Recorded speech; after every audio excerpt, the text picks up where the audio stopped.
my private area throbbing with longing for him. I'm referring, of course, to radio morning man and self-proclaimed king of all media, Howard Stern. I can't begin to explain how crazy I am for him. I bought his book and all his videotapes, and I listened to his radio show religiously. I live nowhere near New York, but I'd love to visit him in his studio and let him do to me what he does to the strippers and penthouse pets who do show up. I'm a pretty hot-looking girl, so each morning she pleasures herself while listening to my voice, imagining that she's my special guest. His producer, Gary, shows me into the studio. I'm wearing a micro mini-skirt, a halter top, no bra, of course, and stiletto heels. Howard takes off his sunglasses to get a better look at me. I just love staring into his beautiful blue eyes. I take a seat, and he begins interviewing me. Are you going to take off your top, or am I going to have to throw you out of here, he asks me. I tell him that not only am I going to take off my top, I'm going to strip naked, and without further ado, off comes my clothing. Oh, my God, you're shaved everywhere, he exclaims. Can I sit on your lap, I ask him, and he agrees. I sit across his legs, squirm slightly, and she feels me getting excited. Excited. Okay. I'm cleaning up some of the language because this is a family show. What family? Adam's family. She feels me getting excited, okay? I think Ratso wrote this. It's his style. It's fantastic. All right, anyway, all right. He tells me I'm the sexiest girl he's ever had on his show. Will you spank me, I ask, knowing that the answer will be yes.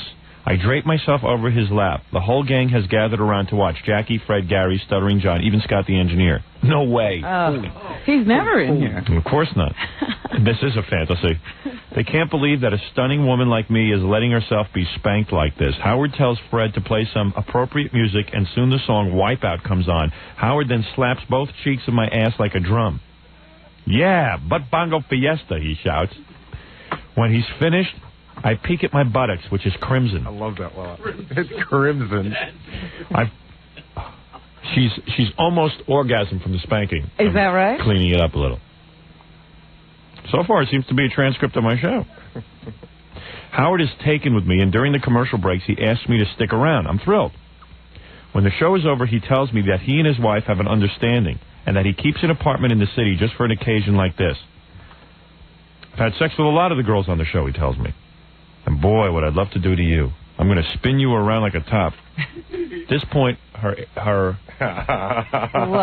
body is on fire. Okay. All right, she's a driver, greets me with a smile and gives Howard a wink. Yeah. Knows right where to go. That's it. That's my boy. While we're riding in the back, Howard sticks his hand under my skirt. Of course, she is wearing no underwear. Well, of course. That's what it says here in parentheses. It's in parentheses. As if I guess that's not as important. You could skip that part. I was never clear on parentheses. Does that mean you what could? What does that mean? You could technically skip that part, and it wouldn't be that relevant to the story? No, I think that would be relevant. Oh, I do. It highlights it, you think? I always thought parentheses meant that it was like almost like an afterthought. I think it means that the writer meant to put it in earlier and forgot, so that's stuck in there. You know, that it's important information to this part of the story. I see. Should have been here earlier. Should have been pointed out earlier. Yeah. Instead of restructuring this whole I see. Right. I see. Once we're in Howard's apartment, I strip for him once again. She falls on her knees before his godlike 6'5" body, grabbing at the zipper of his leather pants. Leather pants? How dare you? I don't wear leather pants. Ralph wrote this. Let's see if I can go any further. All right, let me paraphrase now because it gets pretty graphic. Okay. And, you know, the FCC will smack me in my head. This is about as far as I can go without paraphrasing. She says here, obviously, after she begins to handle me because I'm nude now. Yeah. She says, my goodness, you're not nearly as small as you let on. But you're small. That's good. I like that. That's just shtick, he admits. Well, you just stick this right in... Oh, I can't read this. All right, then he She does something, does a sex act to me, Robin, that I know you don't enjoy doing to guys. Right, good, okay. Because you feel it's like belittling. And I don't think you're the only woman who feels that way. Anyway, Stern throws back his head and he moans. And let's just say she appears to be hungry, this girl, because... Right. You're incredible, he cries. Now I want to return the favor to her and do to her what she just did to me. Yeah? Yeah. Well, that was generous of you. Now it's a fantasy. Yeah. Who needs to do that? You're done. I'm already finished. Get out. We fall into the bed and he finishes undressing. Oh, yeah. He licks... Oh, no, I'm not doing this. I have to have her checked out by a doctor. Anyway, she then has 3 orgasms from what I do. Ah. Okay, according to this fantasy. And after that, now we're ready to have actual sex. Mm-hmm. It's all been foreplay. I see. Yeah. And you're ready too? I'm 40. I can't do it this many times. I gaze into his eyes and tell him, oh, whoa. The kind of sex that, Robin, that you've only had twice. She asked me to do that to her. Is that right? Robin had a certain kind of sex twice. Most girls haven't had it once. That's not true, I don't think. I think they lie. No begging. She just flips right over. Her idea. It's her idea. Her idea. His eyes light up. Yeah, it's her idea. I position myself on all fours. And then, as I'm doing it to her, listen to what I say. Man, oh, Shevitz. Man, oh, Shevitz, he sings. This is great. Oh, man, I wish I could read this one sentence. It's so dirty. Yeah, read it to us. Anyway, it's all done. I have my way with her most crucial of areas. An area that we think is more of an exit than an entrance. He falls on the bed face up, and I shower him with kisses and love bites. Well, who needs that? Still hot for you. I've had it 4 times. times. Sleep now. That's how my fantasy with Mr. Stern goes. The rest of it includes him inviting me to the next Super Bowl party. Of course, I accept, swearing my eternal devotion to him. Now, you know some guy wrote this. Of course. But who cares? I'm hot. It could happen. Do you ever turn to a guy and say, please, I need it that way, or No. it just happens? You see, that's what we were trying... I meant to... At the end of the show yesterday, I wanted to get into this with you. In other words, a guy... You don't ask a girl for that kind of sex. You just sort of, like, make it happen. Well, Is that the idea? I suppose you could. Oh, shut up. Because I said to Ganji yesterday, have you ever had that kind of sex? He goes, no, I ask, but they all say no. I said, I don't think... According to Robin, you don't ask. I can tell you one thing. I know you've done it to a couple of girls. And one time, which is still like ingrained in my memory, a girl did almost like that in the story. You know, got on all fours and begged me to do that to her. Really? Yeah. Oh boy. That's the kind of thing you never forget. Yeah, me. I'm like begging. I'm like, come on, you let your father do it. Oh, stop that. You know, I tried. In fact, Oh, that's a dirty thing. You never saw the girls I dated. in fact, I still remember the word. Really? Oh, definitely said that. Oh, wow.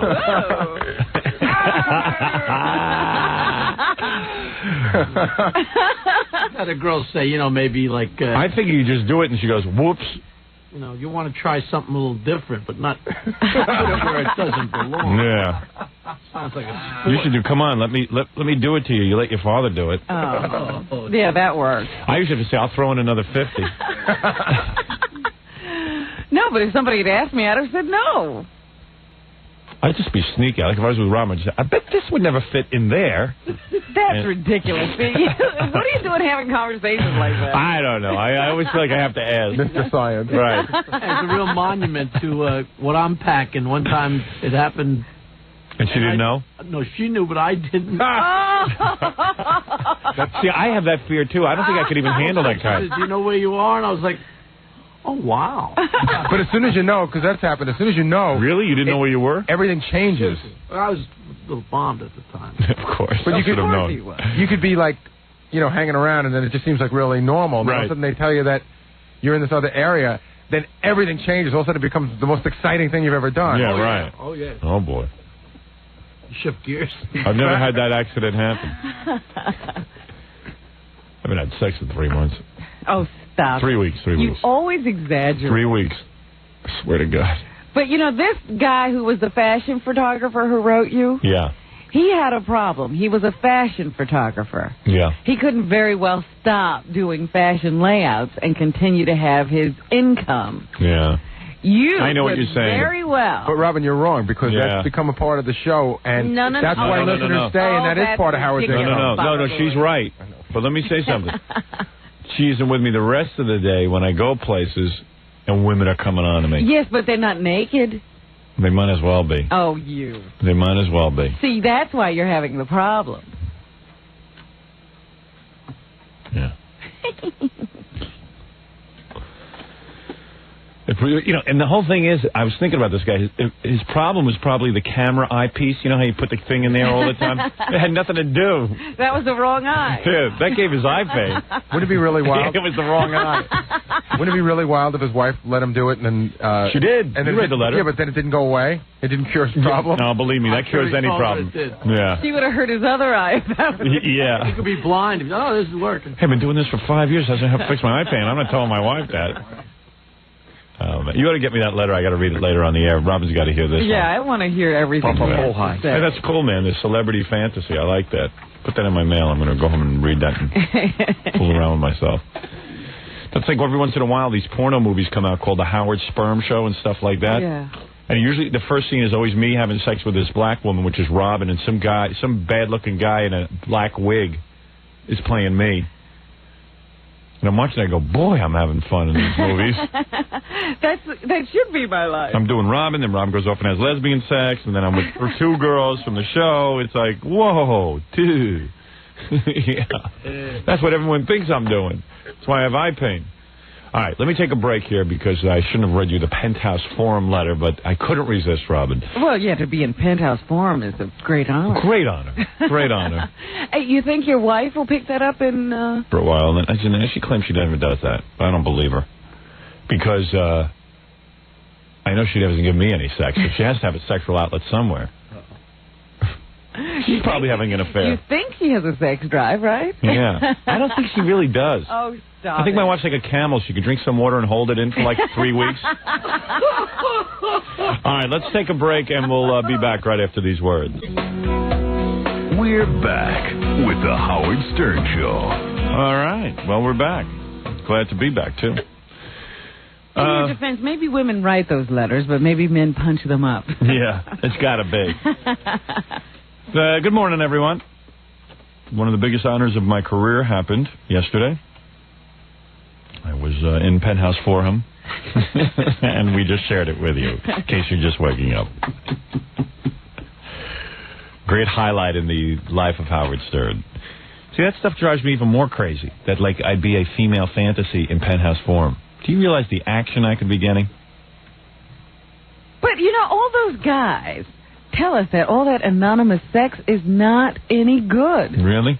Well, I can't believe it. After they've done it for a while, but Howard hasn't even had a chance. Warren Beatty got sick of it like around 50 or 60. I don't know how old that guy is. But he's pretty old. He finally settled down. You know, I mean... First 100. Yeah, the first 150 were exciting. Yeah, and then it trails off. Yeah. I've just never been a sex symbol before or desirable before. And I mean, I know it's not that I've suddenly gotten good looking. I'm pretty accurate what I look like. But because I know like even guys like Rush Limbaugh have women falling at his feet. That disgusts me. Yeah. So, I mean, I'm not particularly impressed with myself that I could get women. Because if you you just like to take advantage of it. Yeah, when you see Imus with, you know, that old pile of bones, that alligator face. And with some of the women he's gotten. With a 27-year-old girl. I mean, Imus, hey, he had 4 young daughters, a wife, dumped him. You know, that guy has no conscience. He's a miserable rat fink. Maybe he does have a conscience, and he was trying to help them when he left. You know what? In his case, he actually did the right thing, leaving. Because no one could live with that face. But look at Anthony Quinn. He's having love children at 80. I know. And I have the sex life of a 90-year-old. I guarantee Anthony Quinn has more sex than I do. Do you really think that's his baby? When I see pictures of him walking down the street I absolutely with that think girl, it. I believe it. I start to laugh. I believe it. Even though it's a black baby. No, I believe it's his baby. I do. I truly do. I believe he'll go to his grave thinking that, too. Mm-hmm. You don't think it is, huh? He doesn't seem to care. No, he likes, it's bragging rights. What is it, Fa-Fa-Foo? I know we have a mystery guest coming in at in the 7 o'clock hour. I hope to hell I look okay today. In case it's a girl coming in. I don't want to look not charming, Robin. You want to charm the men, too, I hope. Not really. Good guest? I think so. Yeah? Yeah. Okay. You know. Gary always saves the mystery guests when they're good. I mean, he always makes them. I'm always nervous about mystery guests. Did you check with Fred or Jackie? No, I didn't. All right. I didn't. So we can all play. I'm particularly nervous today because I got a feeling you'll yell at me, but it's always that's fun too. Right. Not for you. You learn to enjoy that as well. Yeah. Well, that's good. You got a good attitude. Stuttering John with Julio Iglesias. Oh, he got him? Got him yesterday at a press conference. Those were some pretty good questions. I heard some of the questions. Actually, it wasn't a press conference. It was a book signing. Yeah. Book signing. Julio Iglesias. He only got off one question, and then he was thrown out of the building. Hey, you got the list of questions? Yeah. Yeah, I asked a fan all the questions after. Oh, did you? Yes, some Spanish chick. Oh, yeah? Did that come off funny? Yeah, I think it was pretty funny. You know what was weird? How the place was mobbed. Really? For Julio Iglesias? Packed. I mean, I'm talking line outside the building. With Spanish or American? Mixed. Yeah. Mixed, but, a lot of, older ladies, like in love, with, Julio's face on the back of their jackets. Really? Yeah. Oh, God, that's so... real fans. Imagine that's your mother. Oh, man. Oh, I love Julio Iglesias. I mean, he's not even a good singer, is he? No, not in my book. John and I saw him on The Tonight Show the other night. He was singing Crazy, the Patsy Cline song. Yeah. Crazy. Crazy for your love. Yeah, I mean, crazy singing about his fans. No, but I mean, it's not even real good. I think I can sing as good as him. Maybe I'm nuts. Well, the guys on the crew... Crazy for your love. Crazy for your love. You don't even have to know the words because you mispronounce them a lot. Who cares? Who cares? The guys on the crew of The Tonight Show were saying that they run his voice through about 14 echo chambers. Yeah. Oh, yeah? Got more echo than God. I'll show you what, in the newspapers, they rate Leno show versus... They give a report card to Leno show versus Letterman show this week because Leno's in New York. And they bash Leno. Leno had on, but this time they said for music. Letterman lost. Letterman had this really cool group on. Leno had on Julio Iglesias. The person in the newspaper goes, Julio Iglesias was class all the way and sang and wait a second. Totally out of touch. You got the post? Who did Letterman have on? Letterman had on, it sounded like it was a really good Letterman show. Letterman had on... Sonic Youth? No. Yeah, Sonic Youth. The person goes, was it about as pleasant as an earache? Grinding grunge. Must be some old fart right now. Madonna was on Leno last night. Yeah, I know. She showed up. She popped in. She was at the basketball game last night. That's Leno's luck. He finally gets Madonna, and they don't announce it. They don't pre-announce it. She pops in. Probably nobody saw it. Nobody cared. She didn't say any curse words. Right. Actually, if we're lucky, popping by later on this morning will be Madonna's sister. Oh, is that right? She's been showing up here a lot lately. Yeah. I hear she's pretty wild. She's wild. She's better than Madonna. Better guess. Yeah. She's the real deal. Hey, Howard, did you see the basketball game last night? No. I know the Knicks won. Yeah, but did you see that in the final seconds, Patrick Ewing had a chance to win it with just two free throws, and he missed them both. Did he really? Yeah. Again, man, just like they did last year. He chokes. Yeah. I'm telling you, somebody was in here the other day, and I was having a big argument. I said, the Knicks are going to lose.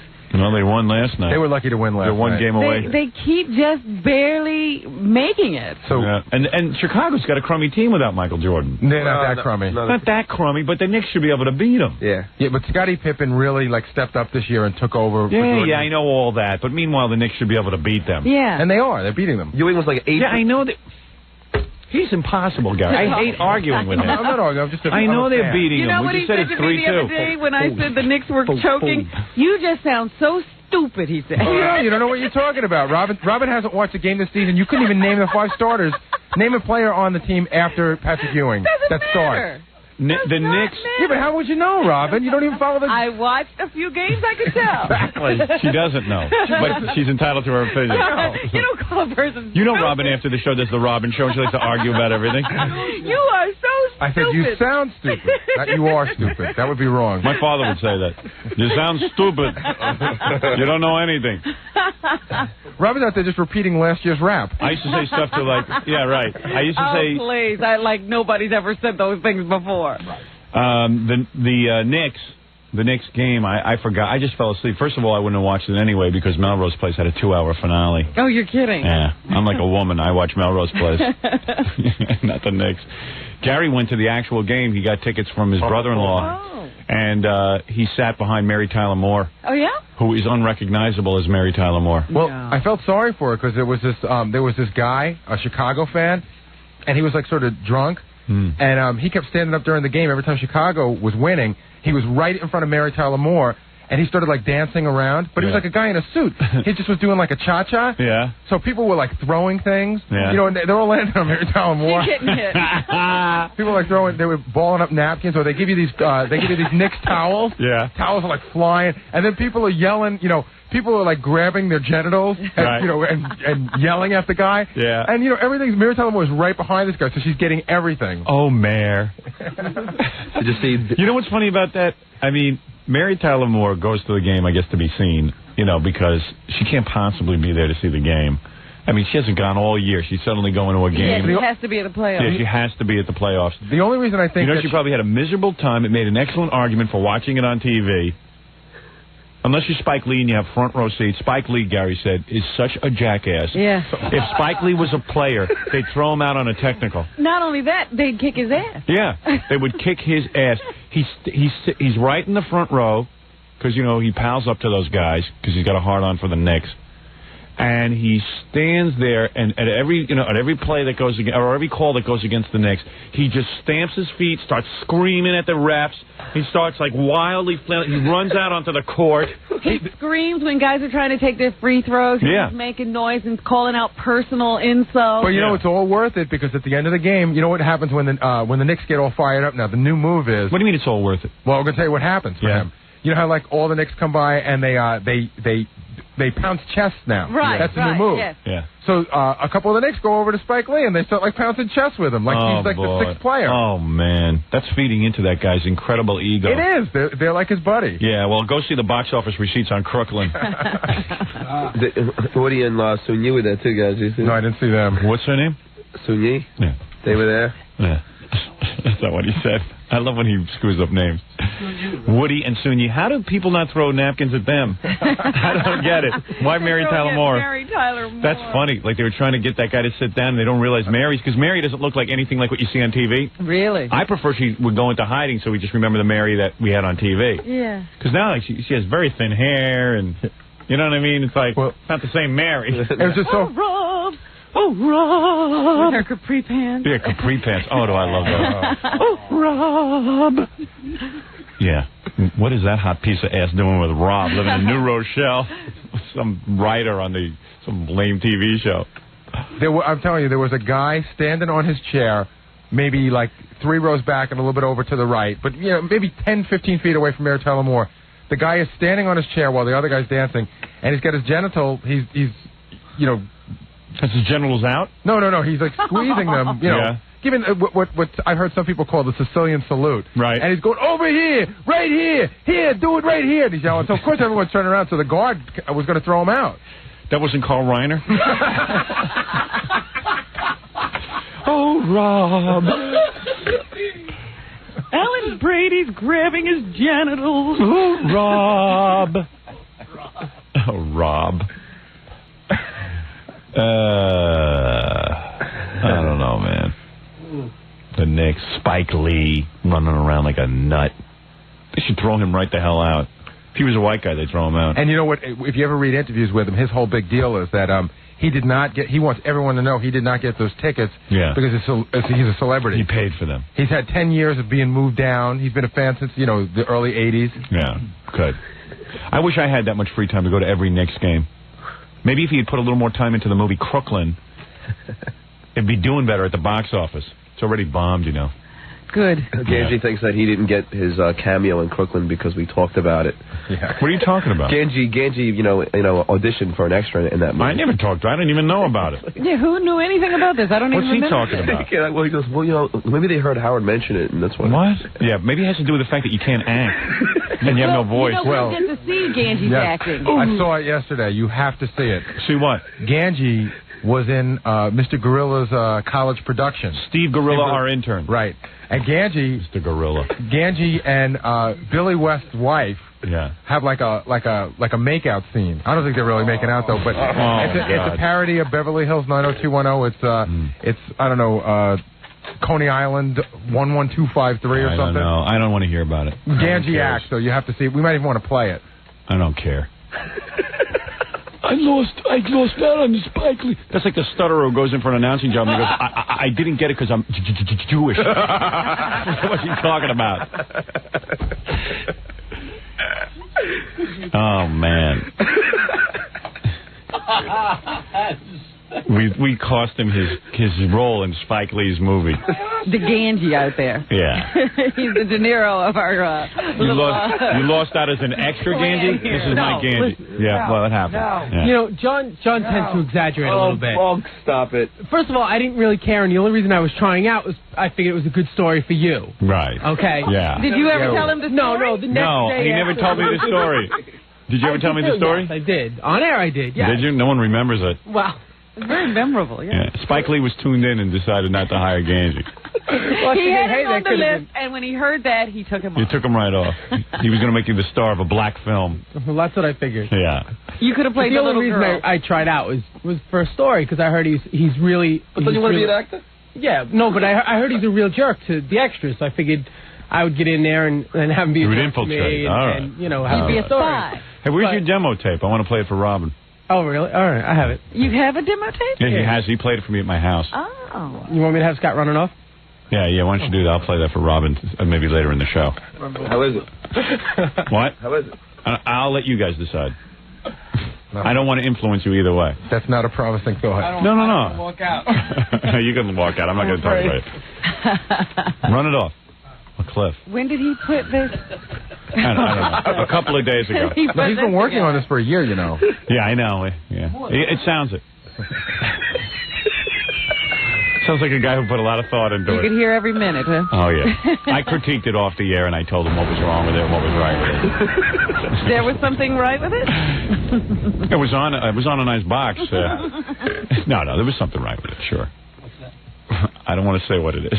Let's see if we can guess. It's very painful when a guy comes to me and says, I want to play you my demo tape and tell me what you think of it. And I say, I don't really want to hear it. Why don't we go to the program director? Yeah, don't ask me. I know nothing about demo tapes. That's who is going to listen to it, program director. I'm going to take a break, and when we come back, I want to play you Stuttering John's interview with Julio Iglesias, as short as it is.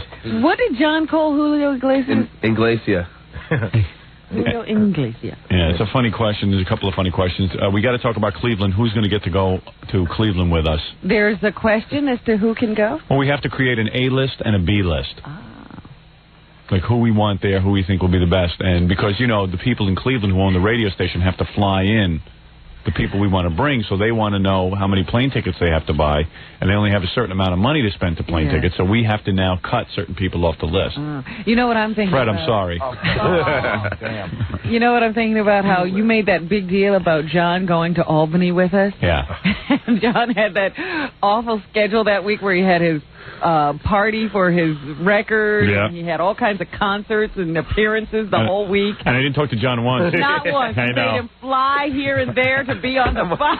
I almost died. I knew that. I knew it was going to be that way.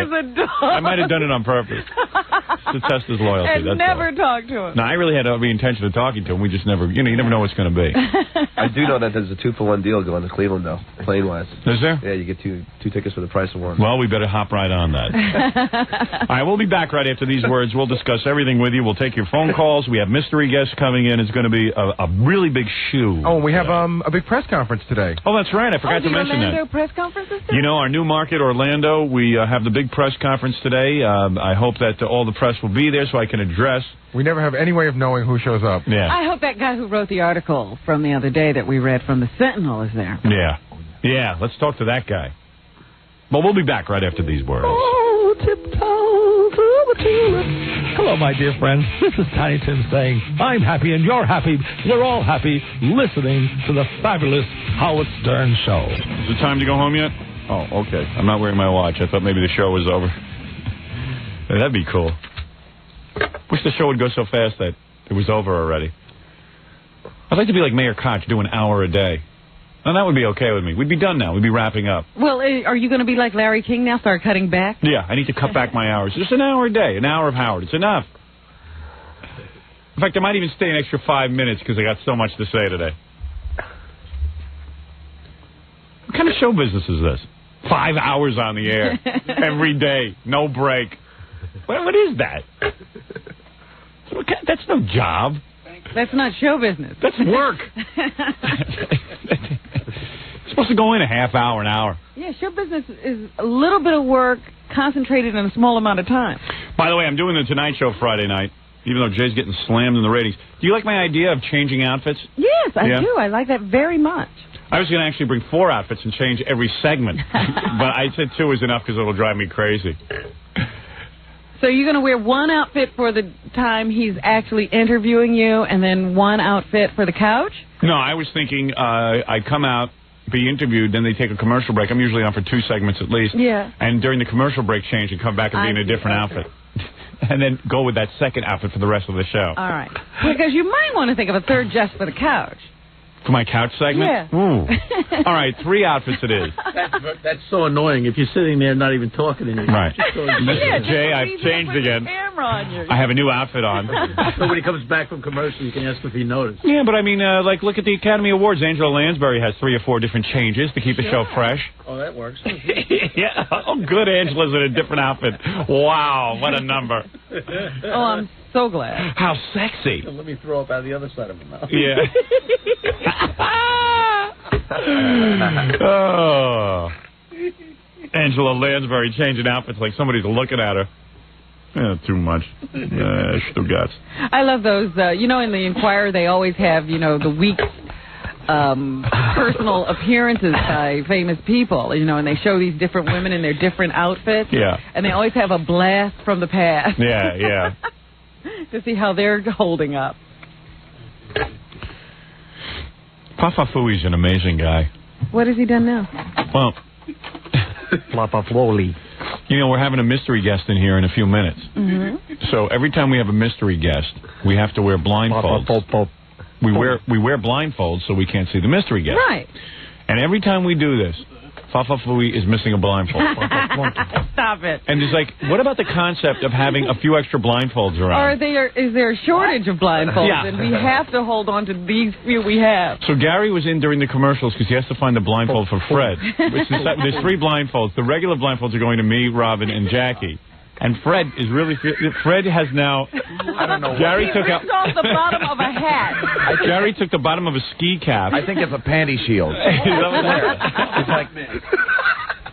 And if you've ever seen a chicken with its head cut off, running around, that's Gary trying to find a blindfold.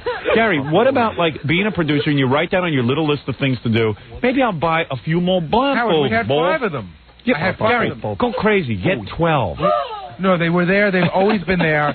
Somebody took them. It shouldn't be a problem. I mean, who would take blindfolds? Maybe some of the interns. I mean, sometimes they go to school. Yeah, you know, they want a keepsake. You didn't get to the bottom of this? What's the big deal?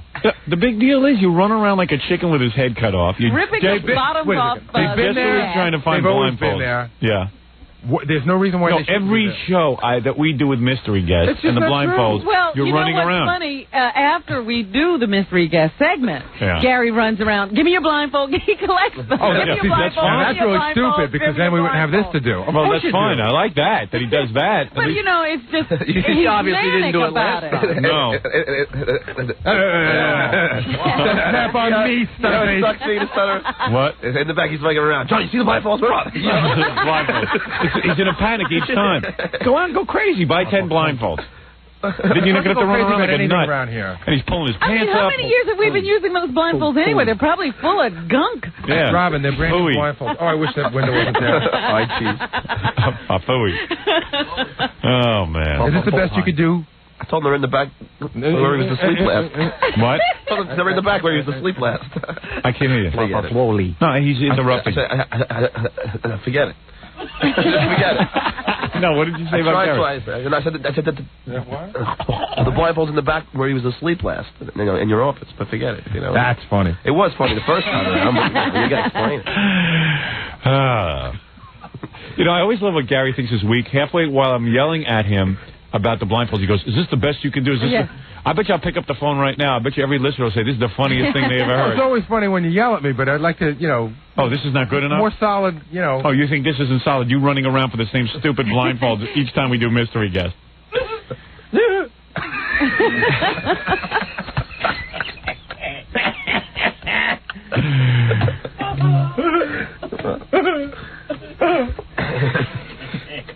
He hates it, but he knows it's funny. I know he particularly hates Jackie.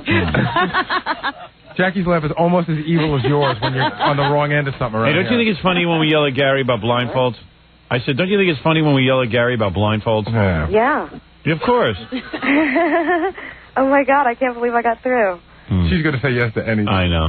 Howard, I'm in North Carolina. I'm in Raleigh, and I miss listening to you so much. I'm going to start, like, a little club down here. We're going to, So you can't even hear what we're doing now? Oh. No, I can't. I wish I could. I saw you talk about Heather Locklear last night on TV.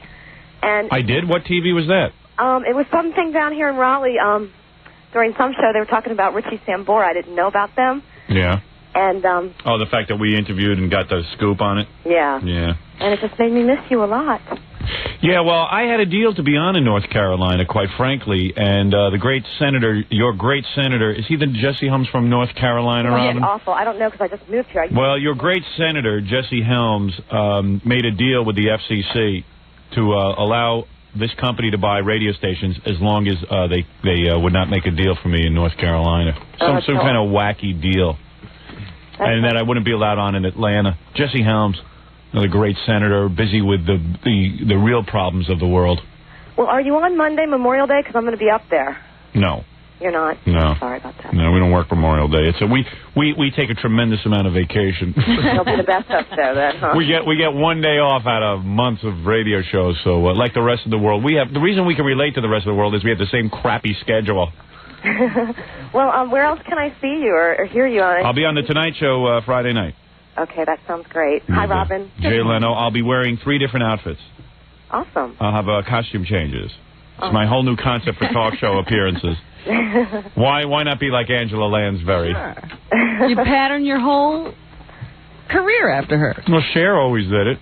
Oh, speaking of Cher, can I say something? All right. She had chronic fatigue syndrome for 3 years. I have that. So do I. You do? How old are you? I have yeast infection. That's what it is? No, chronic fatigue syndrome is an invention that modern-day women came up with.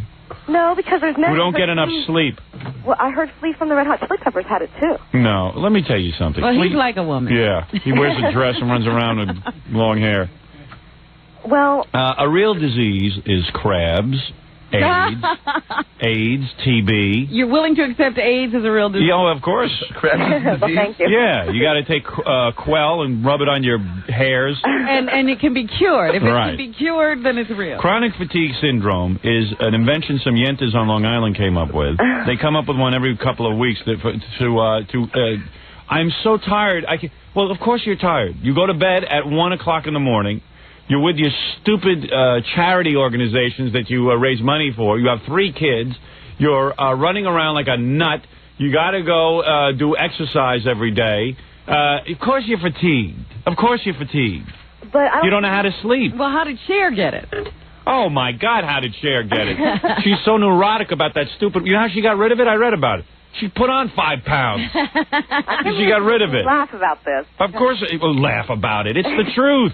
For God's sake. Because, Howard, I was so sick I couldn't put on makeup. I couldn't hold a coffee mug. Yeah. It's called get a nap. But I did. Do what I do. I do transcendental meditation. Well, that's expensive. Would you ever do that? No, because you're too busy. I don't have time, they tell me. I do it costs $1,000 to learn how to do it, they say. Yeah, so $1,000. So you had to wait this long until the price went up. How much did it cost you to keep going to the doctor to tell him you had chronic syndrome? I the doctor. It's a pre-existing condition. I have no doctor. Oh, be quiet. I can't afford it. I let people tell me $1,000 is too much money to learn how to relax a little bit. You know, do you rather go to a doctor for $10,000? They take vacations, don't they? And for 5 days, they'll pay thousands of dollars. What? But I don't go to the doctor. See, I gave you an answer. Like, I do the meditation, and I fall asleep for a few minutes afterwards, and I feel revitalized. Okay, well, I will try that. You try that. You do whatever you want. Just get some sleep at night. What time you go to bed at night? And don't tell me you go to bed at 8 or 9 o'clock. I tell the truth. truth. At 9 or 10. Oh, you're a liar. I am not a liar. All right, thank you. I'm not going to talk to you anymore. Okay. You don't even listen to me. She's a liar. These yentas. What is it? What is your name again? What is your name? Steve. Steve. What is it, Steve? Do you want to speak to Steve Gorilla the Gorilla, ladies and gentlemen.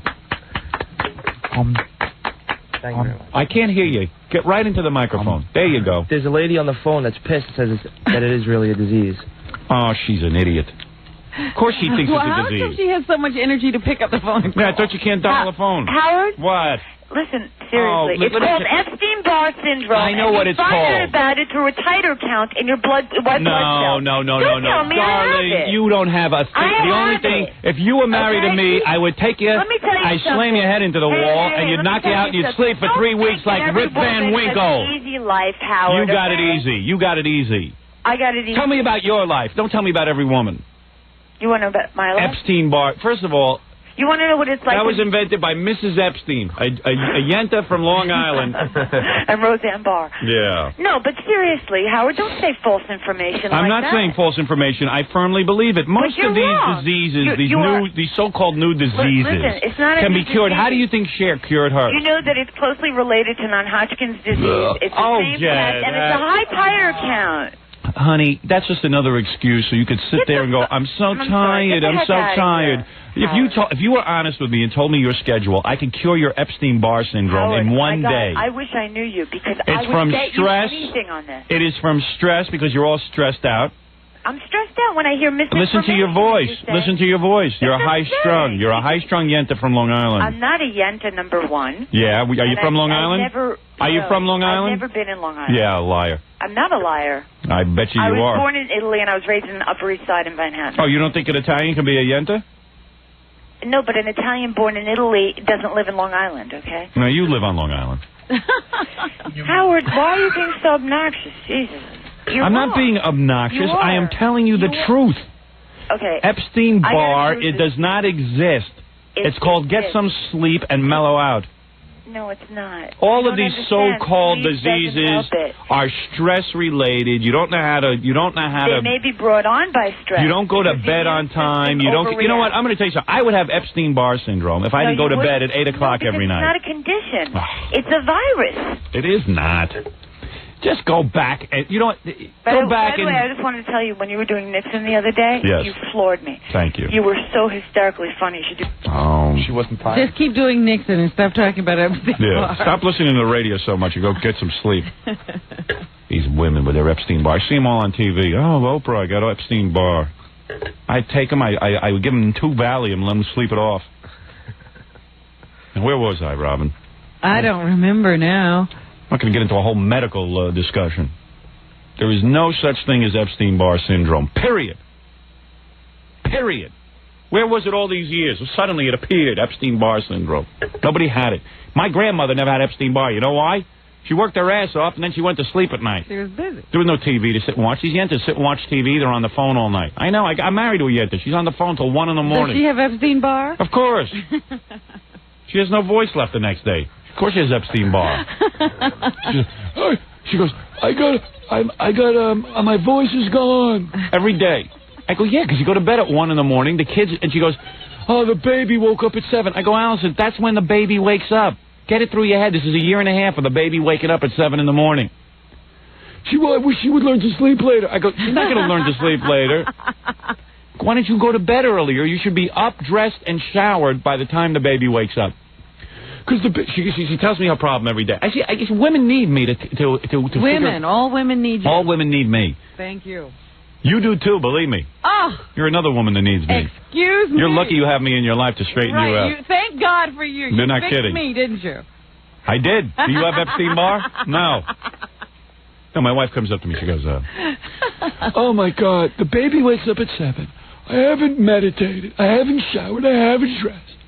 I have to get the kids off to school. I go, Allison, there's a very simple answer to all this. First of all, you have no voice left the next day. Every morning you wake up, you have no voice because you're exhausted. And she's always exhausted. She walks around exhausted. I wake up, she got no makeup on, she's not dressed, she's not showered, nothing. What do you mean you wake up? You're gone. I'm saying on the weekends even. And she's like, she got big bags under her eyes, and she's walking around, she's all slumped over, and she's like, I had to get up with the baby. The baby woke up at 7. I go, 7 is a reasonable time for a baby to wake up. They're hungry. They got little stomachs. Yeah. And she goes, and I have no voice. And I go, yeah. What other symptoms do you have? And I haven't showered. And I haven't gotten dressed. And I gotta go do this. And I gotta get the kids over. And then she starts. And all of a sudden the voice goes back. She starts shrieking at me. And then I didn't do it. I go, yeah, that's right. I said, you want the answer? What time did you go to bed last night? Well, my parents called. I was talking to my mother till 10, and then Jill called, and I was on the phone till 1, and then I watched Melrose Place because I was all charged up, and I said, you got 2 housekeepers. I only have 2 housekeepers, Rob. Oh. All right, now I'm up to 2. Yeah. Of course she's sick. She's completely exhausted. I said, let me get this straight. She's tired. I said, you're up till 1. The baby gets up at 6. I only got 5 hours sleep, and then I was so I wanted to get up to go to the bathroom. I couldn't fall back. I said, if you had gone to bed at 9 o'clock or 10 o'clock, you'd be fine. Well, the kids wouldn't go to bed. I said, get the kids in bed or punish them. In my house, I went to bed. My parents told me to bed. My father would have whacked me up to the side of my head. She's got to stay up and watch them if they stay up? It's all excuses. Yeah, throw them in their room. Let them stay up. What do you got to be up for? Go to bed. And there's your Epstein-Barr. It's gone. Now you're cured. It's called learning to use your time effectively. Time management. Thank you. Problem solved. I got to take a break. Then I'm going to listen to John with Julio Iglesias right after this. John, I'll get to you later. Okay. All right. I got to do mystery guest. You're back with the Howard Stern Show. I wonder if this is a good-looking girl, because maybe I should put my sunglasses on. Don't you think I look more handsome with the sunglasses? Well, I like your sunglasses. Yeah, better than That's these. your best set of glasses. My sunglasses. Yeah. I look most handsome in those. All right, just in case it's a good-looking girl. Hold on. And Jackie, Fred, you're going to play too. You can put your blindfolds on. Fred, you got your bottom of a hat on? Mystery guest is always so much fun, except for... Gary was so mad at Jackie, he got the hat. Well, what's funny about it is when Gary goes searching for the blindfolds, he never knows where they are each time we do this, even though we do it all the time. He doesn't know where the blindfolds are. That's why they call it mystery guest. Yeah. The mystery with the blindfold is. And he runs around, and then there's always... Well, that's how he plays the game, because he can never participate in the actual game, so he hides the masks from Yeah, so it's a mystery where the masks are. Hold on, I'm having trouble getting my mask on. Well, I'm sitting here, I feel like a blind person. Wait a second. I'm completely... Oh, my headphones just came on. I'm having trouble getting my mask on with the headphones and the glasses and the... I know, it's always a procedure you have to go through. I got a procedure going on in here. Such imagination. Hold on, 1 second. How am I now? All right, I think I'm there. It looks fine. No, I got to be able to work the microphone. Hold on, I got to get set up. I can't see a thing. I know, that's my problem. All right, I think I'm all set up here. All right, Gary, bring in the mystery guest. We are blindfolded. Do you keep your eyes closed under your blindfold? Of course. Oh, okay. Oh, do I keep them closed? No. No? No, because I have glasses on. Mine. I have glasses on. Oh, that's why. Okay, mystery guest is entering. Excellent. Both. Well, you probably can see the mystery. Hold on, I'll say. Robin, why would I do that? Mystery guest is seated. No smell, Howard. I hope it's a guy. It's probably a guy. It's a guy? I'll go first. Mystery guest, are you a guy? Yes. It's a guy. Very feminine voice, though. It's a black guy. Why do you say that? Hey, well, I'll ask that question. Are you? Shut up, Jack. Don't give him help. Are you a black guy? No. Oh. See, good. I'm glad Jackie helped you. Are you in the... Robin, who said you go next? Oh. All right, Robin, you go next. Are you in the singing end of the entertainment industry? No, I'm not. Okay. That's enough. Neither am I, mystery guest. Although, Who's next? I'm thinking of entering that field. I'm going to go with Fred Norris. Are you in television? Yes. That is a yes answer. You can continue. Primetime series? No. Not a primetime series. Are you in the late night industry? Yes. Ooh. Whoa. Are you a host? Yes. Late Are night you host? Conan O'Brien? Yes, I am. There you go. Oh, Conan O'Brien. Hey, nice fake voice. All right. Thank you. That's a good mystery guest. Thank you. That's a good mystery guest, Gary. Nice to meet you, Howard. Hey, how you doing? Is that appropriate? How are you? Is that appropriate? I just never know. I'm new. It's a tough road, that late night hosting thing. I love it. Do you really? You know what? I'm going to tell They you all something. say they love it, and they all say they're having fun. I know you love it because, like all of a sudden, you get brought out of obscurity, and all of a sudden, you're the host of a late Howard, night show. I was very well known before this show. Were you really? Yeah. I didn't realize that. In his office, he was very No, you were known in the industry. I was a very popular television star. No, you were a very popular writer. You were a big writer. Yeah. Well, I was. I was a writer-producer. Were you really dying to perform? Yeah, I had been performing a lot, actually. Hey, did Jackie actually get the mystery guest? Yes. That's 2 in a row, man. Well, who did you Very get the nice. last time? He forgot. I don't know. That's what. See, now it doesn't count. If you can't remember it, you didn't get it. What was that? Michael Caine. Hey, wait a second, Conan. Yes. You must love the fact that they slam Jay Leno because they leave you alone. And as long as there's another target, Conan is safe. You actually have been very fortunate. When Conan started, he started to get the rough review, and then all of a sudden it was you actually got the good reviews. I got the good. What I got was I got the good. I got the good for about 5 weeks. Yeah, because Chevy Chase was getting so blasted. Right. Yeah. Then when the Chevy left, they all of a sudden could focus on Conan. Yeah. They focused in on Conan. They started to rip him a new a-hole. Yes. Then, which I still have. I have two How is now. that? Yeah, it actually works out great, Howard. It's nice. If one gets irritated, you use the other one. Exactly. Right. I know. And then what happened is they decided to start getting on Jay. Yes. Because Jay was a complete mess with his show. Yeah. Well, you know what they're doing now? They're getting on Sajak again. Yes, they're going back to that. Yes, that works out very nicely. Did you watch Chevy's show in slow motion and revel in how lousy he was? I mean, let's say something here. All right. Chevy Chase certainly should have been able to handle himself better than Conan. Well, he swore that he would be able to because he was not new to late-night television. He swore he would be better than Letterman. Yeah, that he had done this all before. I loved it. I loved when he failed. I loved it so much. You guys had a long-running thing. I listened to the show. I'm not a big Chevy Chase fan. You guys had a long-running thing. Yes. And you sent Stuttering John after him. Right. And, but I loved it. Do you hate Chevy Chase? No. Do you hate anyone in show business? Are you honest about it, or you're trying to build an image? The fat girl from Roseanne Barr? No. You hate her? I hate her as well. I don't refer to Roseanne as the fat girl. I'm not that out of it. No, you think of her as the fat kook. Do you remember fat woman? Do you remember Facts of Life? She's no girl. I hated the fat girl on Facts of Life. Tootie.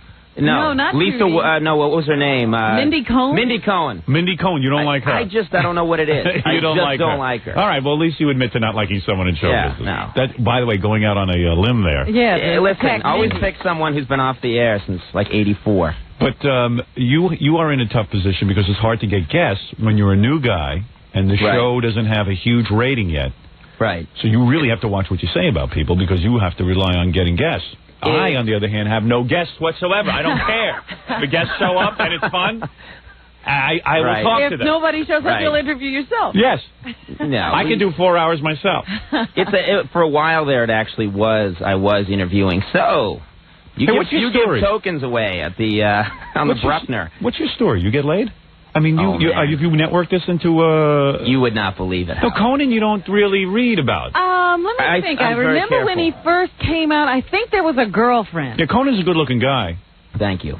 And do I look good in person, or you look better in person? Really? Yeah. What's wrong with the way I look on TV? You don't photograph well. Be honest. What's wrong? I heard you ask Madonna how they liked your hair and all that kind of stuff. Yes, I did. How did you know that? I read it in the paper today. Jesus. Yeah, everything gets right in the paper. You got to keep your mouth shut. Yeah. Madonna showed up on Jay Leno last night. That's right. Conan did too? No. Madonna came back downstairs. It is the... Conan was walking in the hall. Yeah. He's not like Letterman. He doesn't hide. Okay. So, he literally was. Yeah, right. I literally do. It's sad. I walk around and go, hey, how you doing? And people are like, yeah, I'm all right. Yeah, right. Hey, what's going on? Hey, don't bother me. Yeah. Conan, I'm busy. So, I'm routing some tile. Yeah. Madonna's there, and you walked up and you said, hey, would you want to come on the show? And she said, I have to go to the Knicks game. I actually did not ask her on the show. Really? Is that what's in the paper? Yeah, it says that she blew you off and said I had to go to the Knicks game. Yeah, no, that's always wrong. She just came by. They knocked on my door and said, Madonna's here. She wants to say hi. Right. We shook hands. She was extremely polite. She was like she was coquettish. I mean, she was... Right. Yeah, well, yeah, that's... She's doing that thing now. Yeah, right. Now she's trying to, like, now she's demure. Demure, yeah. Right. How's she smell? Does she smell good or, like, used up? It's sort of like Does she smell like 30 Puerto Rican guys just were on top of her? No, it's a lemon-lime smell. Is it really? Yeah. No, very Very sensual. fresh. So Conan said, hey, what do you think I should do? What do you think of my hair? Uh-huh. And I she thought said, that's... Well, that's Robin, what you asked Madonna? I thought women like that. Do women like that, Robin? I don't know that you asked Madonna about your hair. Can I say something? I guess if I was the producer of your show, and I'm not saying I'm some kind of genius or anything, but I really am. But, okay, here it is. Okay. See the way you're dressed right now? Yeah. I think your likability factor goes up 900%. Right. Just wearing the outfit. Take a look at what Conan is dressed like now. Don't you think he looks like a regular guy? Yeah, this and is that's how I dress. You look more comfortable. Why is everyone now feel they have to wear a suit? Why can't No, you you know come what I out wear in a that? lot? I wear a lot now. In the beginning, they were kind of like, here's a suit. It's a network. Right. And they're still into the... Well, there's network television. Did you ever talk to some of the guys who run the network at NBC? The biggest a-holes on 2 feet. You want to talk about jerks. Every guy who fired me from NBC, I now see on the street walking around doing crummy jobs. They all know nothing. Muttering They went to nowhere. themselves. Guys who get jobs at networks are lazy sons of bitches. And I'll tell you why. Let me tell you why. No, but I want to chime Listen in to and me. trash them, too. Okay, well, I'll let you in a minute. Leno in a suit looks totally out of place, number one. He was wearing like a turtleneck dickie last night. Yeah, I know. I don't know what he's doing. He looked like Dean Martin. You in a suit. I'm seeing you know what? in the jeans. He's got a nice ass. He's in jeans. He's got a nice killer ass. Stand up, Conan. Show Robin your ass. Seriously. Look at the guy. He looks good. Oh, that's nice. Look at him. That's very nice. Come over here. Sit on my lap. I've had a lot of work done. No, I wear a lot of jeans now. If I have a show like yours, I would dress like Gilligan from Gilligan's Island. We tried that. We tried that for a week. Did you? Yeah, I wore those early 60s sneakers. It wasn't as good as you'd think. But listen to me. What I am saying about network executives who are probably advising you up the yin-yang, these guys used to haul me into meetings and tell me how to do my radio show. They would explain to me why now they're working for a network. It's family. They'd even put pictures of various people, families. This is who listens to you. I said, are you guys talking to? I say, are you guys serious? That's not who I'm talking to. I'm talking to some jerk off in his car. Right. I said, you don't know real people. You guys haven't seen real people in months. I said, you're not on the subways. You've got parking spaces in Rockefeller Center. I said, let me tell you something. These are not the people who are listening to me. You guys wouldn't have a clue how to do a radio show. And you know what? As they all left the network or they'd get fired or something, you would see they would never get another job. And why? These are guys who were not entrepreneurial. They wanted safe network jobs where they could sit and hide behind desks. If they had ratings, if they didn't have ratings, they didn't care. If the bottom line was a little off, it didn't matter. They didn't really own the station. They wanted health care and pensions. Yeah. I work here. I work for a guy who actually owns the station. I get to see him every day. Yeah. This guy, he's like, go out and make me some money. How do we do that? I am not a morning man. You tell me how to do it, and if you can't do it, I'll get someone who can. That's all I want. These guys who lecture you day and night about what you should wear, what you want, wear the jeans, wear that jacket. I like that jacket. I like this jacket. To do with what's going on? Because he's not relaxed with that stupid clothing. It's not him. This is what he likes to wear. Wear what you like to wear. What do you got to wear? A uniform? I like Letterman much better when he had those khaki pants on. And the sneakers. Blazers. The sneakers. Yeah. And those network guys aren't qualified to be bank tellers. Conan's written funny, so he's a comedy writer. Go out and do what you feel like doing. Well, they leave us alone. They leave us alone on the comedy. Yeah, on the comedy and everything. What's his story? Mr. Genius. Yeah, he's an old, sick man, Howard. Yeah, exactly. Leave him alone. Does he have Epstein-Barr now? Yeah, no. He's with Jackie O in the hospital. He's got non-Hodgkin's. Lymphoma. Yeah. I don't know about him. But listen, let me tell you something. He gave me a great job. He certainly did. And you should only say good things about him. No, seriously, he did give you a fat good girl on Different Strokes. Or was it Three Sky? I forget. Hey, by the way, nice going giving Max Weinberg a job. I hope he called Springsteen and said F you. Max Weinberg used to drum for Bruce Springsteen. Springsteen dumped him. Springsteen's come by the show, actually. They get of course he doesn't have anything to do now. Springsteen's sitting and looking for shows. All of a sudden, it's not so easy to get on a show. He's going to sit in now, yeah. Hey, there's Bruce Springsteen in the house. Doesn't he play with Max Weinberg? Anyway, Conan, tell me about you. You get this job. What would you like to know? Women now treat you Did you differently? dump the girlfriend, or you still got her? I'm trying to do the model thing. That's my big No, hold on. Do you still have that girlfriend? You had a girlfriend when you got the Conan O'Brien show. Not really. I was dating somebody. Who was that? Dating Was she him a model? for a short time. No, she was not a model. She was a friend of mine out in L.A., and we had just started dating when I got this job, so I moved to New York. And you haven't been seeing her. You dumped her. Now I'm... no, hold it a second. Yes. You got the job, and you dumped her. Yeah. That is not true. That is not true. She dumped you? We moved to different cities, and we no longer... She didn't want to move to New York and be with you? Was no, she's got quite a good job going. What does she do? What kind of work? She is an actress, and she's... And she's on a show? She's on a show now. She's just got a new NBC show. I don't even know if they have the title yet. It's like... Do we know this actress? Is it Victoria Principal? Actually, it is. It is Victoria Principal. But then you're the principal secret. But before we talk about the women, the fat guy who sits next to you on the show now, Andy Richter. Yeah, now I heard he got that job because you lost a bet. Yes. Is that true? That is true. I knew it. I told you that, Robin. He didn't belong there. That's what you I lost the bet. And you don't need him. No, he's good. He's very funny. He's very funny. Have you watched the show? No, because I go to bed. I'm going to tape it tonight. Fine. Now that I know you, I'm going to monitor the show. He's very and of course Stuttering John is on tonight. The show. That's right. Stuttering John is on with Conan tonight. And he's been on before. He's very funny. Showed some very funny clips. Yeah, I like that last appearance. That was a very good appearance. Yeah, he did a good job. Except Skull Juice. We did Skull Juice that night. I like that. America can't. I thought that was really funny. See, I thought we had given you that. Yeah. Did we? Oh, really? No. How did we give him that? Because isn't it vomiting or something, or just drinking something yucky? We always have Gary chew up food and have. Yeah, we gave him that. You guys, there you go. You guys own. We do that. You guys own bodily fluids. I forgot, Robin. We own bodily fluid humor. You do not own bodily fluids. Actually, all the eating of junk you Robin, do. I'm willing to say I'm not taking credit for that one. No. I actually thought that was very funny. What they did was they had Stuttering John sitting on the couch, and then all of a sudden they squeezed his skull and got milk out of his mouth. Right. I thought it was very funny. It was fun. It was. I thought it was very funny. We got a lot of letters. We do a bunch of things on the show that disturb people. We did a piece. Where were you when you first made money off the JFK assassination? Really? Yeah. Now that's good stuff. No, Letterman came on and said he thought you guys were funny. That had to be a real thrill for you, right? I suddenly was when King extremely Dave, happy. Yes. King Dave taps you, that makes you. That's wonder. almost like being touched by Johnny. Yeah. Now, what about the night I tuned in one night? I think Tony Randall was your guest, and you actually made a duty in a hat. Oh. Now, what was that about? Well, who wrote that? It's just good TV, Howard. It's good TV. You got to do anything that shakes up the format. Now, let me get back to your life, because this is an amazing life. Here you were a successful writer. You wrote for The Simpsons. You did all this stuff. I was performing on the side, but not on TV. Right. Yeah. And you also did some stuff on Saturday Night Live. Exactly. You had a career. I had a little taste of the performance. Yeah, I'm a writer. I wrote a letter last night, Robin. and you sat there, and all of a sudden you get this. You go for the audition, and you were dating. And meanwhile, in the girl department, you're not doing bad. You're a good-looking man. Thank you very much. But women never flock to you. You're dating this actress in Los Angeles. Right. You're feeling lucky about that. Lucky about that, and certainly it could have been marriage if because to get how'd you get the actress? You don't not know being me. Conan O'Brien from TV. How did you get her? I used to tell a lot of people that I had a show. Oh, I used to tell women that I had a show. Well, how old was this woman? Let's see. She's about my age. Really? Yeah. What are you, like 30? Yeah. Are you? 31. I just turned 31, yeah. Well, that's a good age to get a network show. You can really appreciate it at that point. Yeah. And he's single. And then, no. How'd you tell her goodbye, though? Like, you got the show. No. You misunderstand this thing completely. I don't think so. I had my agent do it. Oh, okay. Well, that's the way to do it. I had to make the call. No, really, what happened? Then I'm here. No, we had just... Was she like, hey, I really like you, but I can't go to New York with you? Yeah, it didn't work. It didn't work out, yeah. Okay. And she's fine. She started seeing someone else, right away. What's her name? I wouldn't want to. You wouldn't want to reveal her name? No one knows who this woman is? Remember the woman who played Vera on Alice? Yes.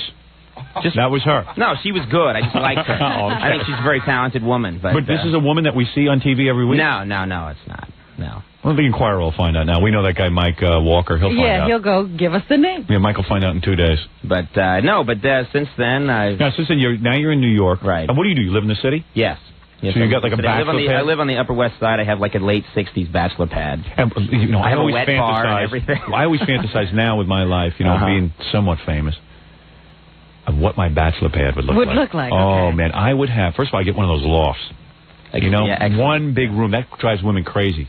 Oh, he's such a bachelor. He's got one giant room. Do you have one giant room? I have a huge room that I just call the blue room. Okay. All blue walls. Oh, really? What is it? Is it a two-bedroom? No, what is it's yes, it's got one bedroom, and it's got a room that's slightly bigger that I put a couch in with a fold-out bed. My old man sleeps on it when he comes to town. Is that right? Yeah, it's all a guest room. It's very sad. Yes, the guest room thing. I would get like one of those big lofts, and I'd leave all the pipes. I'd paint them gray. It would look like the Batcave. Sure. Then when a broad came in, I would have like all kinds of electronic equipment and stuff. Yeah. See, I black velvet paintings, big. No, nothing tacky. No, Nothing tacky. I Is that saw tacky? his apartment once. Yeah. It had a huge bed. Yeah. Right big at the bed. back. Yeah, big bed. Blackout curtains that he could control from. Yeah. That's right. It's like an old Matt Helm movie. Yeah. I was in David Brenner's apartment once, and he kind of had that. He had like big steel sinks, like real manly and black and everything, and he had a bed with a mirror over it. Right. And, oh, man, it was set up just for getting laid. Well, see, when I saw your It was unreal. apartment, it was at the beach, so this guy's bed actually faced the beach. Oh. So he had that view going for him. Then he had the other the biggest, the other section was the largest and had to put the most attention in it was the bathroom. Oh, yeah? A bathroom's important. Huge tub. Yeah. And everything was black. Oh. And I never masturbate. And chrome. I would always have women. And then he had a screening room. Oh, yeah, screening room. I would have you know what I would have? I'd have computers with giant screens. Like, it wouldn't even matter what was on them. But just the idea that it looked like I was up to important stuff. Right, yeah. Very sweet. Like I was a very serious man. But he could run everything from the bed.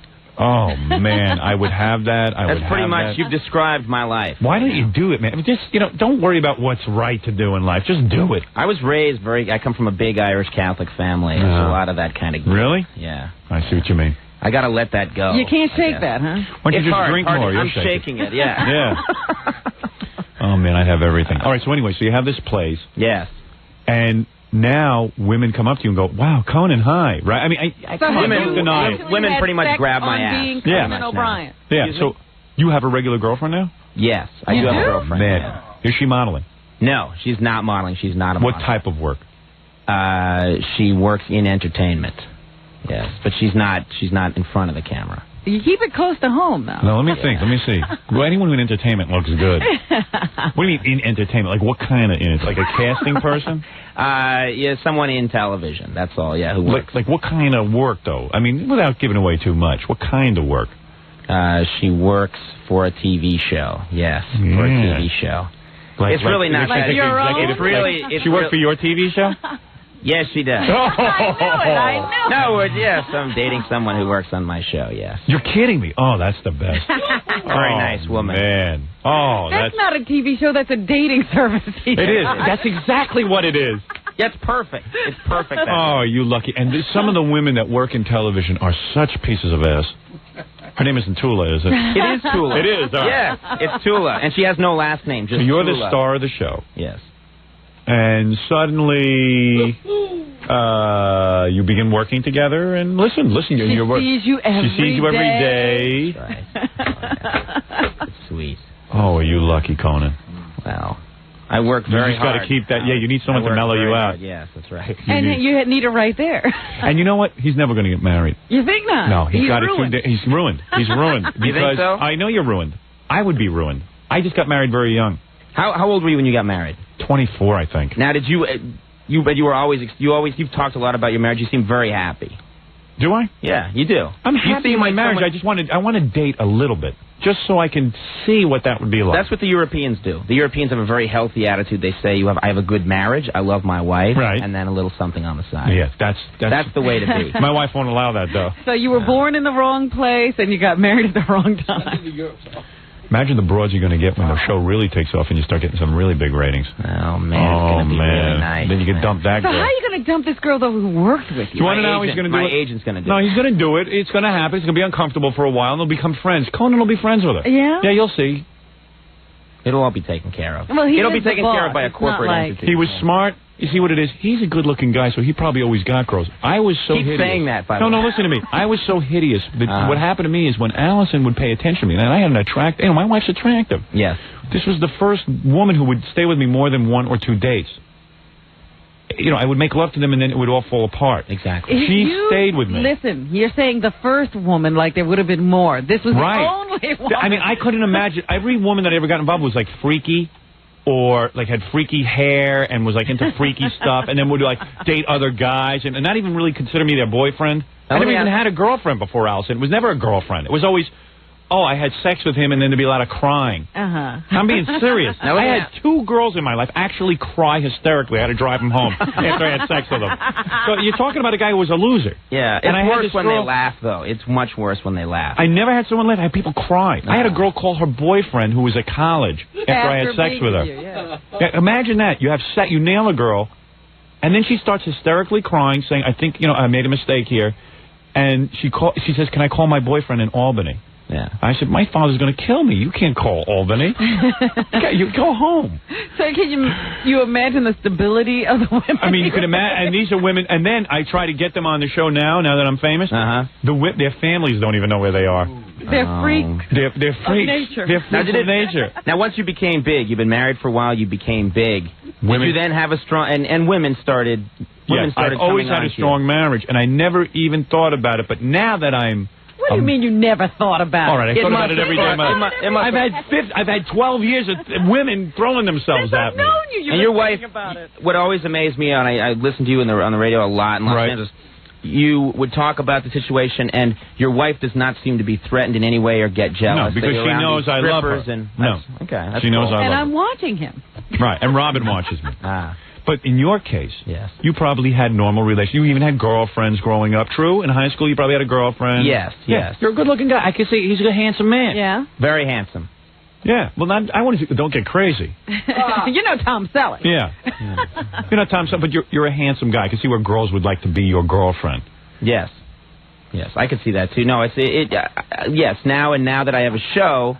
Now it's times 30. You know what I'm saying? Well, that's the thing is that you're better looking once you're on TV. Once you're on TV and people know you a little bit, it just makes people... It was even before. Yeah. As soon as they announced you had that show and you gave that big press conference, I remember the women in the press conference and how they acted towards you. They were very solicitous. They were telling you their name. They were asking you all these nice questions. Yeah, the handsome Conan O'Brien. I was just like, what is this? I was taking, at that point, I was whatever I could get to get through the media scrutiny. But it is true that Irish guys have very little in their pants. True or false? True. Very true. Yeah. I didn't know that. I never heard that about Unlike Letterman, who's got a pretty good-sized sausage. A nice bat. How do you know that? I worked at NBC. Letterman had pretty much just started his show. Well, not just started, but he had the show on the air for a while, and he was in the men's room, and Gary walked in and saw he was at the urinal, and Gary looked. I would love if that was a rumor about me. Oh, really? Oh, yeah. No, Letterman's not huge, but he's certainly got nothing to be ashamed of. But I would like to have the Milton Berle kind of... I'd love that. People talk about me like I'm a freak. And I'd be naked all the time. Like, I would go on... I'm going on Leno Friday night. I would just pull my pants down. You would wear things that made it obvious. Yeah, I would pull my pants down, and then, like, they'd have to put a little blue dot over it, or a big blue dot in this case. You'd really show it. Yeah, and, like, it would be wilder. I'd be wilder than Madonna. I'm, like, naked on camera, you know? Howard exposed himself. I'd wear cellophane pants, like weird stuff like that. So, Conan. Yes. We've explored the woman thing, and obviously you're not too open about that, other to say that you're dating women. I thought, I've been quite open. Yes. Yeah, well, Dave's dating some woman over at NBC. They showed her on, what was it, Hard Copy? Or oh, really? She's been in the tabloids? Yeah. Hey, by the way... He stays out of the tabloids, Dave. Yeah. Well, for a guy who's that famous and that well-known, he stays out. Yeah. Except for his speeding record. Yeah, and also, but that woman he's dating, they get pictures of her and stuff. Yeah, but they have a weird relationship. Yeah, I know. She's not allowed to. About that? Yeah, she's not allowed to talk about the fact that she's like engaged to Letterman. And not only that, there's rules. She stays in the apartment in Manhattan during the week. Yeah. And he goes home to Connecticut, I understand. Right. And the only time they spend together is on the weekends when he drives her home after the show on Friday. See, that's the kind of relationship I'd like with my wife. And then, even on the weekends, they both jog, but he won't jog with her. Her life is a party, I guess, huh? He's a great guy. My wife would take me and kick me in the head. Oh, she'd manhandle you. My wife would bash me in the head. You'd be battered. No, my wife actually keeps me very centered. I'm very happy in my marriage. I'm one of the few big celebrities who's happy in his marriage. Or you get home in time, right? No, I get home. I spend time with my family, the whole thing. Okay, I'm not a complete putz. Letterman, there's such rules. There's rules when you do a show. At least there's no rules with your show. There's rules with this guy's show. Well, he's been doing it a long time. There are no rules on our show because we've been doing it like 9 months. You're looking for the rules. And we wander around. I put on my own makeup, stumbling around like. And let me tell you something. Remember how they were saying they hired Greg Kinnear to take over your show? Mm-hmm. It ain't going to happen. It's not going to. Greg Kinnear is a no talent. He has not even gotten. He is on at 1:30 in the morning and cannot beat infomercials. He is part of the NBC family, and I'll defend him till he dies. Really? You can't stand him, can you? His future is talk soup. Come on. That's it. If E will have him back. No, you glad he's bombing? He's a good guy, actually. Oh, yeah, he's a real good guy. Yeah, aren't you glad he's bombing? He's got a good show. Yeah, sure he does. I know how you secretly feel. You can see through me. And believe me, it's good Leno isn't doing well because it takes every bit of heat off you to give you time to develop your show. You're in a good position right now. Use your time wisely. Leno's working well for you. Yeah. So you think I'm in a good position? Absolutely. Very difficult to follow Dave. Very difficult. That's right. Well, first of all, there's no one up against you. Dave has such a big ego, he's going to hire Tom Snyder to go up against you. If you can't beat Tom Snyder, you shouldn't be in television. Tom Snyder is uncomfortable to look at. That doesn't scare you, does it? If Tom Snyder goes up against you... We would be doing very different shows. I think we would appeal to a very different audience. I'm running for Congress, by the way. I was going to say, that is such a television answer. Yes, and I'll tell you something else. Do you ever want to break away from all that and just say what you think? Yeah. You just tell me when the mic is off. All right, the mic's off. Now let's talk. Good, all right. All right, Conan O'Brien is here. I'm going to take a break. Conan is on tonight with Stuttering John. Yeah. But you're not letting John perform his music. Did you come here to do the pre-interview? Yeah, that's Conan does his own pre-interviews. I really didn't know that I was going to be on the air. I don't think he's going to be performing music tonight. He might be showing more clips. More clips. They said they were going to show a clip of the video. But he can't perform because Marshall Crenshaw or somebody was going to be. It must have been a hard decision whether to have Marshall Crenshaw or John perform. We get all the big names. That's a tough one. All right, Conan O'Brien is here. He is on at 12:30 on NBC. He follows Jay, which is nice. NBC now sees you as the hero because Jay's having his problems. That's good. Nice position to be in. He's getting lots of girls. And I'm good looking. Even tell us about the wild. I'm good looking in person. He must. You think I'm better looking? Time where he was going through a bunch of women trying to decide which one he was going to sell. He has a girlfriend now. You went through models and stuff, right? Oh man, I tore up the track. No, be honest. You did, right? You had a few models. I have never ever. I used to when I lived in Los Angeles. Yeah. It was a duplex. No, it was a duplex. It was not a rule. It was a duplex. There was a first floor and a second floor. I lived on the second floor. Below me lived an incredible model. Who? Incredible model. I don't. She's not famous. She's not a famous model, but incredibly beautiful woman. All her friends were models.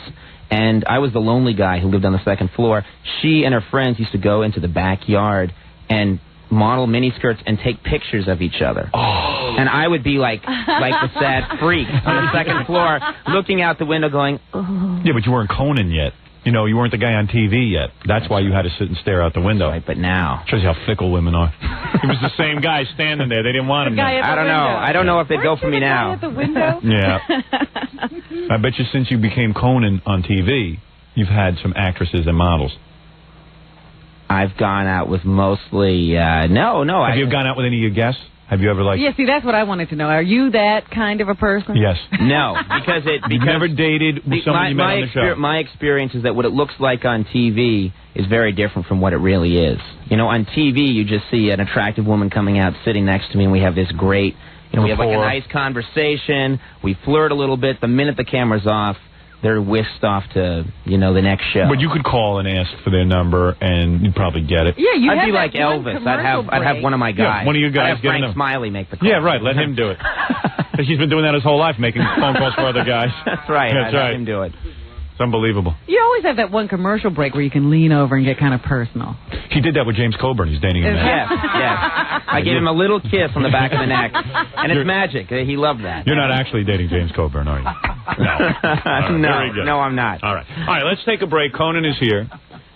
We'll have another segment with Conan, and then we'll have Marshall Crenshaw out to perform. All right. All right. Can you stay a few more minutes? Yes, I can. Okay. We'll be back right after. That's true, too. What else you got to do? All right. We'll be back right after this. We're back with the Howard Stern Show. We're going to be having a press conference in Orlando, Florida, our newest market, in just a couple of minutes, actually. But we have Conan for a few more minutes. Conan and I talking about show business. A meeting of the minds? Actually, yes. A summit. Yeah, a summit. A show business summit. I can learn much from you, Howard. Conan and I are actually a lot alike. We're both trying to figure out if we're actually in show business. I'm not sure. Which list are you on? Well, Conan had a good line. He said, every day I read about myself, whether or not I'm going to be on the show, whether I'm going to still be with the show, am I going to be with the show in 5 years? And how do you think of yourself? I thought that was a brilliant line. It was. I'm a premature baby, Howard. Yes. Every day I'm alive, my chances of continuing to live go up about 6%. Yeah, that's how he views his career. You're going to be normal. Right. One day he'll... Right. When I'm not on the air, I go right into an incubator. Man, it's tough. You never know where you stand. Sweet, sweet milk. That's right. And what happens when ratings come out? Do the executives come up to you and say, "Okay, Conan, we have your report card for today"? I mean, how do they do it? Well, they've been good. I've been fortunate. I'm not saying it's we're a genius or anything. Just being on the air. Since I've been on, every time the reports come out, the ratings are up more. So good. As long as every time they see an 8% growth, 10% more growth, you're up 11%. Yeah. Every time that happens, they're happy. So they say just keep doing what you're doing. So I'm lucky that way. Yeah. It's strange. That rating stuff I never get used to. I've been sitting with the ratings for my whole career, and you know what? That's what gives you eye pain. It's a real pain in the ass. It's something not the women now, it's the ratings? It's the women, the ratings, it's everything. The pressure. The pressure's incredible. It's always pressure. It's always pressure with the stupid ratings. If they did away with the ratings, everything would be fine, Robin. It'd be easy. Thank God we're at the top of them. And then it gets worse. Is it worse? Now tell me. Sure. You're at the top. There. You're at the top. Tell me what stay it's there. like. Gotta keep doing good shows. And you know what's stupid, too? I read in the paper, they say, Dave Letterman is killing Jay Leno. And then I read the ratings, and Dave has a 6, and Jay has a 5.4. Right, that's not killing. But that's got to kill Jay when he reads it. You know what I'm saying? They'll write the other thing. They'll write the next thing. They'll move on. Yeah. Hello? What does that mean? I don't know. I don't know what Conan's talking about. He's been babbling through the whole commercial. I think it's too early for him. No, they'll write. They will. Are you high, Conan? Very early in the morning. Very early in the morning. Made no sense at all. Yes, it did. Let's play that back. It did, man. No, it didn't. I'm telling you, you're an Irish drunk. It made so much sense. Admit it. It made so much sense. Well, you keep defending that son. All right, because they'll just write the next thing. Man. I have no idea what you said. I meant that the media will have another angle. You want to take phone calls for Conan? We never do that. You want to take phone calls? He doesn't get to take phone calls on his show. Like Larry King. Conan. Did you do the Larry King show? Yes, I did. And we actually talked about you. Yeah. It was funny. He said, what about Howard Stern? He said, are you going to... And I said, he said, are you going to have Howard Stern? I can't remember what he said. You're going to have Howard Stern on your show? And I said, yeah, I think I'd like to have Howard Stern on the show, but I probably should do his show first. He's been in the business a long time or something. And he said, why? Why? Why have you been in the It really seemed to bother him. He's really irritated that I'm successful. And you know what? Larry has never been successful, and he knows it. And you know how Larry's always bragging he has more than enough money than he ever needs? He doesn't have more than enough money than he ever needs. He never made a lot of money. Wait, he's not successful now? No. I thought that CNN show was a big hit. CNN show gets a 1 rating. And it's for CNN, it's fine, but they don't make a lot of money with it.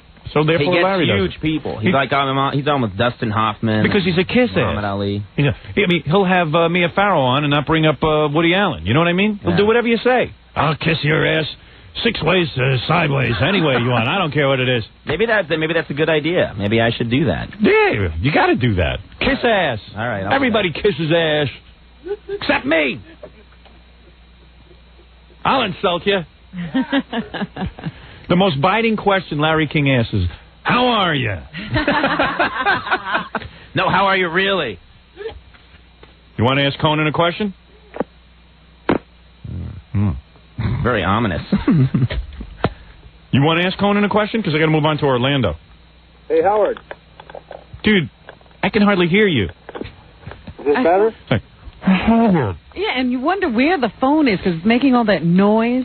Yeah, did you hear that? That's not even human.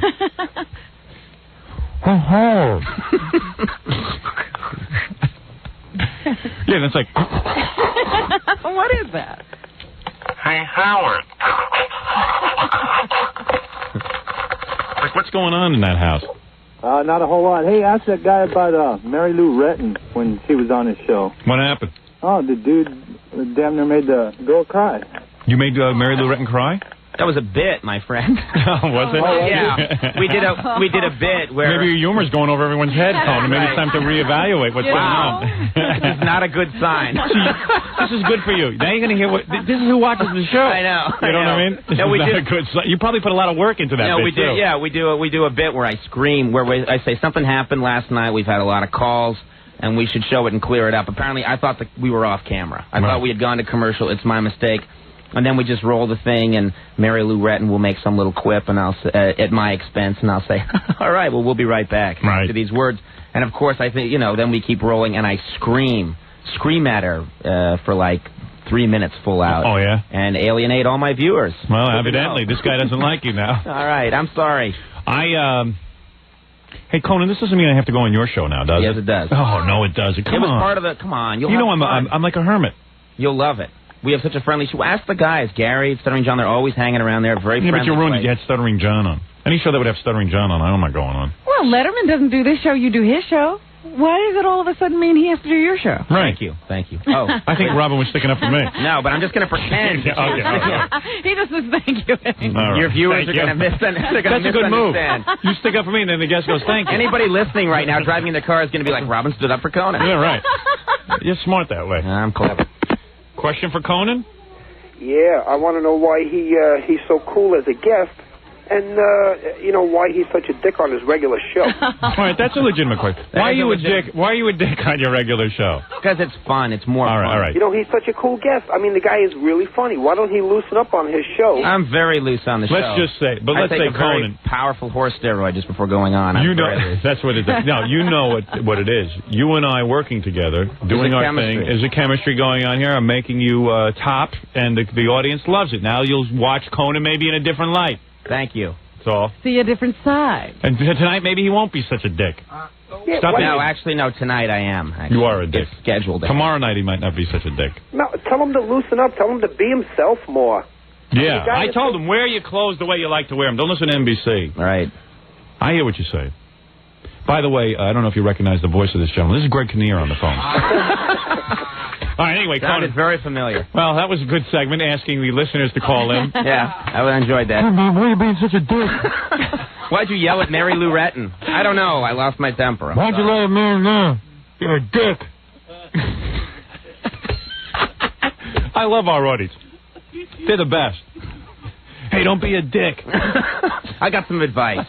No, that's good advice. I'm writing that down. Yeah. So anyway, Conan evidently is getting laid a lot. He's telling me in the commercials. Oh, he is. So he's not sticking to that one girl. No, he's with the one girl now, for now. Yeah? How long you had her? Oh, it's not been long. 3 months? I don't even know, man. I'm so... I know how I can find out who she is. She's hot, huh? Damn. How old? Did you meet her parents? Late 40s. Oh, stop. You don't even like have to meet... 48. You don't have to meet her parents, a couple of kids. Do you have to meet her parents? No, that'll be taken care of by people that work for him. Yeah, but he's not kidding. The parent. Who's your agent? My agent is Gavin Pallone at UTA. Never heard of him. Very powerful man. Is he? Oh, yeah. Have you been off? Who represents you? Oh, Super Agent Don Buchwald. Everyone's heard of him. Excellent. Well, anyway. You know what you ought to do? You ought to do a Pierce Brosnan. No. I got to stop being such a dick. No. Get a girl with cancer. Now, that's good. Jackie O is available. No, you get a girl, you marry... I like the way her. this whole thing is turned, by the way. I want to say, just as a casual observer, I like the way this conversation's turned. And right. I want to join in this line of comedy. Right. I want to roll up my sleeves. You're having so much fun with this topic. You know you want to get into it. I really do. You're having so much fun in the Jackie O pool. I want to dive in. No, Conan's doing the whole network thing. He can't get into cancer jokes and stuff.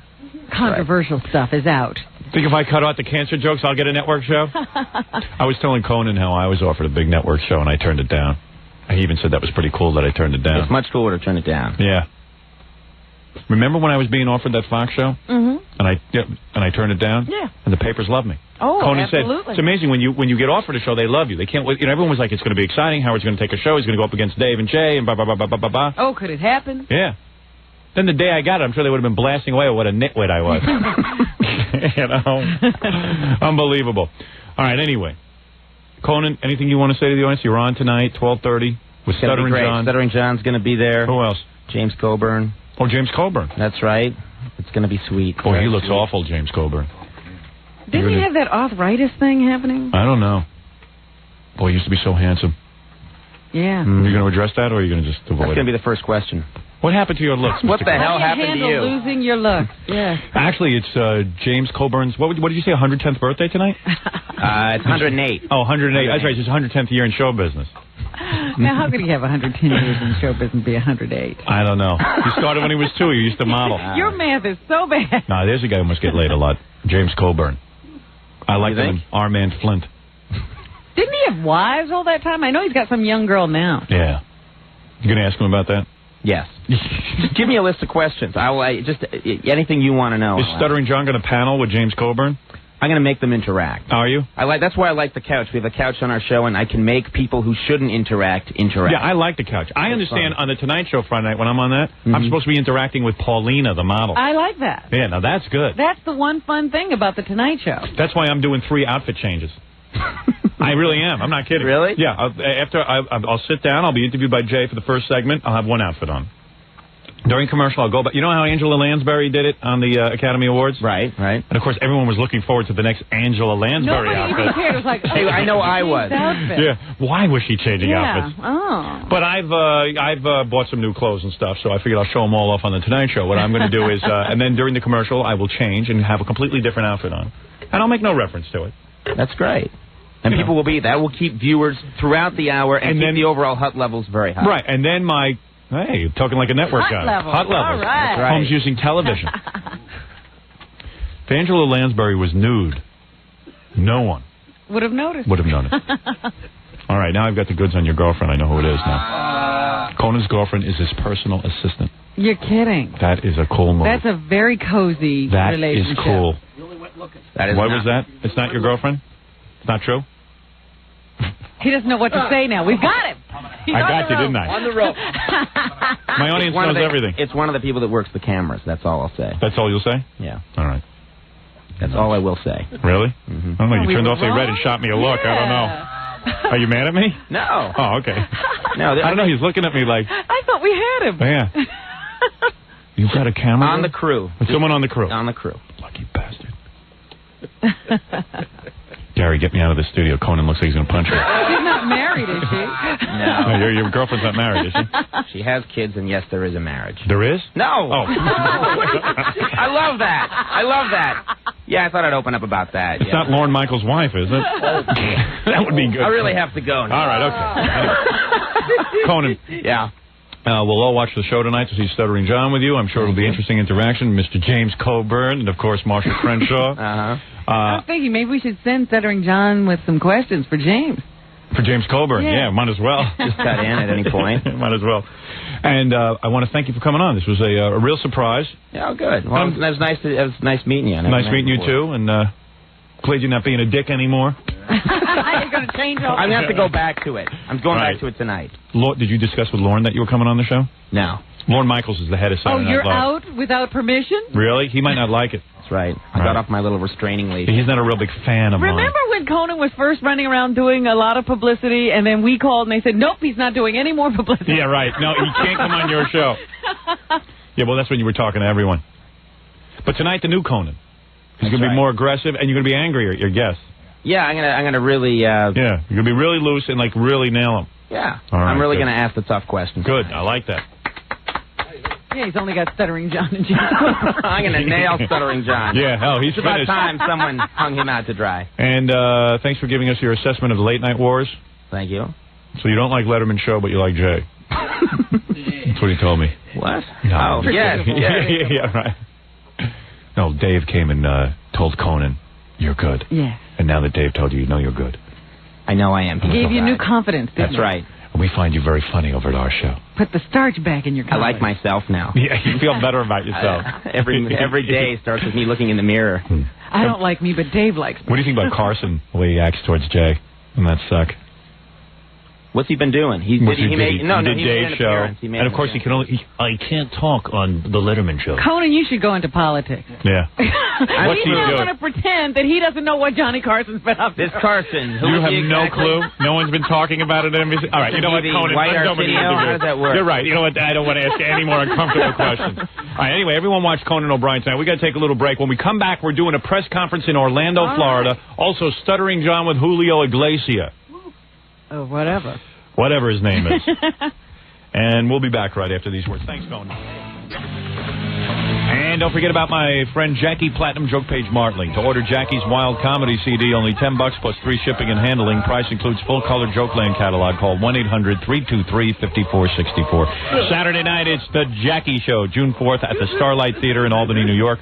One big show for dirty jokes and info. Call 516-922-WINE. Robin, we're not ready in Orlando for the press conference. We're waiting for one or two more people who are supposed to be there, like the CBS News affiliate and all that kind of thing. So what shall we do? Well, in the meantime, I do want to hear Stuttering John with Julio Iglesias. Julio Iglesias, of course, wrote a book. He did? What is it about? I should ask him, Julio, why did you write a book? Is that what he was signing, his book? Yeah, a book, didn't he? Didn't he write a book? I guess. It was at a record store, though. So. Oh, it was a record maybe store. Maybe it's a record. Yeah, it's a record. He's got a new album out. Oh, well, I was under the impression you were at a bookstore. Yeah, it's called Crazy. Crazy. Crazy for buying this record. Crazy for buying this record. Let me hear what you only got off one question and they threw you out. They threw me right out. Now, what happened? You had to wait online because there were a lot of fans there. No, I just waited for him to get out of his limo, and then I just followed him in. Like a stalker. Yeah. Yeah. And then I asked one question. This chick just like pulled me from the back, pulled me out. Really? Pulled you by your hair? Was he offended by the question? No, he was cool, man. All right. Well, let's see. Let's see how it went. Let's see what happened. Julio, can I ask you a question for WXRK, his radio? Could you say, Lucy, I'm home from the club? Yes, Lucy, I'm home from the club. Okay. That's great. Lucy, I'm home from the club. Hey, he said it. It's great. I love it. Play it again. All right. Hey, it was a good interview. Yeah. While it lasted. Could you say, Lucy, I'm home from the club? Yes, Lucy, I'm home from the club. Okay. I like the laugh. He's answering questions. I don't care. Holy. Was that a black woman? No. It's like busty white woman. Yeah, she sounds like a black lady. What does she do? I don't care. He's flipping out on him. I thought this guy sells millions and millions of records internationally. Why is he doing a record signing? To keep selling them. I guess that's how he does it. Oh, you think he goes from store to store through Europe? I think he's like a country western singer. He just really gets close to his audience. I think he's like a fuller brushman. Yeah, I think that like all the old bags that show up to see Julio Iglesias think they're going to go to the sack with him. I don't care so much what a woman looks like. I love to just meet the minds. Woman is beautiful. Woman, any woman. I saw this little thing of Conway Twitty. It's almost on like the gigolos. Jenny Jones show the other day. Yeah. And he actually used to go on cruises. With his audience. With his audience. Yeah. Well, he had him living in his backyard. When Conway Twitty... Is he dead now? Yes. Conway Twitty...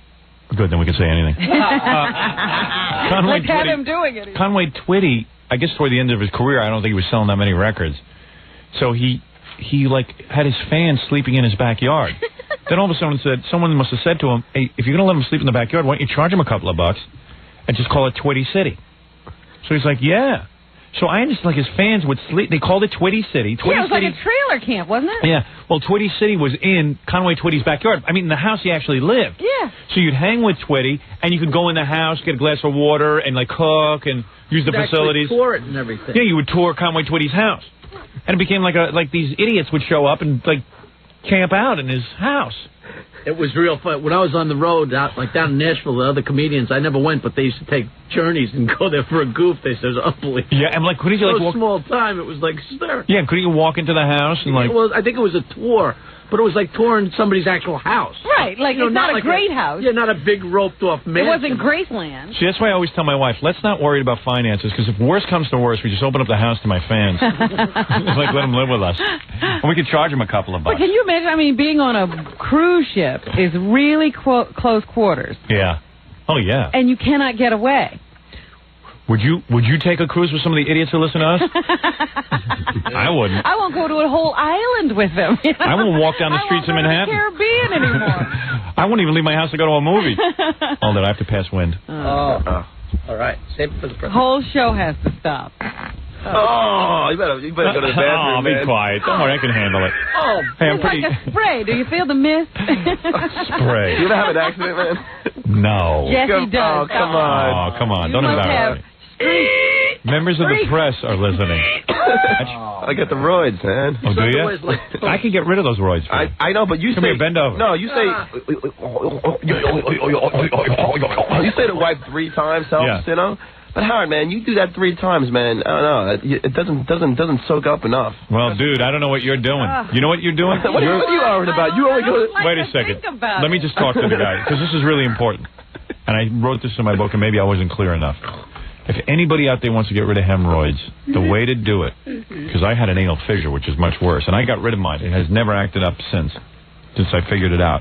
And I had to go like into a cave and meditate before I figured the answer out. He was lashed to a tree. Because I said to myself, what am I doing wrong? I shouldn't have this. I'm a normally healthy guy. Why am I scratching my underwear? All out. It just came to you in a dream or something? No, I don't know. Yeah, I guess so. You're sort of sounding like, what was that Susan Sarandon, Nick Nolte movie where they discovered the cure for their child's disease? Yeah, I know what you're saying. Lorenzo's oil. No, but I got to tell you something. I had plenty of that oil, but it was in my pants. I got to tell you something. I really was disturbed that here I was an adult, and you would see like round circular marks in my underwear, in various colors, because I would poke every minute trying to ease the constant itching that I had. And I said, this can't be right. A man is not meant to be doing He's not meant to itch. Who was washing your underwear at this point? The housekeeper. How embarrassing. Very embarrassing. I used to, I would sneak. In my house, everything is sneaky. Even if you want to watch TV by yourself, you have to sneak. Because if my wife catches me watching TV, she'll come into the room and go, "You watching TV?" And I'll go, "Yeah." "Why didn't you tell me? I'll watch with you." And you mean you don't watch television while you're working? Sometimes I do, but sometimes I get to go up to the bedroom and lay down and catch a couple of minutes of television. But that becomes like a whole issue. Like, why am I not with the kids? And why am I not with her? And why am I not watching with her? Meanwhile, she talks through every television show. I was going to ask you, does she talk? Yeah, through the whole thing. How come Amanda is not going to work today? And why is she mad at Allison? I'm trying to watch Melrose Place. I go, "Allison, this is not rocket science." I mean, what do you mean? Just pay attention. What, I wrote the show? Just watch. So what if you don't know what's going on? I said, I'll explain on the commercial. It's so annoying. Does she talk through a movie, too, if you're watching the movie? Yeah, that's why I don't watch movies with her. I watch movies now downstairs by myself, and then I go, "Oh, here's a good one, Allison, watch this." I screen for her. And I'm serious, dude. I don't need people explaining. I have never once asked for an explanation in a movie. Ever. In my whole life. I must be a genius. Don't go to the movies with Ganji, though. No, really? I know. Ganji needs an explanation of everything. What? I ask questions constantly, too. My wife goes nuts. Oh, you ask questions? Why? You're a bright guy. You can't figure out what's going on in a movie? You want to know more? What, if she wrote the movie? Yeah, what does she know? You get so... So anyway, I don't really enjoy watching TV with my wife. So, as I don't enjoy doing anything with anybody, because I'm a miserable son of a bitch. So anyway, it's like my wife even says, "Hey, I got Alice in Wonderland. Let's watch it with the kids." I go, "I hate kids shows." She goes, "No, it's the joy of watching the show through their eyes." No, that's all right. You don't want that joy. I don't have to have every joy in life. You enjoy. You soak up that enjoyment. You do it for me. Yeah, you watch Alice in Wonderland. Because I tried to sit and watch Aladdin with my kids, and I lasted 5 minutes. Aladdin wasn't a bad film. Aladdin was really? great. Was it? Yeah. I don't know. And then Beauty and the Beast. I did watch Beauty and the Beast. I like that. That was cool. Reminded me of my life. No. My wife's a beauty, I'm a beast, and I don't know what she's locked in there with me. Locked in there with me. Waiting for you to change. Yeah, right. So anyway, what was I talking about? Underpants. Yeah, all right. So anyway, it dawned on me at some point that this was not right. I'm a healthy guy. What am I doing? And why am I scratching? And why does my underwear look like this? It used why to do get you so have bad. to spend so much time thinking about it? And I'm always sneaking around my house. I'd lock the bathroom door. And we have, glass on our bathroom door, which I hate. So what even do you mean glass on the bathroom door? If I'm showering, people can look in. You're kidding. Yeah, my kids see my penis and everything. You're kidding. No, it's real embarrassing. Whose idea was that? I mean, it's just a glass door? Yeah, it's really weird. It was the guy who built the house. Just, I don't know, he freaked out. So now I'm putting like a shade over it. So even if you're sitting on the bowl? Yeah, if you're on the bowl, you can... No, I have a separate wooden door for that. No one wants to see that. Someone thought that through. Like, I don't even want to see my wife showering. You know what I mean? Oh, you don't? No, because that's not special. I like to just have everything prepared. I don't want to just walk in and have a run around naked. And if she's, and if she's on her period, I see the string, I see everything. I'm being honest. I don't want to see that. I want some privacy. I don't want to see my wife when she's doing her ablutions. Her toilet. Ablutions. I thought it might be nice to see her showering. You don't know what ablutions are? Well, think about it. Think about what ablutions are. That's what you're not doing. Yeah. Because you got roids. If you did your ablutions, you wouldn't have roids.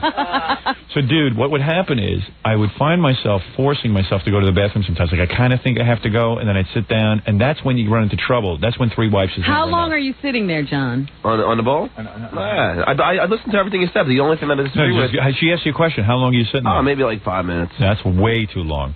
The whole process should take 30 seconds. Now, I know you think that's nuts, but you should only sit down on that bowl unless you really have to go. And then once you go, get done with your business and get off. 3 wipes, that's it. If you require more than 3, just hop in the shower. Dude, 3 is it. And not real hard, and that's it. That's it.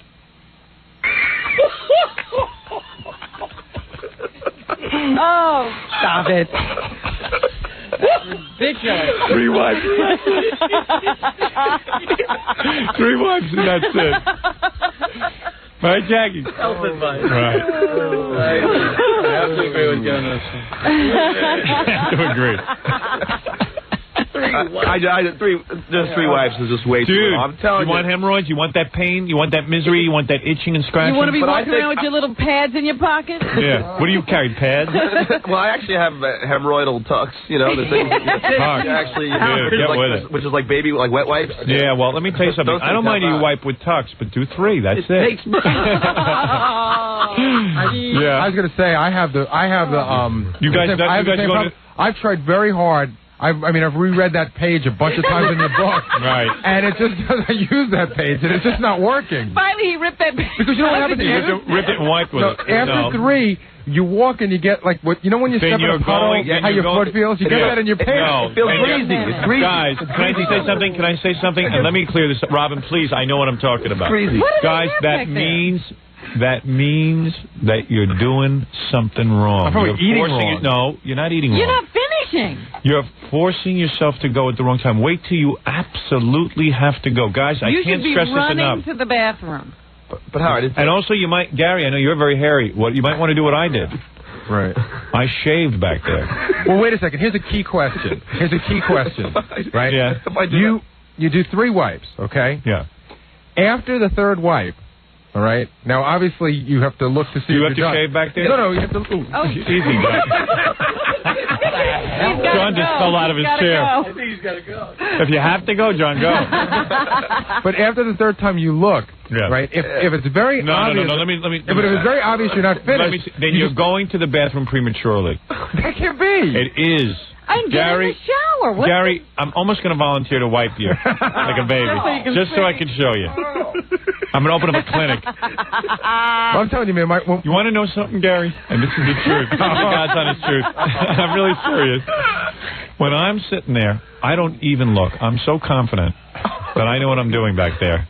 I don't look. Oh, come on. I do not. I look to see what I've done, my creation. But I do not look at the papers. That's how confident I am. Just check the Unless, right. Just do you unroll paper 3 times? I'm very proud of what I do. Excuse me, Robin? Do you unroll paper 3 times? I don't understand. Do you get 3 separate things of paper? Yes. Have you gotten so good that you're down to 2, or is that it has happened. So do you look at your creation before you put the paper? Yes. Oh, sure. Okay. Of course. I don't want the paper to block my creation. Yeah. you get up and look? No, I can look between my legs. There's nothing blocking it. Of course, you don't look. Your parents didn't make you feel special. Well, you look at... Oh, I'm so proud of it. I gauge how I'm doing. First of all, you need to see. It's like tea leaves. No, you have to look at it to take stock of what your health is. You need to see color, consistency, you're right, and everything. No, it's Why? Why? What's a good color? Because we love ourselves. What's a good color? Green. Green. I can't tell you what a good one is, but I can tell you what a bad one is. It's part of your history. It's part of your history. Yeah. You look down there, you get eyes. It's part of you. Oh yeah, I forgot I ate Mexican. I shouldn't do that. But listen, I don't want to dwell on this. I just want to say to anybody out there, and take this as a medical research thing. Medical fact.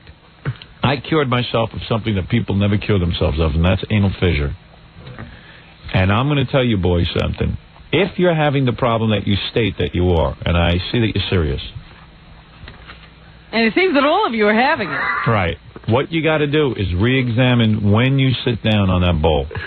But what if you're running around what if you're running around and you're near a bathroom and this is like sitting with my kids. I know. Well, it's like 5-year-old. You know you're not going to be near a bathroom for 3 or 4 hours and you feel an urge, but it's not. Doesn't matter. It's not the uncontrollable urge you speak of. Then don't go. But what if you know that you're going to be somewhere where you can't Where go? are you going to be that you can't go? I don't know. In the park. Where are you going to be? No place you can't go. Right. You know what? We gotta do this press conference. All right, let me take a break. And all the Orlando press has been sitting listening to the whole conversation. Oh, good. Now they'll have something to write about. They'll see that I'm also a medical authority. All right, hey, guess what? As a special treat, the guy who wrote that nasty article about me in Orlando is in the audience. Oh, wonderful. And I consider that brave. I consider that a man at least who's willing to confront and the people stand up for his word. Good. I'm proud of him. Greg Dawson. So we'll be speaking with him from the Orlando Sent to Hell. I wiped 3 times with his paper. Let's take a break, and then we'll talk with the Orlando press as we greet our newest market. All right, Robin, I want to move right over to Orlando, where we're having a press conference. I've invited all members of the Orlando press. And how many showed up? I can't think there's more than 3 people there. There were 4 half an hour ago. Oh, okay. Yeah, I mean, how many press do you think there are? There's one newspaper, the Orlando Sent to Hell. That's the only newspaper they have. Yeah, because if you work for the Orlando Sentinel, you feel like you've been sent to hell. No money. Lots of freedom. And you're in Orlando. And you're in Orlando. And then I guess they got a couple of local news stations. I don't know. They said they had some local television. Okay, so let's go there right now, and let's talk to our great program director out in Orlando. Who that? The great Jay Clark. Who would that be? Jay Clark? Yes. Hello, Howard. Can you hear me? Not only can I hear you, you're talking too loud. Oh, all right, Howard. Wait a minute, I'll whisper now. Let's face it, Orlando's a nice place if you're a mouse, not a program director. That's probably true. Actually, Jay, it's a nice place. What the hell happened to you in your career? I mean... You knew this guy? Well, Jay Clark was a program director in New York. He was at WABC. Really? I had a nervous breakdown. Did you really? No, I didn't. I believe that. Well, I mean, what the hell happened? You were on a roll. You to Orlando? Were you what happened? Well, I'll tell you, I got into sailing. Big time. Oh, there's a career. And this is, well, no, but, you know, you have to have a life, too, and part of my life is sailing. So I'm here, and Did you have to pay for the sailboat? That's why I work in Orlando. Really? I don't know. There's something strange going on with his career. Because really? Jay was a big deal. Fired from ABC? Were you fired from there? Yeah. Oh, okay. That'll make you sail. Oh, yeah. No wonder you're sailing. That's right. I was on the beach and decided to get in the water. Sailing. Orlando's the only place in Florida with no ocean, and he's sailing. All right, anyway, listen, this is not an interview for Jay, obviously. Okay. We're not here to talk about Jay's pathetic career. I thought you were going to give me a job. Listen, not with the role you're on. You're try to save this one. You're bad luck. You bet. That's right. No, actually, you'd probably sail much better in Dallas. That's another place. Anyway, before I take questions, and I'm most anxious to talk to Greg, who was so critical of me, because he's doing maybe you want to save him for last. I don't care what order Jay puts people in. I want to address the Orlando press. How many people are there? 4? From the press, from the actual press, we got 1, 2, 3, 4, plus a couple of our people. So that's 6. Oh, so there are 6 people there. Good. Yeah. I would like to address them in group. You know, when you go to some of these smaller markets, Robin, the press conference becomes less and less spectacular. But I don't care. I treat every market equally. Every market has a press conference. First of all, to Orlando. And to my dearest Walt Disney and all you other frozen bastards. Is he frozen there in Orlando? Is it Orlando or isn't he out in California? He's in L.A. Let us just say the South. Finally, the South, Robin.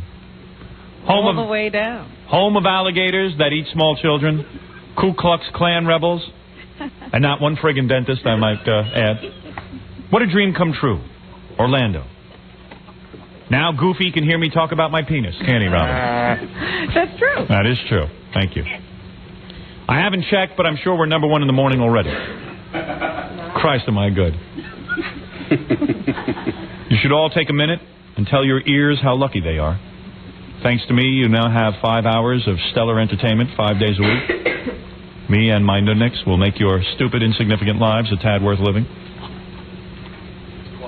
Boy, is it quiet? I guess they're hanging on your every word. We're listening closely. I guess Greg is writing down my every word and evaluating my monologue. He's falling asleep. Yeah, good. Who was that? Greg? Was that Greg? That was Roland. Oh, okay. Really? We're sleeping. Another critic. Honey, don't worry. I'll get a hold of you. By the way, those two turds with microphones who have been stealing my material for the past 5 years have stolen my personality, Ron and Ron. They're as good as gone and gone because I am the king of all media. God's gift to radio. World's greatest talk show guest. Also the horniest half-Jew since Moses. Now I am ready for your inane questions and your phony posturing. I want you to all address me, the greatest radio personality that ever lived. And speak your piece. All right, just before we do that, Howard, yes, he has another. Now that you did this whole thing and set it up so nicely. Well, thank you. I just like to always. I see. I got a lot of big laughs there from that positive crowd. Well, they are very positive. They're sitting here saying, "Oh, yeah." Well, I read Greg's article. He's about as witty as a bush full of oranges. Howard, we're not so easily amused as you are up there. I see, Greg. Maybe you're not. Hey, Howard. Yes, Greg. Listen. Well, wait a second. Can Greg get on my chain? Okay. Howard, on behalf of all seven of our readers at the Sense of Hell. Yes. No, I'm sure that pointed out yesterday. No, I'm actually. I'd like to know a couple things. First of all, I want you to remind. I wonder if you could remind us when you can be on Leno because I think we missed it the first 78 times you mentioned it on Monday. Greg. The other question, Howard. Well, why don't you do one question at a time? Well, because I know I probably won't get a chance. No, to ask a second. You will ask all of your questions. I don't censor anybody. Except for Jackie. But let me say this. First of all, one of your criticisms of my show is that I mentioned Leno and over and over again. And being a radio reporter and probably someone who's never actually performed in radio, I would take that to be true, yes? Have you ever been a performer in radio? I've been on radio, Howard. You've been on the radio. Yes. As a guest? Oh, yes. I've been on as a guest, and I used to do a little daily bit here years ago until I was canceled. Oh, you were canceled. Why? You were so witty that you went over the heads of I was Orlando? tyrannical for the market. Unlike you, Howard, I didn't shill for Disney enough. When did you start shilling for Disney? We'll address that in 1 minute. Okay. I'll address that in a minute. And when you call me a shill, you said, Howard, you wish the whole world was run like. You said you wish the whole world was run like Disney. I do. You deserve to spend the rest of your life in a goofy costume. You wouldn't even have to use the mask, Howard. Sir, you don't have to be in a goofy costume. Why do you need? You're a funny guy. You're a big wise ass. First of all, when you say I shilled for Disney, killing there. You're he's killing. He's cracking up these women. You really should take my place on the radio. You are so inconsistent in your logic, it's not even funny. That's why you will never write for a New York newspaper. You will never write for a newspaper that will pay you more than $10,000 a year. Thank you, Socrates. Yeah, well, I know what I speak. Let me tell you something, Greg. You are a guy who knows he's going nowhere. You have not even had a success yet in your career. In Orlando radio, they threw you off. Your newspaper career is at the Sentinel, which might be a big deal in Orlando, but I think in the newspaper world, I don't think it's too exciting. And I think you know that to be the truth. What's exciting? New York Post, Howard? That exciting? Yeah, I think so. Yeah, I think where you could be somewhere where someone might actually get to read you. Very low standards of excitement, Howard. But let's not put down your career at this point. We'll do that later. Let's just address your logic in your article when you talk about that I'm a shill for Disney. I've been talking about the Disney company for years. I happen to like the way Michael Eisner runs it.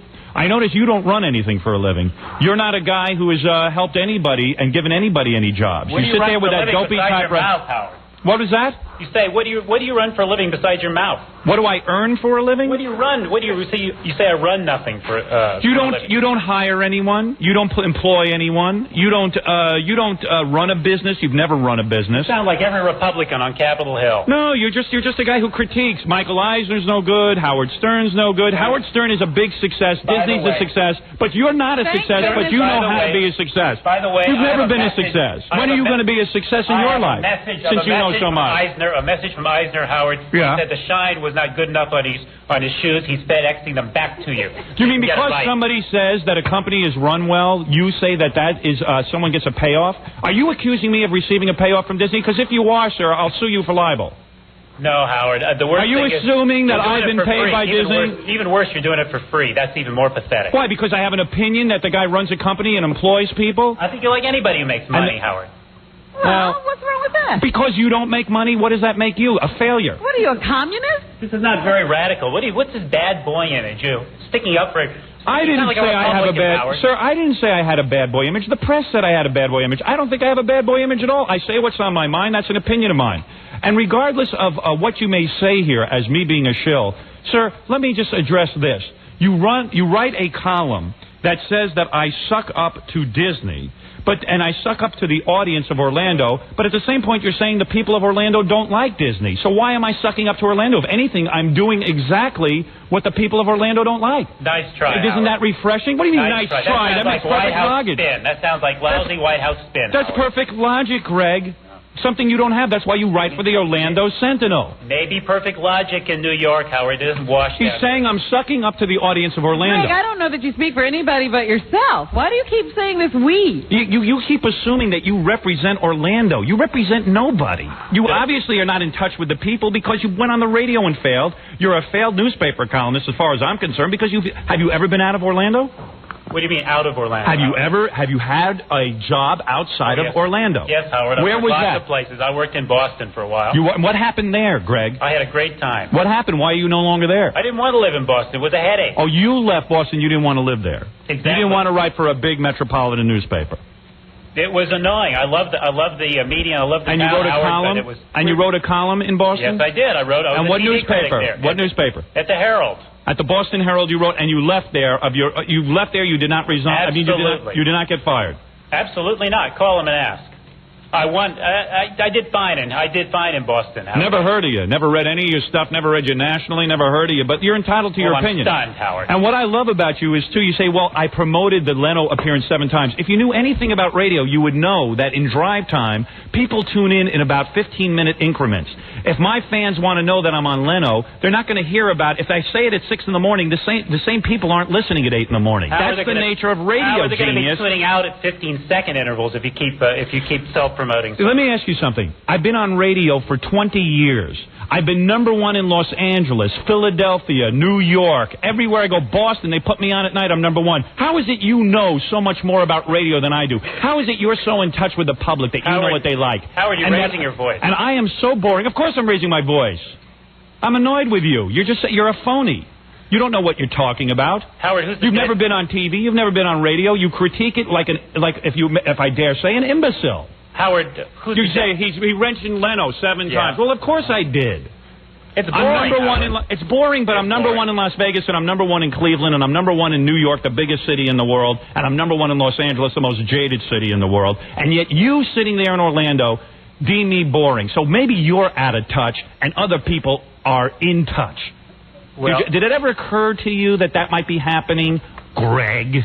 Certainly not, Howard. No, you know what's in touch. Well, you go on the radio and show me how to do it with your scary talent. Who is the designated victim today? Is it going to be Is it going to be thalidomide babies today, or is it going to be quadriplegics, Howard? Oh, does that offend you, Greg? You did such a good job on the Down syndrome kids on Monday, Howard. Oh, did that offend you? No, it did not offend me at all. That Nothing offended you said offended me. Howard, well, if it didn't offend you, what's your problem with it then? It was just banal and sickening, Howard. Yeah, but I guess I'm #1 everywhere I go, so maybe I'm in touch and you're not.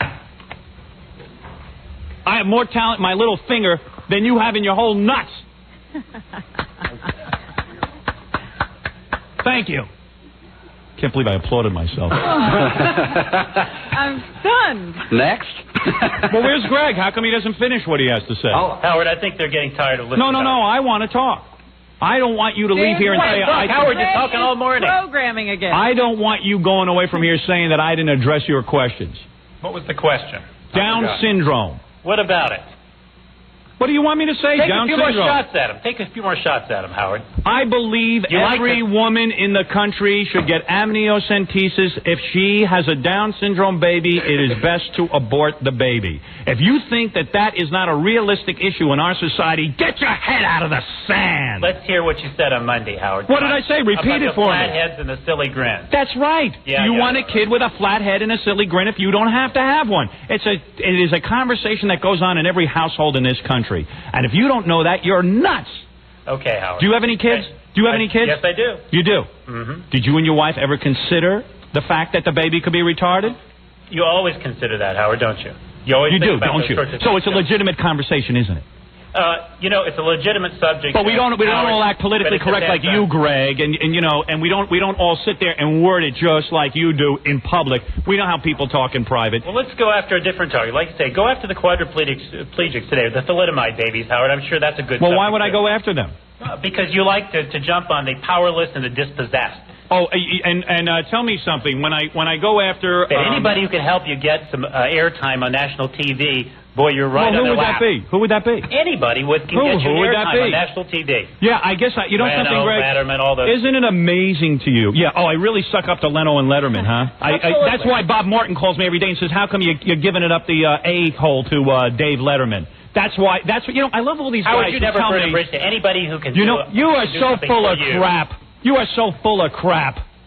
You don't even know what bridge I burned. He's only been there. Because he's fascinated with me, and instead of writing the article, he said, hey, I tune in for 4 hours, and I'll tune in every damn day that this guy's on. He won't write the article because you're so totally fascinated by what I say. Howard, you won't admit it because you're a phony, and phonies don't get anywhere in life. Only people who write reality. What you remind me of, there's a very famous writer here in New York named Marvin Kittman. Marvin used to write negative articles about me when it came to New York, and I used to read Marvin all the time. I'm new to your column, but I used to read Marvin all the time, and I said, I know Marvin likes this show. There's no way. Marvin did a complete turnaround. He wrote an article. He says, you know what? I got to admit it. I do like Howard, and I guess I just kind of got caught up in the I hate Howard syndrome. But the show is fascinating, and the show is interesting, and it's entertainment for people who drive in their cars, and it's something different. And there's something exciting going on. There's somebody trying to do things that are different instead of the same old damn thing.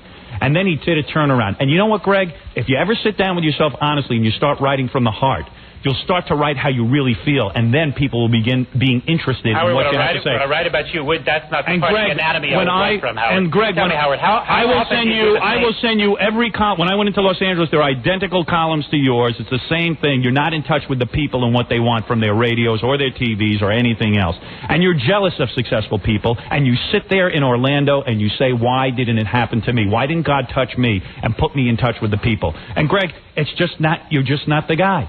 You're not the chosen one. Howard, you're going to be one of those people who die in obscurity. Howard, and it's not going to happen for you. Even though you paint cartoon pictures of yourself in the Orlando Sentinel, when you walk down the street, you're anonymous. Howard, the final question I have from the new listeners is, how often do you do the same bits before you actually come up with new material? I'll tell you something, Greg. Every day I come up with a fresh show for 5 hours, and I'm going to tell you something. I'll read your column every day. We'll see how fresh and exciting it is. Do we have a new subscriber then? You certainly do. All right. Good luck in your career, Greg. Yours too, Howard. Good questions, too. Is he done? Listen to this guy's column. You got to hear this. He goes, where the hell is it? I outlined it. It's just amazing. I was sorry to hear that you cut short your visit to Disney World because you got tired of waiting in line with white trash, as you called them. So, excuse me, that's sucking up to Disneyland? I'm saying that there's tons of white trash in Disneyland. I don't want to go there? I don't know what I'm saying. Then this guy makes no sense. You left out all the other stuff. Then he says, no, I'm going to tell you a whole thesis. And you jumped right in Eisner's lap. You talked about the whole world should be run like this. Let me tell you something about Michael Eisner. Michael Eisner took a company over. If you knew anything about business, you jackass, you would know that Michael Eisner took over the Disney company. It's a lesson in executive management. He took over a company that was failing. Because, here's a classic example why Michael Eisner's a good management. You want to talk management? Is he still there? I don't know. Greg. Is Greg okay? I'm not Here's like why I think like your posse. I'm not it's easy to sit there every time you breathe. It's easy to sit there and say, "Oh, gee, you're Michael Eisner." That. Why don't you applaud someone when he does something good? He took over a company. Do you know that the previous president of Disney, I don't even remember the guy's name, he would not release any of the Disney movies on video. He had decided to lock these up in a vault. He was going to make them more valuable somehow. The company was failing, and this guy had them locked up in a vault. Michael Eisner came in and he said, wait a second, why are we locking these things up in a vault? Why don't we take these things and release them on video? Take the Mary Martin performance in Peter Pan. Take all of these different things, release them on video. Let's get them out into the public. Nobody's running to the movies to see Fantasia anymore. Let's put it out on video cassette. There was such an influx of money, so much wealth coming into the company. They started Touchstone. They started a new movie division, putting thousands of people to work. I can't tell you what a brilliant move this was. And it seems small. People don't recognize anyone's business accomplishments. I found that to be tremendously innovative, that he was able to break away from Disney's past and do some interesting things. That's all I said. But this guy can't handle it. You know why? Because he can't handle a success. If a guy has a success and you point it out... It's too easy to pat somebody on the back for doing a good job. Yeah, but if the guy was a failed businessman who cost thousands of jobs and people lost their jobs... This guy, I don't know what is he, a communist? Are you a communist, Greg? You don't want to see people do well? Is that it? Howard, you know, some people, all the only... You know, Greg, you're... Give him a good shine this time, okay? Get that shine back. You want to know something, man? If you call that kissing ass commenting on something good that someone does, you're a sick, sick freak. Well, all I can say, Howard, is the last person I expected to hear these kind of cliches. What? That's corporate cliche. What have you done? Tell me the money that you brought in for people and put people to work. Tell me about it. Tell me what you've done. Howard, Greg. I can't compare Tell salaries. me what you've done for people. Not salaries. Forget salaries. Tell me what you've done to make the world better for people, getting them to work. Tell me the innovations. Tell me something that you thought up that was original, Greg. Except from that crap you write.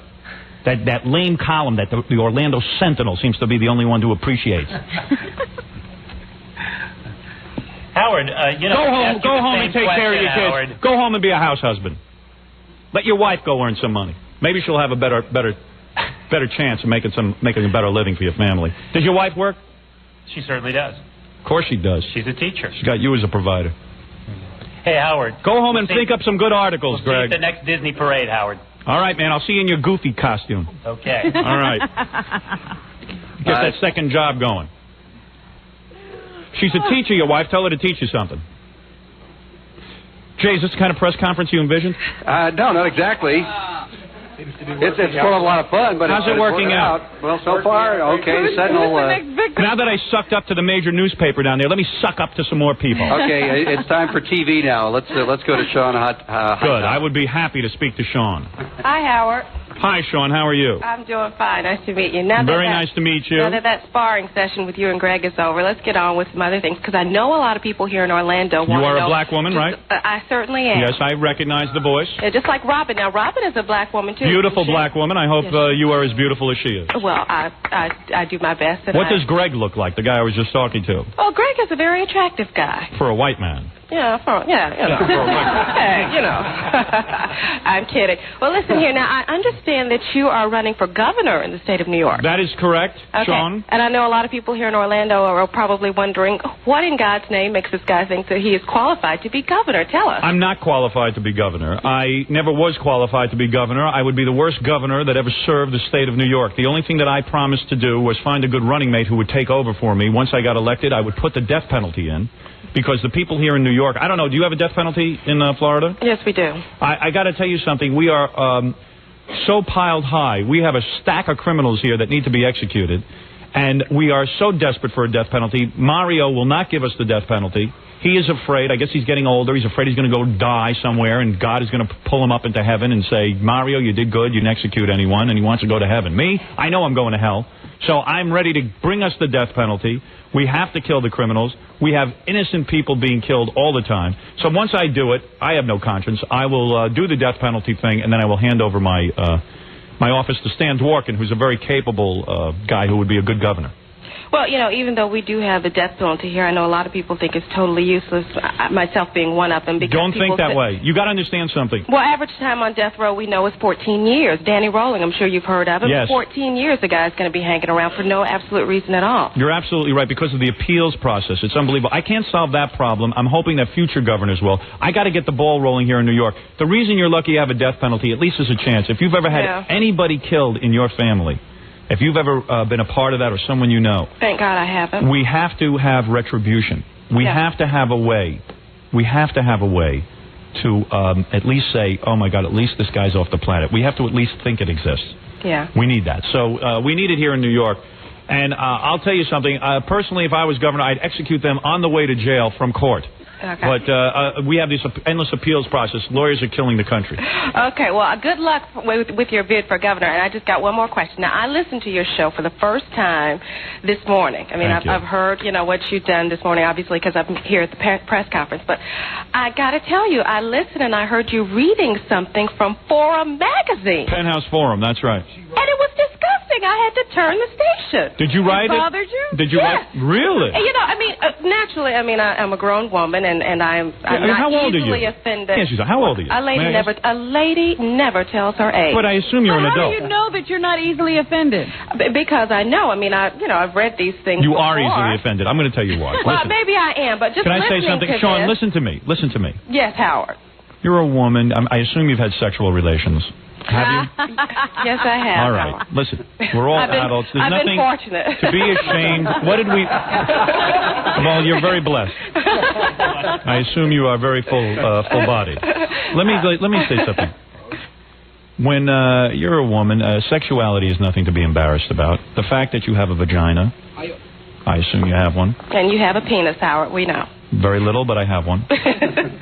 These things are nothing to be... That's very kind of you to say. To feel about our sexuality is we all have it. We all go to the bathroom. We all have sexuality. To be so childish about it, to say, oh, my God, I was offended. A woman wrote into Penthouse magazine and said that she was turned on by me. She had a fantasy. And had a fantasy about me.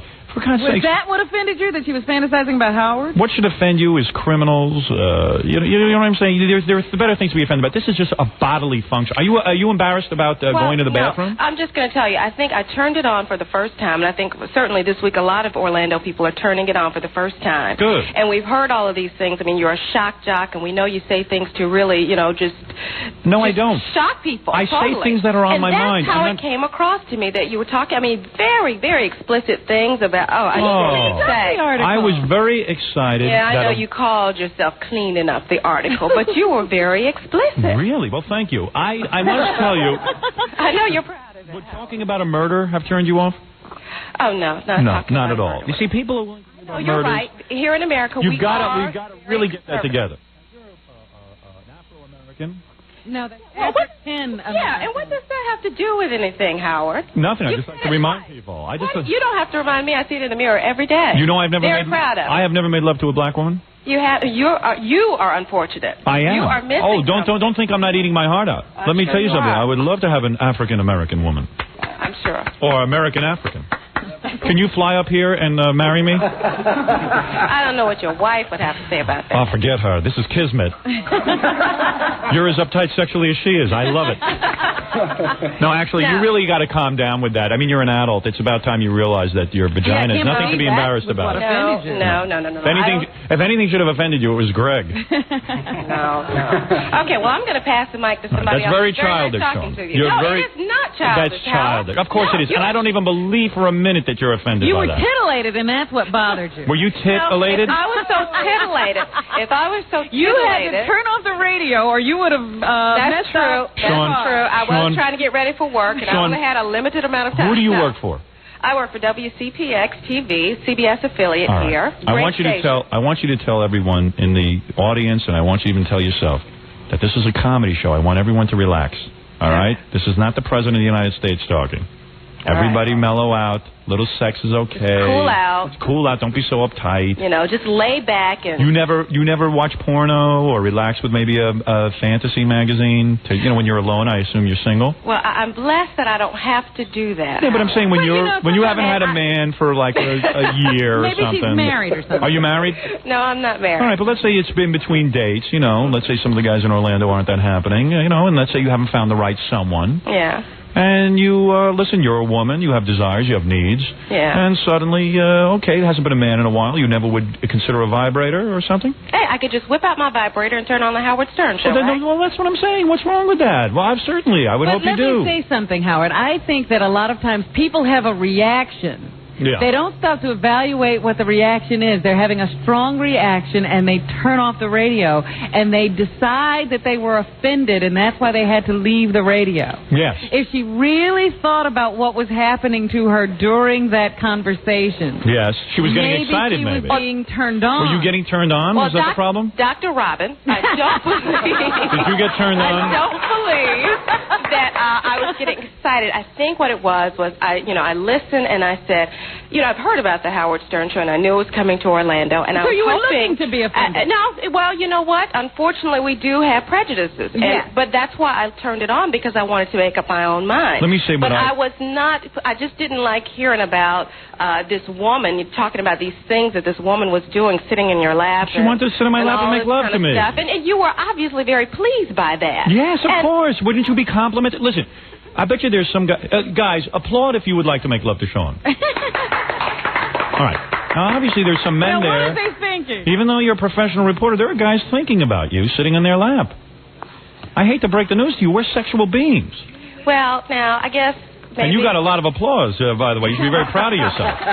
Well, I wouldn't get on TV and talk about that. Well, you must be tough to live with. Oh, boy. I bet you she's one of those firecrackers. You crumble? No. Are you a firecracker? You become a firecracker? Fire up, yeah. I bet you. Do you relax, or do you, yell at your man all the time? No, I don't yell a lot. No, I know what you're doing, Howard. I know what you're doing. You do? How come I don't? Well, I'm going to tell you. I was just a little surprised by it. I really, really How come everybody knows what I'm doing? I don't know. How come Greg knows what I'm doing? I'm right here. I know. And Robin says to me every day, I never know what you're going to do. And yet, everyone knows what I'm doing. Greg says you're totally predictable. I'll tell you something. Listen, Sean. Yeah. I don't know what to tell you. If that offended you, that's crazy. I mean, that's... I really can't believe it. She's an intelligent woman. I can't believe she's... You've never put on a bustier and, performed, some really... She could probably curl your toes. Right. Yeah, I mean, you've never put on a bustier for a guy and poured peaches on his belly and eaten them off? No, I can't say that I've done that. But you wear sexy outfits for guys, right? Yeah. That doesn't you read Victoria's Secret catalog and order things. Right. Yeah, and you shave yourself, right? I shave myself. Yeah. I shave my legs. And other things. And under my arms. And somewhere else that I will not be naughty and mention. Am I correct? No, I don't. You like to keep yourself nice and trim, right? You know what I'm talking about. You wear bathing suits. You wear bathing suits. I will not be drawn any further into this pornographic conversation. Well, maybe we better leave it at that, Sean. I think we better. All right. Nice talking to you. Nice speaking with you, Sean, and I hope you listen again. I certainly will. Oh, thank you. Before we go any further... Yes, can I take a commercial break? Sure, why not? All right, another thing Greg writes in his column about me, I got to just read this before I take a break. He says, hey, and big shot Howard Stern, do you know he took commercial breaks here in Orlando, and a lot of the breaks had public service announcements? Now, isn't that ridiculous? We came on, I just got on in Orlando. In fact, Jay, you'll back me up on this. We didn't know if there'd be a deal until that Friday, and then Monday we went right on the air. You haven't had a minute to sell this show. You bet. I mean, he's assuming that all of a sudden I'm a failure because they haven't sold out the show yet. We just got on the air Monday. Well, actually, there's been no advance warning in the market. Nobody knew I was coming. We didn't even know we were coming to Orlando on Monday. Greg has it all figured out. Listen, if Greg listens today, he won't hear any public service announcements either. Exactly. Well, for goodness sake. Show is sold. But yeah, I like how he blames that on me. Like, I've come into a new market, there's public service announcement. Well, excuse me, give me a day to get on the air. Fred still doesn't know we're on in Orlando. All right, listen, Jay, I'm going to take a little break. That'll give everyone a breather. There's been a lot of tension in the room. Maybe you can relax everybody. Everybody calm down. I'll continue the press conference, let everyone ask their questions, and then we'll call it quits, okay? Okay, pour the pina coladas. All right. Hold on. We'll be right back, Robin. Whew. Very brutal press conference going on. This is one of the tougher press conferences. Yeah, and thank God there's only 4 of them. They love me there, don't they? They love you. Jackie's in charge of telling me they love me. What is that, Jackie? They love you, man. Yeah, you think I'm really going over big, huh? They can't get enough. Hey, when are we going to get our Orlando phone line? I don't know. Do we want one? Yeah, I put that on stool. They love me, huh? The Beatles of Orlando. All right. You're killing. Let's hope the rest of the press a little easier. We'll be back right after this. Why is it that when people... I'll ask this to the press. Why is it when you got a guy who's been on the radio for... I don't know how many years now. I don't even know how many years I've been on the radio. I've been successful wherever I go. Why is it that... You assume you know what he's going to say and do, and when he doesn't say and do what you think he should, you attack him. Yeah, but how can you attack me on the level that I'm not entertaining? I don't get that. How could I not be entertaining? But that's the argument everywhere. You're going to work everywhere but here because this I'm is sorry, who is that? Is that Greg again? No, Roland. Oh, hi, Roland. Seitler with Orlando Magazine. No, I am loving it, but I'm just amazed that I love press conferences. I don't care either way. Listening to you and Greg was like listening to the last debate between Hulk Hogan and the Exterminator Man, and it has the same effect. It hypes your show, and it's good for Greg. And you guys were having a love fest, and you need to just admit it. I admit it. I loved it. I invited Greg here because I knew it would be interesting. It was good stick. Stick. I hate. Right. Hate when guys from Florida try to do Yiddish words. Good stick. Good stick. No, a stick. No, I was talking about your penis, Howard. Oh, thank you. Well, that's different. We're all talking about your penis. By the way, you did loosen us up. We were having group sex during your break, and of course, there was plenty of time for everyone to get to everyone else. I tell you, I think I turned Sean on with my conversation. Yeah, she left, though. Yeah. You know, it's funny. The fluids are flowing. You know, it's not. What I find ironic is that a guy can write an article about me, and every article seems to be the same no matter where I start. Now, I know you find this hard to believe, but I could show, every time we go into a new city, it's almost identical. It's not going to work there. It's like, well, we don't know if it'll work. Howard's first day, he was horrible. He all he slammed was retards and blah, blah, blah, blah, blah. Like all I did was a 5-hour show on retards and kiss Michael Eisner's ass. I do a variety of topics. I talk about what's on my mind, and then the article always ends up saying, "Well, it's kind of boring." How can it be boring if so many people are listening to it and enjoying it? Wouldn't you have been disappointed if the article praised you? Wouldn't you have just really been I wouldn't have. I got to be honest. I got to tell you something. I never get praised, no matter what I do. I don't. The only time I got praised in my career is when I wrote my book. People like that. Oh, when you got fired too. Oh, when I got fired, that was another weird thing. When I got fired from NBC, and I was on locally here in New York only. Oh, the press was like, after writing horrible things about me, they were like, "Oh, we're going to miss Howard. What's it going to be like without Howard? We hope he gets on another station." Up until then, you were the Antichrist. But I can't figure out that there's nobody out there who likes what I do, who has like a media job. It's almost like you hate Howard. That's the thing to do. You know what I'm saying? You built a career on it, man. What are you talking about? No, but I'm saying, why can't a guy in the media say, "Hey, I appreciate what this guy does"? You mean to tell me only regular people like what I do, and media not guys? People who write. Yeah, people who there's no regular writers like who are in touch with what people like. Greg was actually saying something favorable about your show off microphone, but of course he made sure that it was off. What did microphone. he say? Are you serious? He was saying that it was relatively daring of you to do this in that we are obviously a pretty small market and you've only got Orlando media and all the people in the other 15 markets are possibly going to sleep. Oh, well, that's not a compliment. And I guarantee you none He of them was saying you had the cojones to do that and he thought that was a good idea. He was praising you for that. It's hard to even take criticism from a guy like Greg who's really done nothing, to be honest. I mean, you know what? I bet you... Maybe that's your problem. I mean, writing a column for Orlando Sentinel, I could probably write a letter. I could probably write on one of those computer bulletin boards and probably reach more people with my opinions than the Orlando Sentinel. I mean, to be honest, I can go on Prodigy and probably reach 3 million people. You know what I'm saying, Robin? Yeah, I hear you. And the article almost smacked of a guy who said, "Hey, I got to write something negative about Howard." Well, Greg knows how to get attention. Yeah. And you know what? Greg will be in some bar tonight or be somewhere where there's a lot of people, and he'll go, "Hey, I'm the guy who was on with Howard. I'm the guy who gave it to Howard." He's making a name for himself. Yeah, that's what it's going to... That's me. That was me. That was me. I was on in 16 cities. Yeah, but will it be at Disney? Yeah, exactly. That's the question. Hey, anyway, so can I help you with anything? Was the governor's race, by the way, born in the publicity department of your radio station? Not at all. As a matter of fact, I didn't even know I was going to run for... People say, well, is that like another disc jockey stick, but let's as you get say? something straight right now. Well, there's nothing born in the publicity department of any radio station on this show. Yeah, because if it was, believe me, they wouldn't have to pay me to come up with ideas. There's no publicity department in the United States of radio stations that ever comes up with anything, except for like, doing a bikini contest. Or billboards, putting you up on a billboard. I was talking on the air. A guy wrote me a letter from the Libertarian Party and said, Howard, you seem to express a lot of the Libertarian views. Unlike Greg, who said I'm a Republican because I happen to praise a businessman. People assume they know what I am. I don't know why, because I thought the Disney company did some innovative things, that makes me a Republican.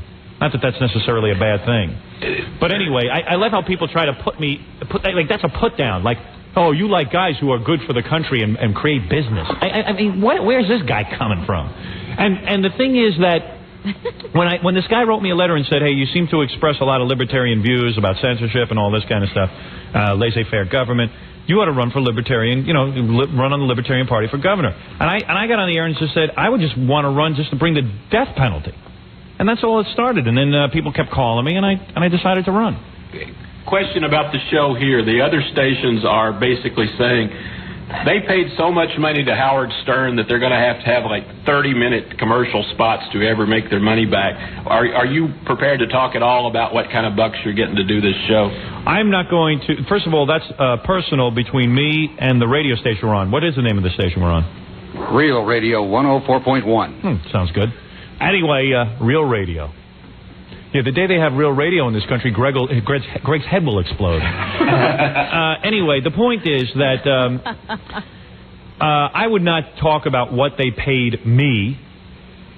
First of all, if it was too little, I'd be embarrassed. And if it was too much, I'd be embarrassed. It's really up to them what they paid me. As far as what the other stations are going to say, is they want this to fail. From an audience's viewpoint, this is exciting. They've got something new to listen to. It's something different. It's not Ron and Ron stealing my material. You know, Ron and Ron came out of the woodwork 5 years ago.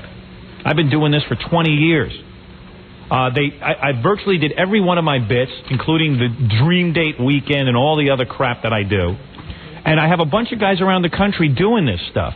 And this is an excellent opportunity for me to expose guys like this and hopefully say to people of Orlando, now you're listening to the original. These guys are so original, they start syndicating their shows after I start. It's always after I do stuff, but they never want to give credit to their king, their originator, the guy who gave them jobs and a life in radio. But regardless of that, I think it's going to be every radio station's sort of drive now to get Howard Stern and somehow put a thought in the audience's mind that either I'll have to run a lot of commercials or, hey, maybe he's number one, but they're not making any money. It's always going to be a series of put-downs. But the question is it good for the audience? Yes. Hearing new kinds of radio is always good. When the audience is entertained, what's the difference?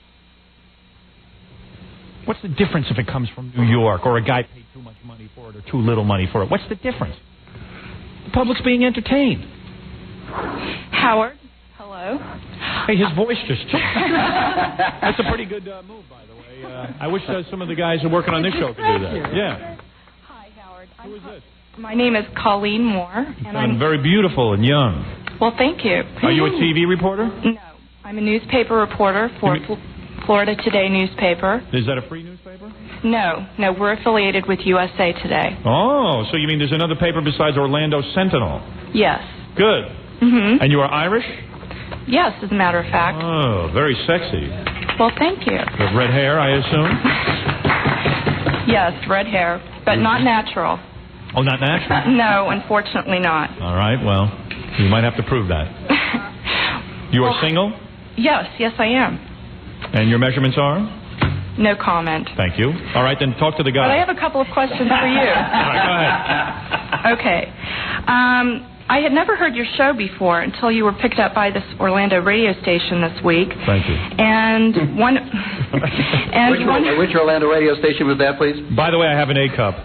Real Radio 104.1. Real Radio 104.1 rules. The others are fools. Thank you.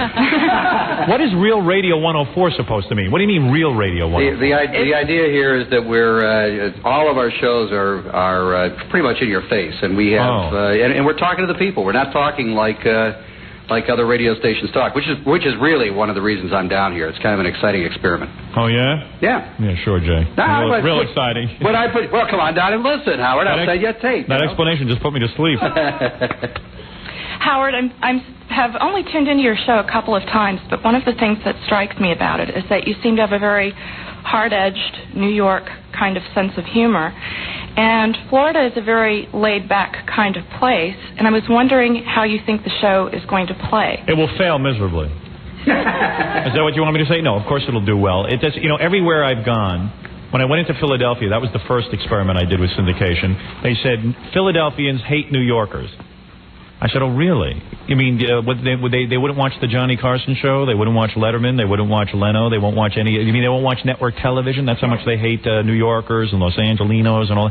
I said, why would radio be any different? How come we have a global village here? We have networks that broadcast. We have certainly all kinds of media that come from big cities. These shows do very well. There's no such thing as a New York sense of humor. I was on in Philadelphia. Then I went to Los Angeles. Los Angeles is laid back. They hate New Yorkers. You'll never succeed. We hit number one, the fastest we ever hit number one anywhere. Everywhere we go, it's the same rap. And everywhere we go, we become number one. Orlando will love us. Mm-hmm. Yes, I wanted to ask you about that. I was told that last year your show was dropped by the Loop radio station in Chicago after several months. Well, that's true. And as a matter of fact, this is kind of a long story. And in fact, I'm involved in litigation over it. But Chicago, we were on for a couple of months on an AM radio station. The guy called me after a couple of months. He kept saying, "Why aren't we number one? Why aren't we number one?" I said, "Give me some time here." It took me 3 years to become number one in Philadelphia. They wanted Los Angeles' success, so they quickly fired us, ignored the contract, and they put in their top morning guy. They put him on, a guy who'd been in the market for 20 years. He'd been pulling big ratings. And they put him on, and they said, "We can't wait for you to get ratings, Howard." They put him on, and the guy has lower ratings than we did. I said, "Guys, you got to give the show a chance." They jumped the gun too soon. They're still going to have to pay me on their contract. They're trying to get out of it all different kinds of ways. They're saying, "Oh, the FCC scared us." Meanwhile, I had FCC problems already. It was a guy trying to get out of paying his bill. I believe that one day, once I clear this whole situation up, I will be on in Chicago, and we will win in Chicago. I need more than a couple of months, on in Chicago. I need a couple more months in Orlando. Radio is not the kind of thing where people just flock to it. They hear about it. It's word of mouth. Even in Orlando, it's going to have to get around that we're on the dial. I don't ask stations to advertise me. I don't ask them to take out big billboards. If they want to, they can, but certainly I don't ask for it. I think word will get out. People will start talking about the fact that the show is on the air. I don't go into any market to fail, and I haven't failed, and I certainly don't consider Chicago any kind of a failure. We would have been number one in Chicago. I guarantee it. I know it. Howard, just so you know, we're projecting between a year and a half for number one for you, and I think that's pretty reasonable. Jay, do me a favor. Don't project, okay? Okay, well, we'll project. Why put pressure on me? What do you base that on? Yeah, what are you projecting? And you're in Orlando. Just mellow out. Oh, all right. All right? He's a pollster. How come Jay is projecting everything for me? People go into booths and vote on the show. You want to hear my projection? Yeah. Year and a half. People say, "Oh, will it work in Florida?" That's like saying Pearl Jam sucks because they're not from Florida. I mean, Pearl Jam is popular in Florida. Why shouldn't they be? It's music. People in Florida like different music than people in New York? Of course not. Howard, I've heard you take this is a long press conference. I have just one more question. All right, last question. I have one more question. I've heard you take a couple of pot shots at Ron and Ron, who are your chief local competitors, but I was wondering if you actually heard their show very often. No, yesterday was the first time I heard it. They played me about 5 minutes of the opening of the show, so I would be familiar with my competition, and it sounded in tone and in sound like my show. But it was a lot of guys, I couldn't figure out what they were talking about. I wasn't clear on what they were talking about. It sounded like my personality and sort of my attitude but without any content. And I just listened. Robin, you were in the room. We listened for about a minute or two and just got nauseous. And I just said, well, there they are. Howard Stern imitators. This is what I've spawned. And Orlando has had to put up with it and listen to inferior radio because what else is on the dial? Nothing. But now that all changes, doesn't it? Suddenly these guys have to now be exposed for what they are. And I think people in Orlando will at first think, hey, what's Howard trying to sound like, Ron and Ron? I mean, that's what I got to deal with. But I think within a year and a half, I think Jay's right, that I think people will get to know who's true. When I went on in Los Angeles, there were 2 Howard Stern imitators, Mark and Brian. I mean, these guys were doing everything I did. Problem is, when you steal someone's personality and they're in the market with you, suddenly it becomes abundantly clear that they're just not that funny. And Ron now have to live with the fact that I'm here. Howard, no one is happier about it than I am. This is Carol Dedman. Thank you, Carol. And I used to work with the local affiliate for Ron and Ron. Good. Well, what are you a newspaper woman? No, she's now your producer. Oh, I thought it was someone who could write a good article about it. Sorry, Howard. You're kidding me. But it was the biggest nightmare of my life, and it is now over. Oh, yeah? You are here. Why was it such a nightmare working with them? Because they were ripping you off, and it was painfully obvious to me, and unfortunately a lot of people in Orlando had no idea. Because they didn't know. They didn't know who you were. And I was familiar with you. I've been listening to you off and on since... about 1981, the old DC 101 days. Oh, thank you. Hey, and how did they monitor my show? Would they get the tape shipped to them, or how would it work? I have no earthly idea. Yeah. But they're originally from New York, so... Oh, is that what it is? Yeah. Oh, okay. So it was 2 guys living in New York who said, hey, listened a lot and got the whole show down pretty much. Yeah. And well, thank you for exposing that. Well, it's true. And they've been in Tampa for about 7 years. They've networked into Orlando the past 2 years. Yeah, network. Gee, isn't it amazing how all these guys got an idea to network a morning show and make individual deals with stations? All of a sudden, a bright idea. Yeah, all of a sudden, a bright idea. But they all thought of it themselves. They don't listen to this show. It's an amazing thing. I was listening to one of my Howard Stern imitators in Rochester, Brother Wheeze. He gave a lecture to a high school class. He got into a heated argument about how he never heard the show and then repeated. Why is he out giving lectures about you? That's what I want to know. He did a 9.5-hour lecture on me and all the things I do and how my operation works. Knew and Robin everything. Knew how Jackie worked. How long we'd been working together? I said, it's amazing that none of these guys ever listen to me, but they know everything I did. None of them are original. None of them are originators. What can I tell you? It's frustrating to me that I don't have some sort of national forum. But the FCC has slowed me down on that. But I'm just happy to be in Orlando, and I'm glad to be here. And thanks for coming to the press conference. And thank you. Thank you. Thank you, Howard. I'll talk to you. No, that was him burping. No, that was a real belt. Who is that, Greg? No, that was Roland. Roland has the questions here. Roland, I swear it was real. I thought we were off the air. I thought you had, like every other guy in radio, I thought you had a cart you hit and it burps. No, they've heard me burp, so they figure... They think it's a cart. No. We do it for real. That was real. In fact, there are actual chunks on my desk right now.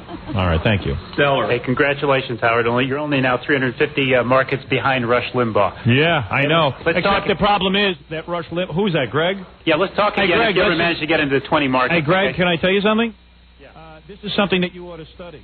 Rush Limbaugh is on a network that he gets one salary for doing that network. It's a very low salary. I make individual deals with radio stations, and I would say you take 3 of my deals, I make more money than Rush does on 200 markets. Thank you, Greg. Once again, I'm a success. You're nothing. Goodbye.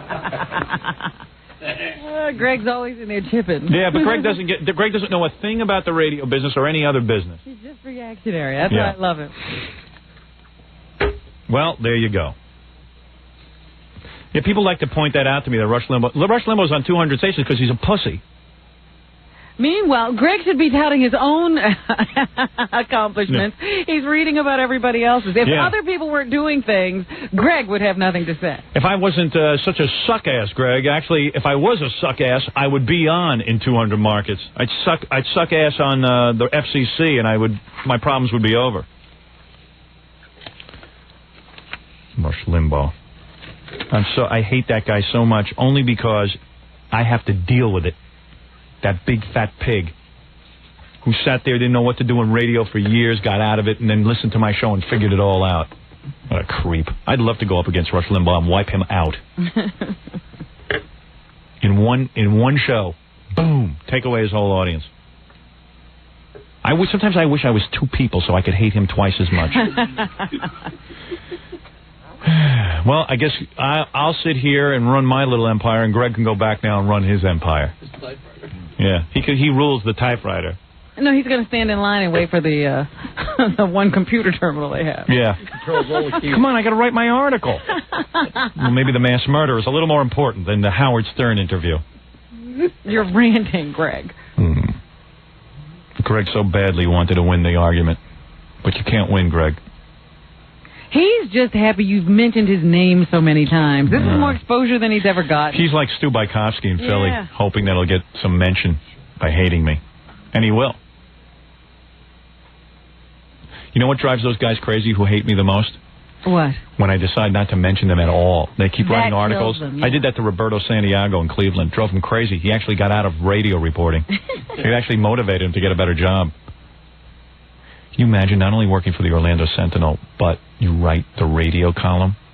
I mean, talk about failing in life. That's the worst. I mean, that's the job they give beginners. This is the first time he's had anything to write about. That's the job they give beginners. That's like, when you get out of journalism school, you either write obituaries or they give you the radio column. Because, I mean, how can you screw that up? I mean, that's the harsh reality of that guy's life. He might as well be a retard.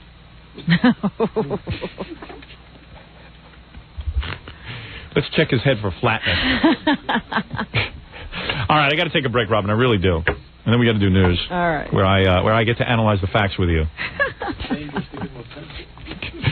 Yeah, don't give him a pencil. He might poke his own eyes out. He writes his column in crayon. Crayon. Haven't done enough.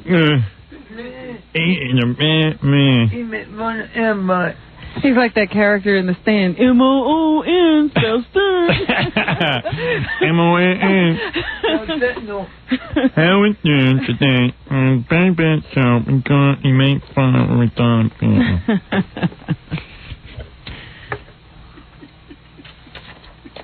Uh-oh.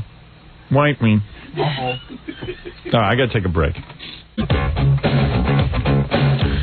It's so funny to me when I hear reporters say to me, well, gee, what about all these other stations? They belch, too. I say, when I got in radio... belch on cart? Nobody in radio even belched on the air, let alone fart. Now I know what you're saying. Hey, what kind of innovation is that? Is that something to be proud of? I just said, well, there's a loose quality about radio that didn't exist. People wouldn't say penis on the air. And now you got these sex shows at night. It kills me, too, because the FCC doesn't say anything about them. They're all on teenage stations. You look in the ratings. I actually look at ratings books. The FCC don't. I don't have any teenage listeners. The sex shows, they're all 12 to 16-year-olds listening at night to these graphic sex shows. It's such hypocrisy that the government is only going after me.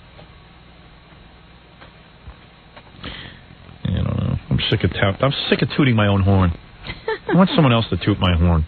When am I going to see a great... It's interesting to me that the press never picks up on your problems with the government as well. Again, never. It was a glaring omission from the press conference. Yeah, they attacked me because I said that Michael Eisner was a good guy, a good CEO of Disney. You're a suck... What? I'm a suck ass.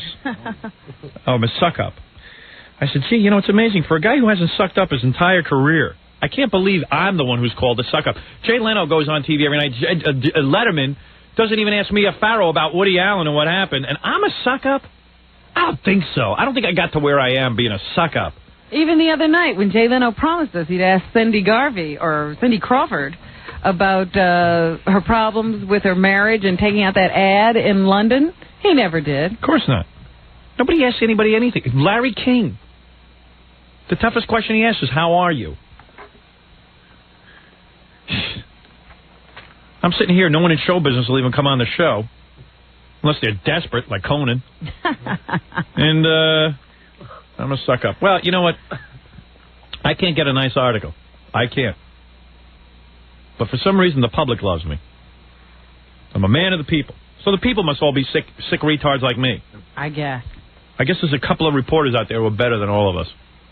Well, that always happens. I love the columnists who say they feel guilty if they laugh. Yeah.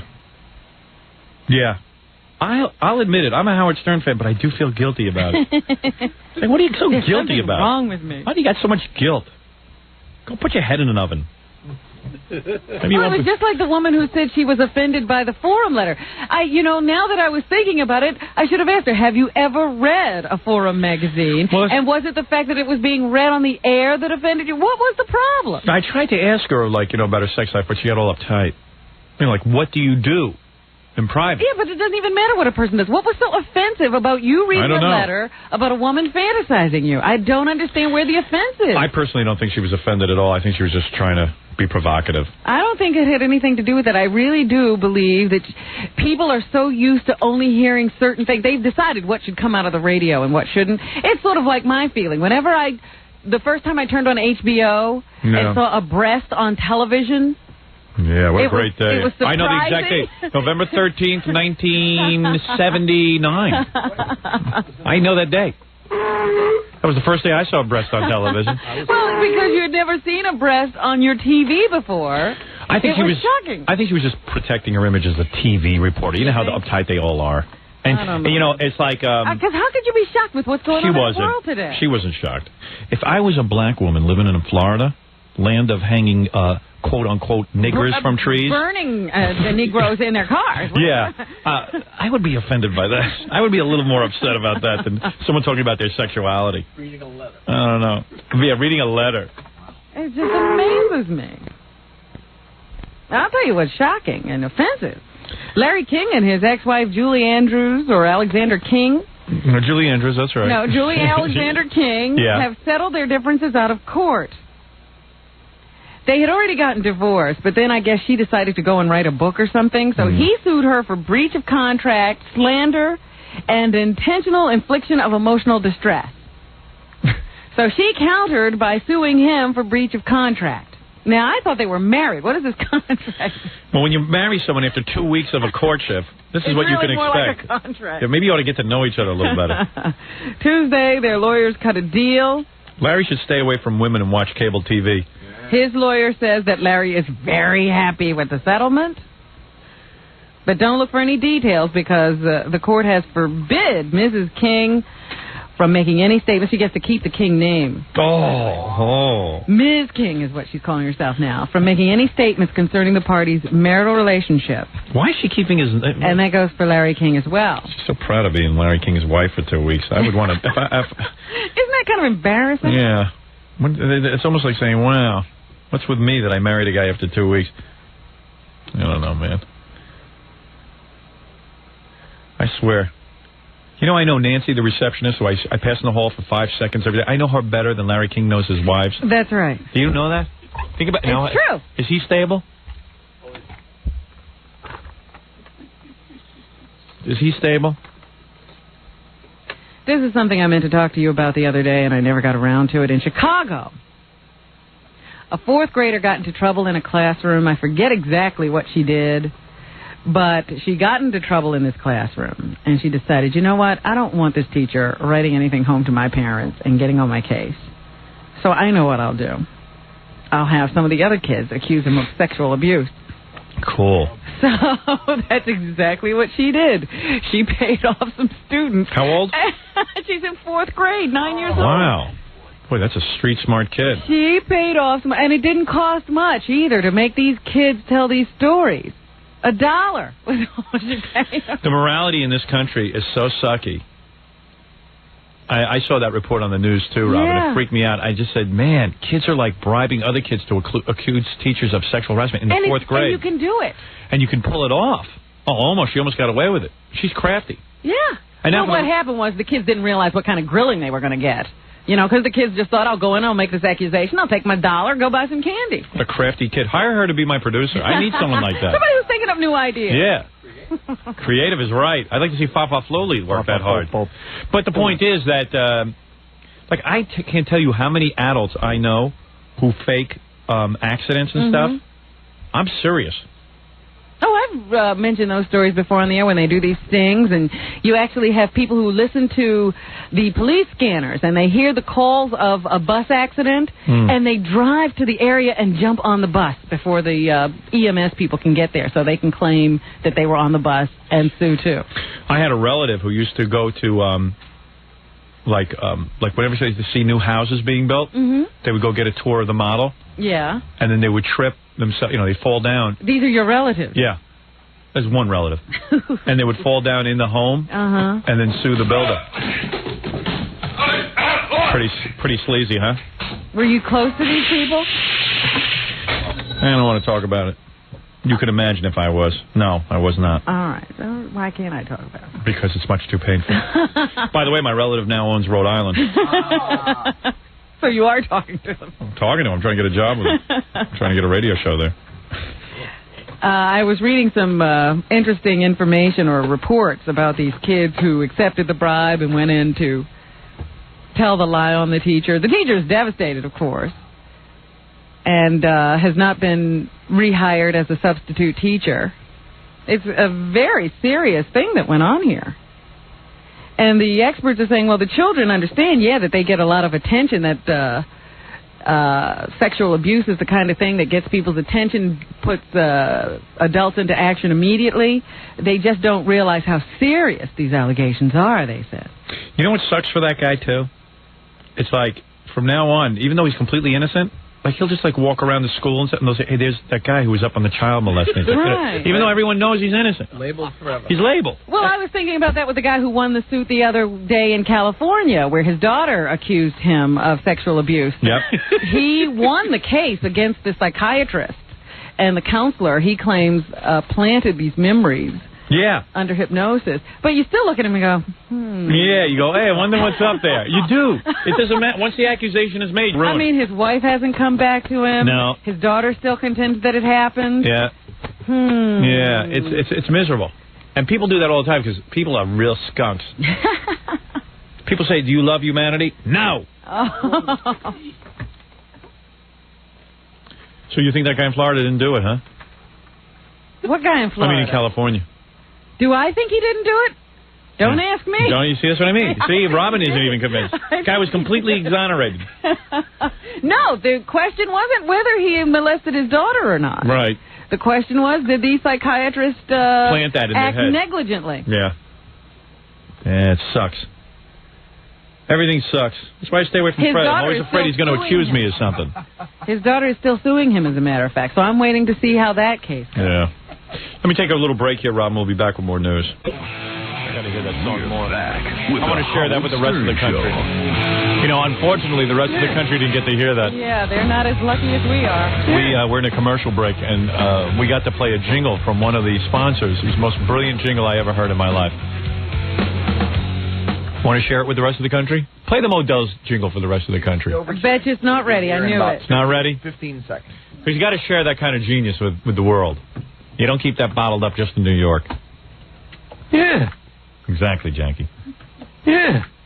No, it's funny. I was thinking about your newscast, Robin, and I was trying to remember the first time I saw a breast on cable TV, and it really was November 79. Wow.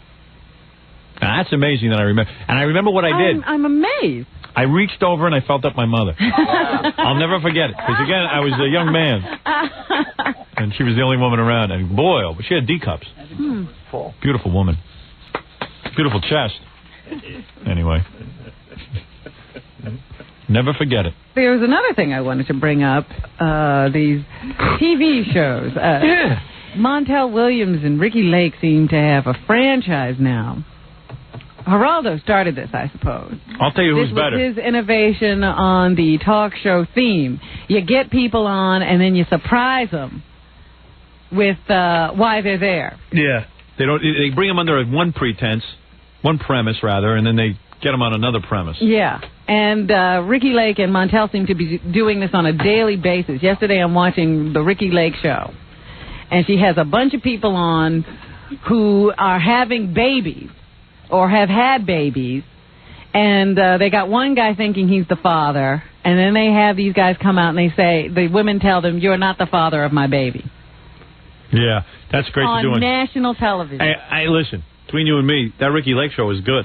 I couldn't stop watching That's a good show. It's embarrassing, but I couldn't. I said, as bad as this is, I'm compelled. It's not that Ricky Lake is any good. The people who put that show together are good. Yeah. Ricky Lake just stands there like a puppet head. Whatever they tell her to say, she does. But they get the wildest people. I wish I had a staff like that. Get me some wild people.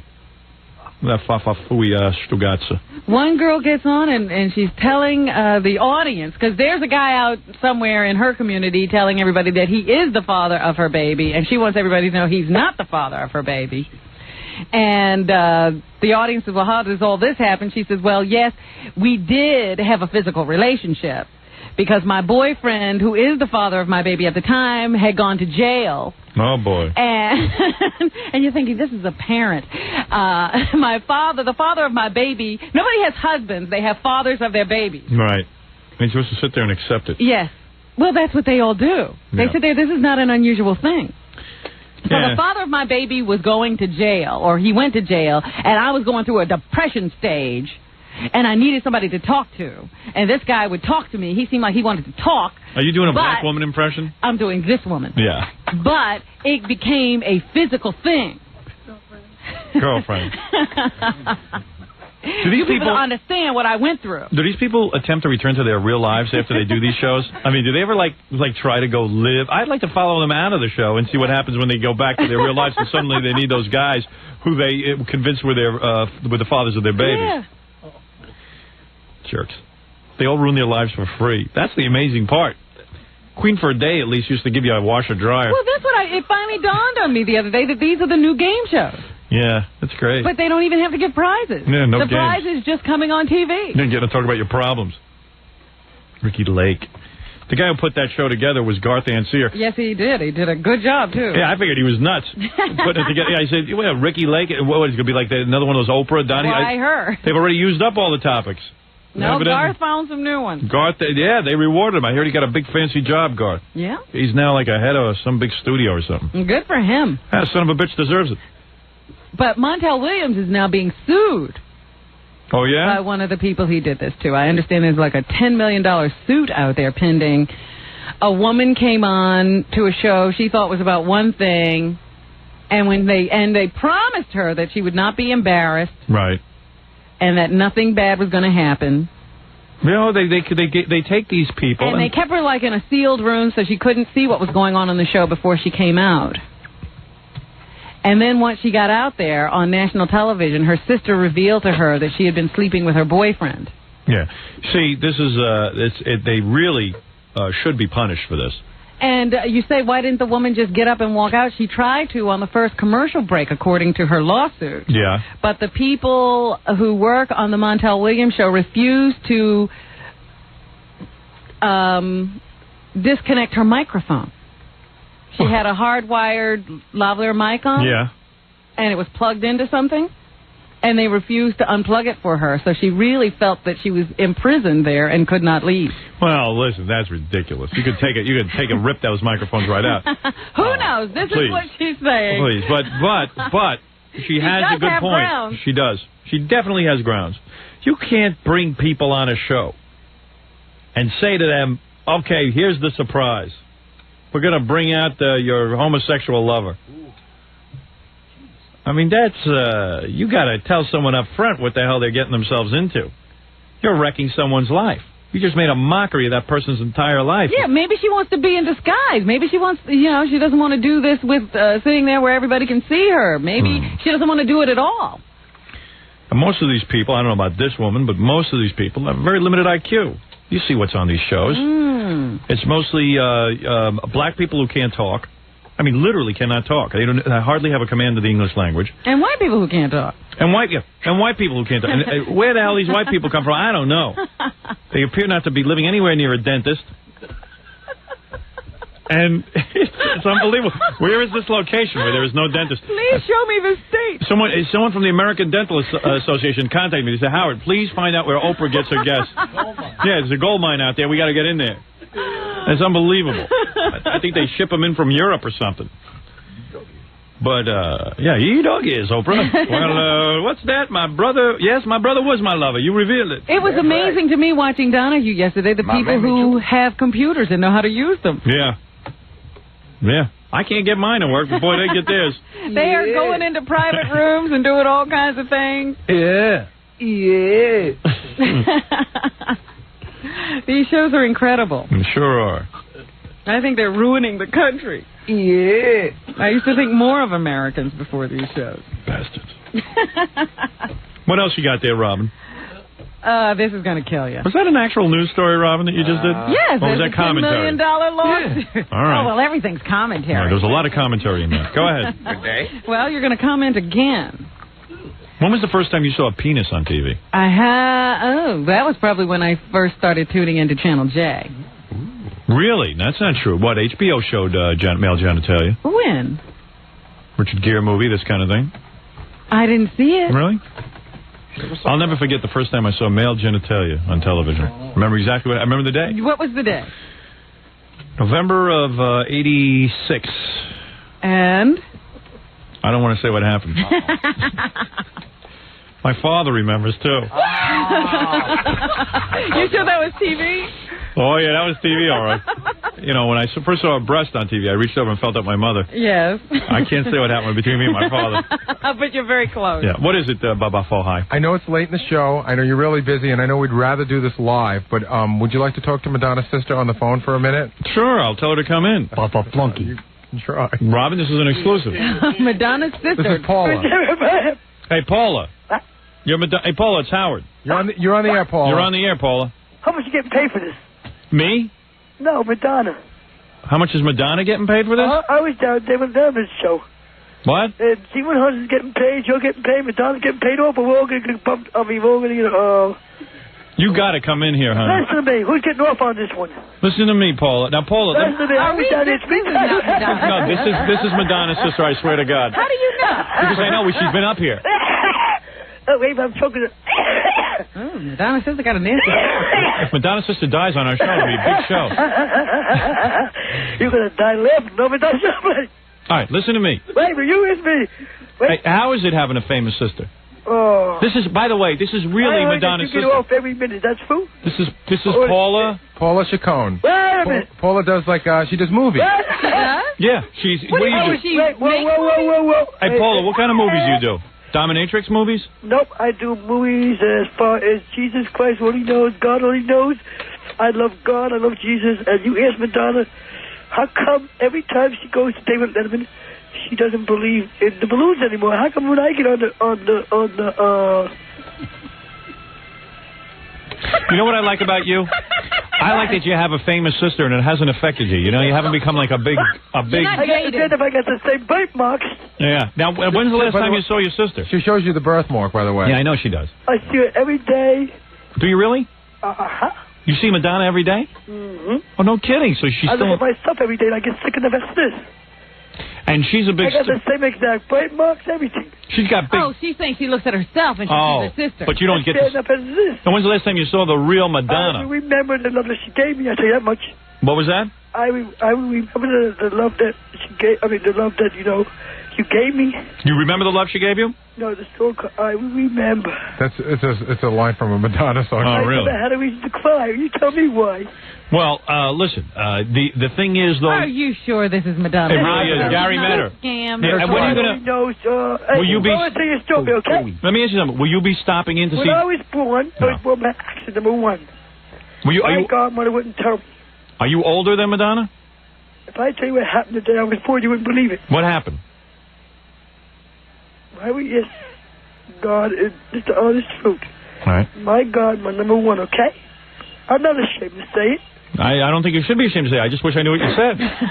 I would agree with you. I don't know if you should be ashamed. Now, what? No. Will you be stopping in to see Jay Leno tonight? I'm going to laugh. I'm going to laugh about it. Because if I start laughing, we have the exact same laugh. And we have the same exact birthmark. Paul, I know you have the same birthmark. I'm saying... I swear my mother's grave. I'm not lying. Did you see Madonna on Jay Leno last night? I was down at David Letterman before she got there. Oh, you were down at David Letterman? Letterman? They thought I was Madonna. I swear to God, it's the honest truth. Really? Don't put me in, put God's name in vain, okay? And right. listen, I'm not insane. I still remain the same Dave. I got no name under the sun, okay? But the sign of God written on the side, okay? Right. Now, I had Madonna's jacket on. Everybody thought I was Madonna. Right. I took the lady at the desk. She says, oh, you got to get tickets to go on the show. I said, what for? God already knows. This ain't no freak show. Right. It's a free show. Well, I'm not pissed off. Now she's quiet. Now, who's going to get off on this one? Hey, I got to meet you. You better believe it. So do I. She does wear... Where the hell is Sandra Bernhard? I don't blame her. Oh, Sandra Bernhard? You tell Madonna if she got any problems, she should talk. I got nothing to say. You got nothing to say about it. Talking? No, she's not talking about it. No, right. I'm going to cry out loud. Why are you crying? I went out last night to have dinner at Maxwell's. You know Maxwell's? Maxwell Plum? Yeah. Down on 3rd Street and 7th Avenue? Yeah, Maxwell's. Everybody knows I was there, so my life away. You were there? Yeah. Want to check it out? Sure. After I left you, I said, I got to get out of here. I got to go to a club. I don't think Maxwell's has been there since 1986. I left my voice. I didn't go to sleep last night. I mean, I don't mind. Now, Paula, what do you do? Are you a singer as well? Come on. I'm practically the one who pushed out the door. Are you a singer, though? Without me, she wouldn't have got this. Oh, really? You told Madonna, go out and do your thing. You pushed her out the door. You pushed her out the door. I tell you what. I bet you did, exactly like Madonna. You do sing? So help me God. Let me hear you sing. Right now, I'm going to go slow, okay? You're going to go what? Go slow. All right, go ahead. I may be slow, but I'm one step ahead of her. You know you sound like my sister? Wait a minute. Hold on a minute. Oh, just kidding. Hold on to yourself, okay? Don't get off on this one. But the honest truth. No. Go ahead. Let me hear you sing. I'm not lying. I know you. If I'm lying, I'm dying. Go ahead. But I did go there yesterday. I really did. I know. I believe you. You asked a girl.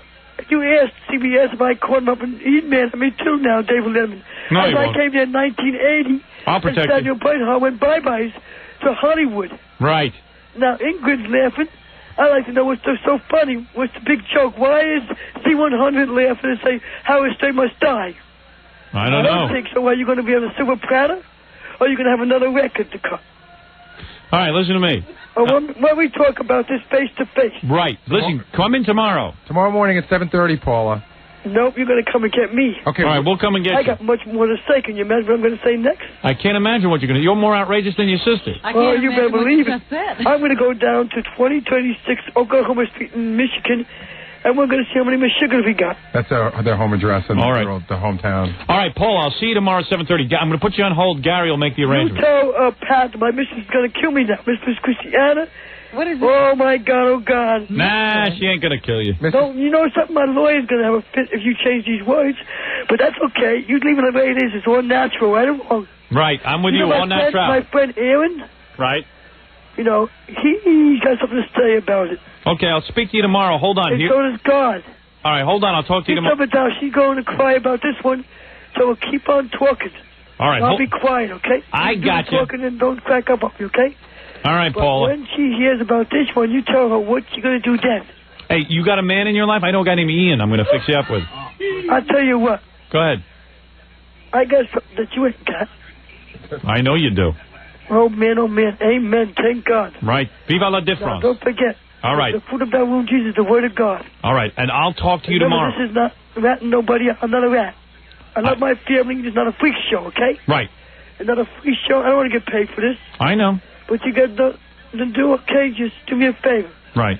Tell my dog, next time she walks down the street, don't look us up in the mail. She may find something she may not like. I hear you. Thank you. This is the way I look. Find something in the mail every day. I said, why the hell I got to do this for, God? Okay, I'll talk to you tomorrow I'm morning. not lying. I know you're Who not. should lose their voice, me or her? Her. Why? What? I mean you. Both of them. I don't know. What's the right answer? What's the right answer? No, the reason is, what's the smartest answer to a question? All right, listen to me. I got to talk to you tomorrow morning. You call CBS and tell me tomorrow morning we're going to talk, but today we're not finished. Okay. But when I get through with this whole thing, you can imagine what it's going to look like. There's going to be an explosion. Nah. It'll be big. All right, Paul, I'll you talk... You told Z100, ain't you glad? Right. Didn't listen to that poor Mother Teresa? Who's Madonna going to go up next? Mother Teresa?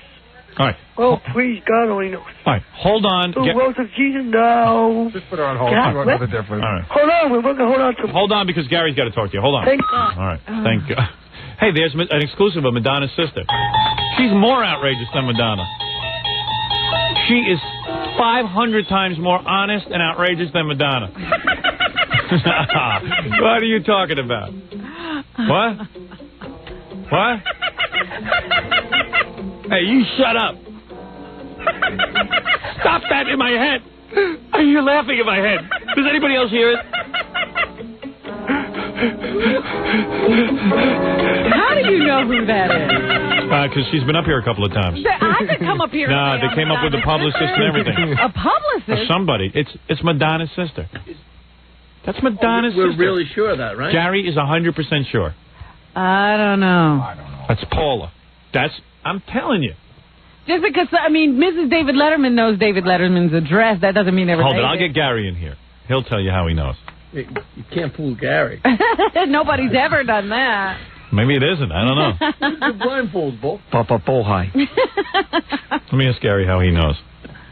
It'll be great. Hey, Gary, we're on the air. I'm having a big, difficult time getting her. Hey, how do you know this is really Madonna's sister? Okay, because there was an ad in a paper in Atlantic City. It was a toilet paper. Rich, it was at a place called Adult World. It's like a video store. Yes, and they were advertising Madonna's sister who was going to be there. It's a Paula Chacon, Madonna's sister. Right. So they checked it out for you. So I called the guy. Right. And the guy I was down David Letterman.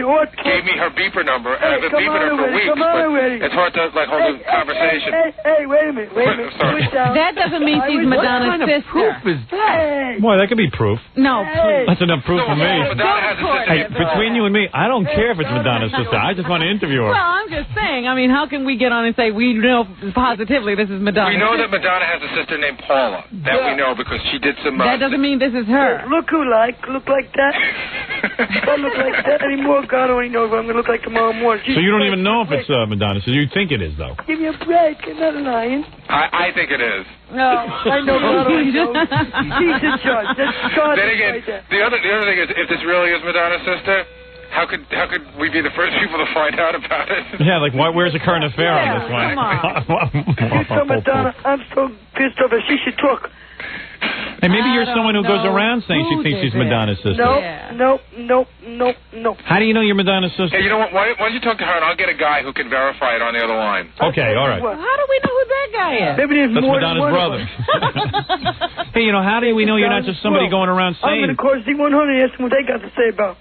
Well, no, I'm saying... Hold on a minute. All right. Hey, I'm going nowhere. No, I'm just saying, like, maybe you're someone who thinks that they're Madonna's sister. You know what I'm saying? Like, you know how There's people a lot of people running around who think they're somebody. Yeah, like, remember Sidney Poitier's son, but it turned out it wasn't Sidney Poitier's son? You know what I'm saying, Paula? Hello? Hey, she's gone. No, she's right there. I'm not crazy. No, I'm not saying you're crazy. I'm just saying, like, maybe... Wait, just talking to Gary or... No, it's Howard. Or Howard. It's Howard. Where the hell is Howard Stearns? This is me. You got off on this one already? You came 1 second of a minute? No, I'm on. So what, are you getting turned on already? You're supposed to get off on this one. So we're just trying to verify that you're really Madonna's sister. Hey, why don't we take a look at my body, have me laugh hysterical, put 2 and 2 together... I don't know Madonna's laugh, and I don't know her birthmark. All right, let me ask you a question about Madonna only you would know. Yes? All right. I know exactly what Madonna could do before she does it, and I know what I'm going to do before I do it. What are you going to do after you do it? Yeah, that proves it. And God only knows. Do you know a Madonna thing? Christ, God only knows I'm not lying. Now, I went down there, and you could ask them. Everybody looked at me and said, "Who that girl?" Why did you go to Letterman last night when she was on Leno? Because I was a little too slow. Maybe she was ahead of me. All right. Well, I don't give head. I give head. You know what it is? I think it's that. I'm not crazy. I got more freaking brains you can imagine. Hey, let me tell you something. You never know. Okay, what's Madonna's middle name? Oh, yeah, which one? Or middle name? Just give us all her names. Give us all her names. Madonna Louise Bowana Chacon. That's right. But you can read that anywhere. If you're obsessed with somebody, but would she know that? Out everything about them. All right, what's the capital of Michigan? The capital of Michigan? Yeah. Come on, everybody knows that, damn it. What is it? I don't know it. Teach for to find out? Well, go ahead, tell us. Well, what are you going to do when you get there and you put everything in a sugar cup or a sugar? You don't know, do you? You don't know. Hey, you don't. I don't know either. So I mean. But I do. I do too. Yeah, but she don't sound like she would know. Ah. You know what I mean? I'll tell you next time. Next time you ask me a question, have a good answer because there's always a reason for the smartest question. Is it answer for a reason? So she could be Madonna's sister, and maybe she's not. Why are you saying that? Not even. It isn't possible. Hey, Jackie thinks he's Nixon's uncle. I am. Jackie thinks he's related to George Washington. That's true. Yes, Aaron. He knows. Even Who's Moses Aaron? told me to put him. What's your brother's name? Which one? Christopher Columbus? No, come on. No, your brother. What's his name? Which one? Mario? My half brother? Hey, she does have a half brother. How about Martin? No. How about The one in the movie. Antonio? The one in the movie.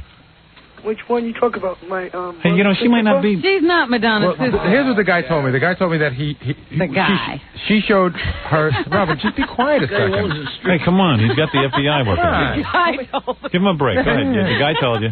He saw her driver's license, which I saw. She does have a driver's license. This is Paula Chacon. Yeah. She carries around a bag. She has a bunch of credit cards with her name on it. She has a driver's license? Yes, from Michigan. From Michigan? Yeah. Wow. Then she has...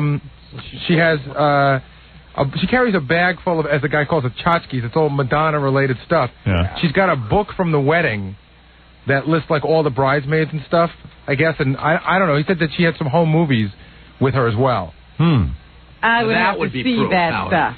Home movies would be proof if we Yeah, I think so. Running into the frame. Well, I will tell you that I know that Madonna has a sister named Paula, because it was in page 6. Yeah, but it doesn't mean that this is her. Right, but there is a Paula Chacon. Does the guy you're talking to have a stake in her being... No, none at all.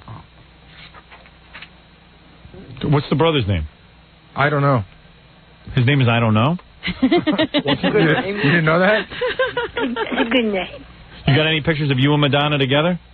What does your brother do for a living? Hey, that I know the answer to. Who's Warren Beatty? Which one? Which Warren Beatty? What does your brother do besides avoid you? Which one? Christopher? Is Christopher the guy? That is his name? Yep. Okay, what does he do? I think she is Madonna's What does he sister. do? I wish the hell I was never born, so help me God. Really? No, I don't wish because God only knows I didn't ask to be born. Well, what's your dad's name? God only knows that. Right, if she knows the dad's name, that'll do it. Hey, how about the birthday to go with it? What's your dad's name? Hey, Silvio? How about June 2nd? What's June 2nd? She says that's his 63 birthday. years old. Really? You see, I think it's really her. I don't know. I mean, Madonna better look need us a up little and more down. proof than And the I'm guy. sick and tired. I got nothing else to do except talk to you on the phone, waste my time. if we hear from Madonna's publicist, I bet you it is her. Well, then I would say Yeah, yes. right. I'm going to open up my book and I'm going to read about the sex and the law. All right, so do me a favor. Come down here tomorrow. Why should I? Nobody believes that we're on the air. I believe you. Hey, what happened if I told you a story about a long time ago? It's the honest truth that when I was born, my godmother, I am French Italian, okay? Yeah. My godmother. So help me God. Jesus Christ, God only knows I'm not lying. If I am God, and I wish that. Oh boy, I wish you could get to this. Well, you wish I what? wish Madonna wake up and smell the roses, no, smell the coffee. So what was the thing? Have a cappuccino, we're going nuts. All right. Paula, No. your godmother. Your godmother. It's honest truth. All I know is we hit a gold mine. Whatever happened to me, God only knows. We beat the tabloids, the magazine, TV shows. We beat them all. Right, baby? You know what I'm talking about. But Paula, what happened with That was a wet one. What happened with your godmother? You were just telling us, and we believe you. Yeah, what happened to your godmother? When I heard this time when I was born, so help me God, not the time I remember the love that you gave me, no. Forget about the born of mine. I'm not going to lose my mind. No way, Jose. I'm not lying. She can't get the story out. I don't think there is one.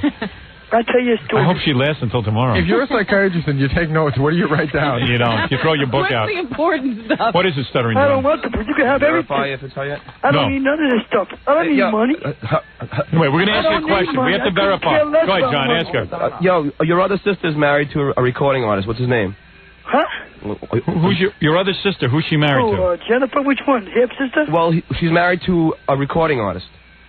Yeah, which recording artist? Is she an artist, or she's still painting, or she thinks she's an artist? No. One of your sister's husbands put out a record album. What's his name? Wait a minute, Martin. Who? Martin's rapping and slapping and rapping, papping. That's not it. Over there, got an ice cream cone. Do you think that anybody in the family spoken to her lately? No. I don't know what. Why don't you just get her down here tomorrow and let me question her? You tell Madonna I wish the freak that she doesn't talk, okay? I can't. I hope that she becomes... What, you can't close the deal? I can't get it. It's impossible. Yeah, Robin, you try. I really do. Do you know where she is? Oh, you better believe I know where she is. No, not you. I'm talking to Gary. Paula, where are you right now? I can't tell you. I'm hiding out. Hey, how did your mother die? Breast cancer. Right. That's You know true. what happened? That's true. That I know is true. She sounds You know legit what to happened? me. My mother couldn't breathe, so help me God. Want to go to the grave and dig her up? I mean, go to dig and... Okay, I'll go to the... I'm going to go to the grave and dig up your mother. You dig your job? I'm going to go call Madonna's publicist. I'll give you a phone number. You give me... Okay, hey, hold on. To go with it. Hey, hold on. Is it all right I hope you dig Madonna up, but I want to talk about this whole thing, so help me God. Yeah, I want to have you on the air. I don't even care if you're Madonna's sister or not. I don't care if I get paid for this, or if I don't get paid, if I get locked up or whatever. I don't even care either. We need to Me send neither. We so need... help me God, honestly. Me neither. I'm with you. Because my godmother told me what happened to me I'm when I trying was to get it born. down here. I think that somebody... Let me tell you somebody something. dropped a load, and I think baby, God only knows. Address? Listen to me.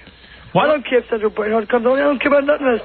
Hey, never mind Sandra Bernhardt. Hey, I'm Let me on the phone. there. Who is that with you? Oh, I can't tell you. Somebody that's I'm not going to tell you nothing. All right. This guy... Oh, wait, we got to pack some stupid mail. Can we talk to him? Let me talk to that guy. Maybe I can... You can't talk to him. He's got enough problems. All right. He's got enough problems. What you got that for? Don't you got enough problem, Madonna? You want to hear about Madonna? Hey? No problem. Hey, Let me talk to that guy. I'm just sick and tired of Madonna. Got enough problems. You don't believe Hey, I got enough problem with McDonald's here. All right, let me ask you a question. This is the Howard Stern Show. I'm sick and tired of hearing, too. Right. I'm not hearing it, but you know, A-A-R-O, Mr. Moses, God only knows. All right, listen. I'm going to put you on Hey, hold. Howard. Yeah. Where were you yesterday when I walked into? Were you home? No, I was home already. I got your book over here. No, you know, you I were love home. your book. But I was home. Gary said she showed up, but it was already like 3 in the afternoon. Are you home? You say no. No, I'm on the air now. C100. I don't care about she C100. said, were you home yesterday? And you the hell was said, no, C100? C100. I don't care about C100. No. Listen. You're confused. I got to get out of here. Listen to me. I had a rough day today. Wait. Let me see. What station you on again? K-Rock. All right. Nancy, got C100 on the air. The hell with that? Yeah, that station You don't want sucks. C100? Only mental patients listen to that I don't station. think her radio works. What's your name? Cat? Oh, yeah. I'm not lying. I wish the hell I didn't laugh like... That's not my station. Hey, wait a minute. That's not your station. You're right. I'm sorry. It was my fault. God only knows. Let me see. How old are you? Well, it's like trying to contact Mars. I had an easier time contacting Mars than I did. I think for her finding us is contacting All right, Mars. Paula, I want I'm you not spaced out. I want you to come down here tomorrow. Out of this world. Hold on, Gary's going to get where you are. Tell me I'm pissed off already. All right, hold on. I'm going to have my piece of toast and my breakfast already. All right, listen to me. I got to go to the bathroom. Hold on. Oh, don't go to the bathroom now. I got to take a shower too, honestly. I got to get out of these clothes. I swear I'm going to change my name. All right, do me a favor. I'm not joking. I'm going to change my name. You're I'm going to hide. I'm going to find something with nobody. I mean, I can't take it. I swear. All right, come down here tomorrow. What time? What place? All right, 7:30. 7:30 a.m. You tell Pat that I'm sorry. Tell Christiana I'm sorry. But I couldn't take it. I was young at life. I couldn't even sleep about it. All right, now listen to me. Hold on. I used to walk down the street every day and everybody says, hey, who's that girl? Hey, what? What? I said, what? I ain't do nothing. Yo, man, what you did? I don't know. What you did? Change your name to Rosie O'Donnell. Your sister will hang out with you. Come on. What? All right, hold on. Where's Hold on, just hold on. Where's she at? All right, hold on. What? I can't take move this. She's wild. She's wild. I like her. God, I'm horny. What? She said she was turning you on. She turned me on. You turned on already? What? What else is in the news, Robin? I'm supposed to go on now? Well, just do a little, is there anything, or can we go? Geez, no, there was a lot. Anything nutty going on? Well, an 8th grade spitball fight in the Bronx ended in a bloody slashing yesterday that wound up having one of the students nearly lose his scalp. This incident started at about 1:30 yesterday at Junior High School 143, school on Sedgwick Avenue. The kids started out firing spitballs at each other through the casings of pens, but it soon escalated into a shoving match, and then they started to exchange blows. The 25 other students and the teachers started to rush in to try to break the whole thing up. And then one of the kids, the 13-year-old, slashed the older boy, opening a deep foot-long wound that ran from the front of the kid's head to the back, exposing his skull. Oh, my. What is it, Baba Booey? Maybe just get her back on the phone for a second, because I have official word from Madonna's publicist, Liz Rosenberg. That? This is not Madonna's I didn't sister, think so. But a woman who's been going around with Paula Chacon's ID and telling everyone. I mean, she was advertised in the paper. Hey, we just found out you're not Madonna's sister. Hello? Hey, we just found out you're not Madonna's sister. We contacted... Boy, think out for Robin, Gary. You're in danger. Hey. He's a loose cannon. You are a loose cannon. He has been negotiating with this woman for months. No. I'm positive of this one. Hey. Hey, you got to stop that. You're not allowed to go around impersonating, but you're going to ruin her life. Hey. I'm not lying. She don't even know what's involved. What do you mean you don't know what's involved? What are you it was advertised in the paper, so I assumed that it was true. You know what the word assume means? Yeah, Alf. Assume what? Assume. Assume what? You're going to get me in trouble. You don't have, thank God for Robin. Robin what? Listen to me. You can't go around imitating or impersonating. I wouldn't imitate nobody. No, we found out from Madonna's publicist that you are not Madonna's sister. How would you know? Because she knows. You're Madonna's mouthpiece. Hey, you come down here. I'll tell you how I know. I'm not saying she's not a great guest. You're terrific. I don't care. Now that I know you're not Madonna's sister, it hasn't changed anything. I still want you down here. Yeah, but how come when I was born, my godmother told me the whole story? Well, I don't care what your godmother said. You're a gold mine. No, I'm not. Yes, you are. I'm not going to be mine. I'm not losing my mind. No, I didn't say mind. I said you're. It doesn't matter. You're a worthwhile guest. Why? Because who cares if you're Madonna's sister? You got something to say. You got talent. You got things to say. That's right. I'm sick and tired of my godmother told me the story. My mother and my family is the honest food. Okay, I'm not an idiot. Hey, you want to be Bill Clinton's sister for a couple of minutes? I don't care who you are. I know what I am, okay? Gary, I know what I am, okay? I know what happened. By the time Gary checks out your story, it won't matter anyway. Well, what do you want me to do? Call Madonna's publicist beforehand? Yeah, of course. Beforehand. You'd never want me to tip anybody off that we're going to have somebody wild on. Who cares, Gary? She's a gold mine. Wait a minute. Wait, I'm going to figure you know something, okay? One who's smarter, her or Gary? I'm not sure. Hey, I'd like to think I'm slightly smarter. Listen to me. I want to tell you something. You shouldn't go around saying you're Madonna's sister, though. That's not right. I didn't say that. Well, you really... My godmother... How dare you do Gary? I'm not lying. You know how stupid Gary feels? He was duped by someone like you. Someone of questionable intelligence. I was duped by the people around her. I was duped by Madonna's not sister, her people. All right. I'm sick of it. I'm sick and tired. Gary, you have a better chance of being Madonna's sister. I'm sick and tired. I got the mustache for it.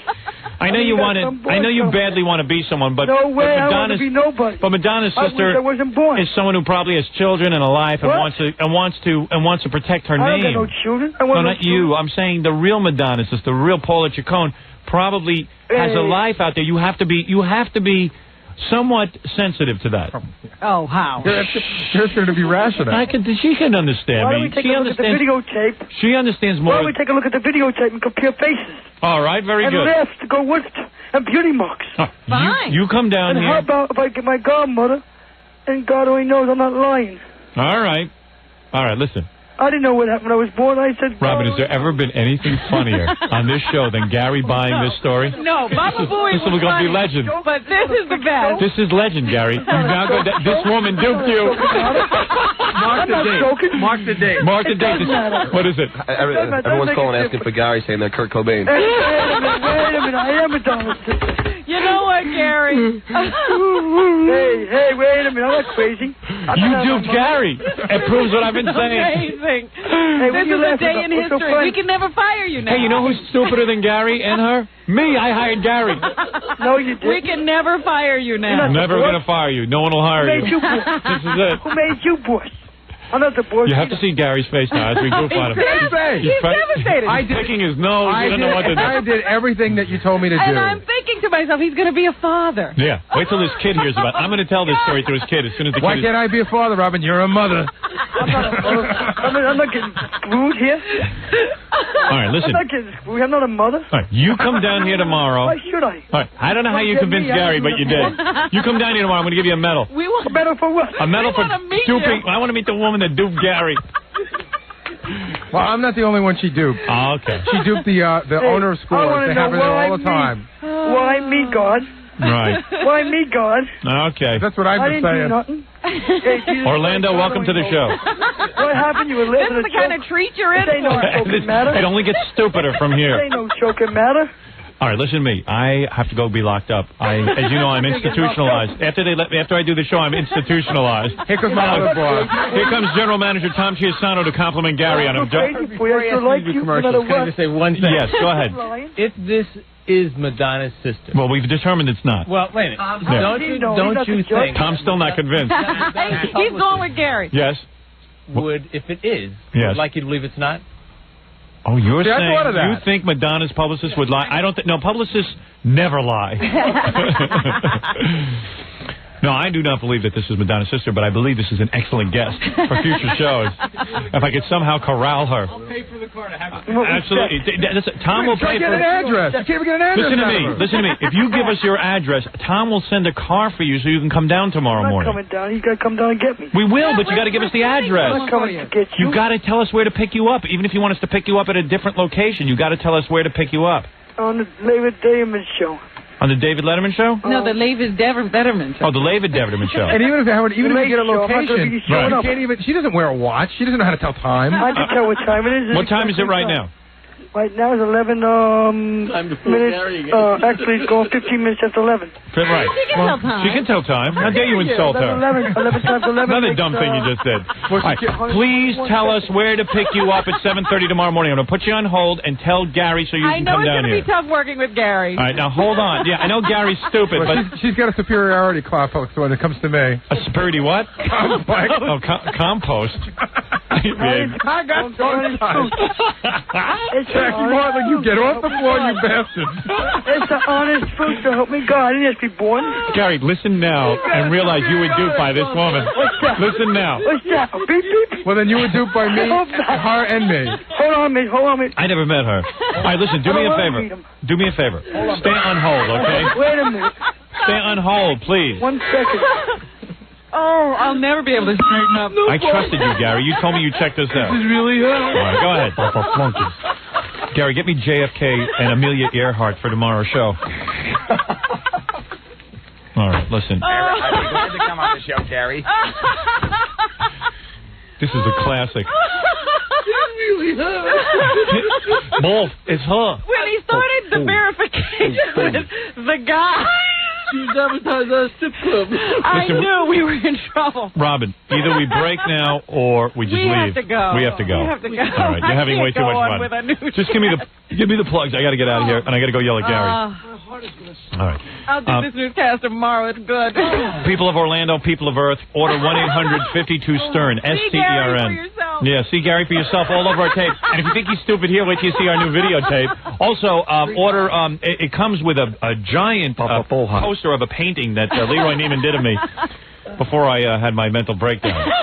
And you'll love the whole package, $39.95. And like all of our packages, we take them off the market and then they become collector's items. Yes. And some of our old tapes for the Orlando people to see everyone and see who we are.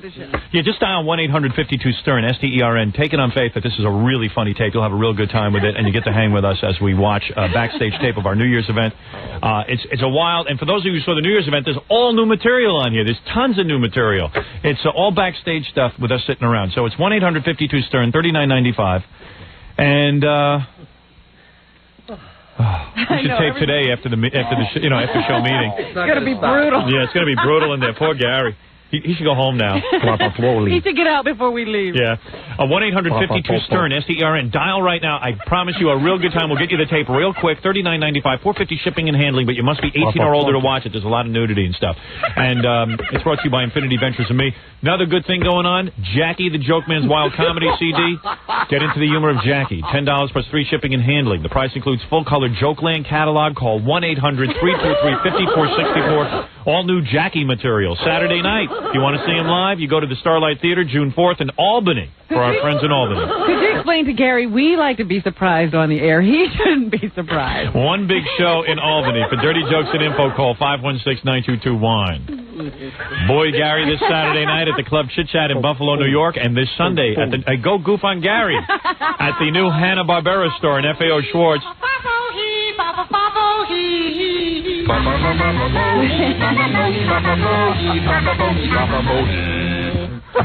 The new Hanna-Barbera store, FAO Schwartz, from 2 to 4 p.m. with Bill Hanna and Joe Barbera. What is it? They really be subjected to that. What is it, Stuttering John? Funny seeing Gary on the phone with her after you. What'd you lie to me? He's screaming at her. Yeah, he'll get her in there. Don't miss Stuttering John's band appearing at the Cell Block in Bensalem, Pennsylvania this Friday night. Stuttering John, what is it, Gary? At least have the common decency to say what really happened. I never said that. Nothing.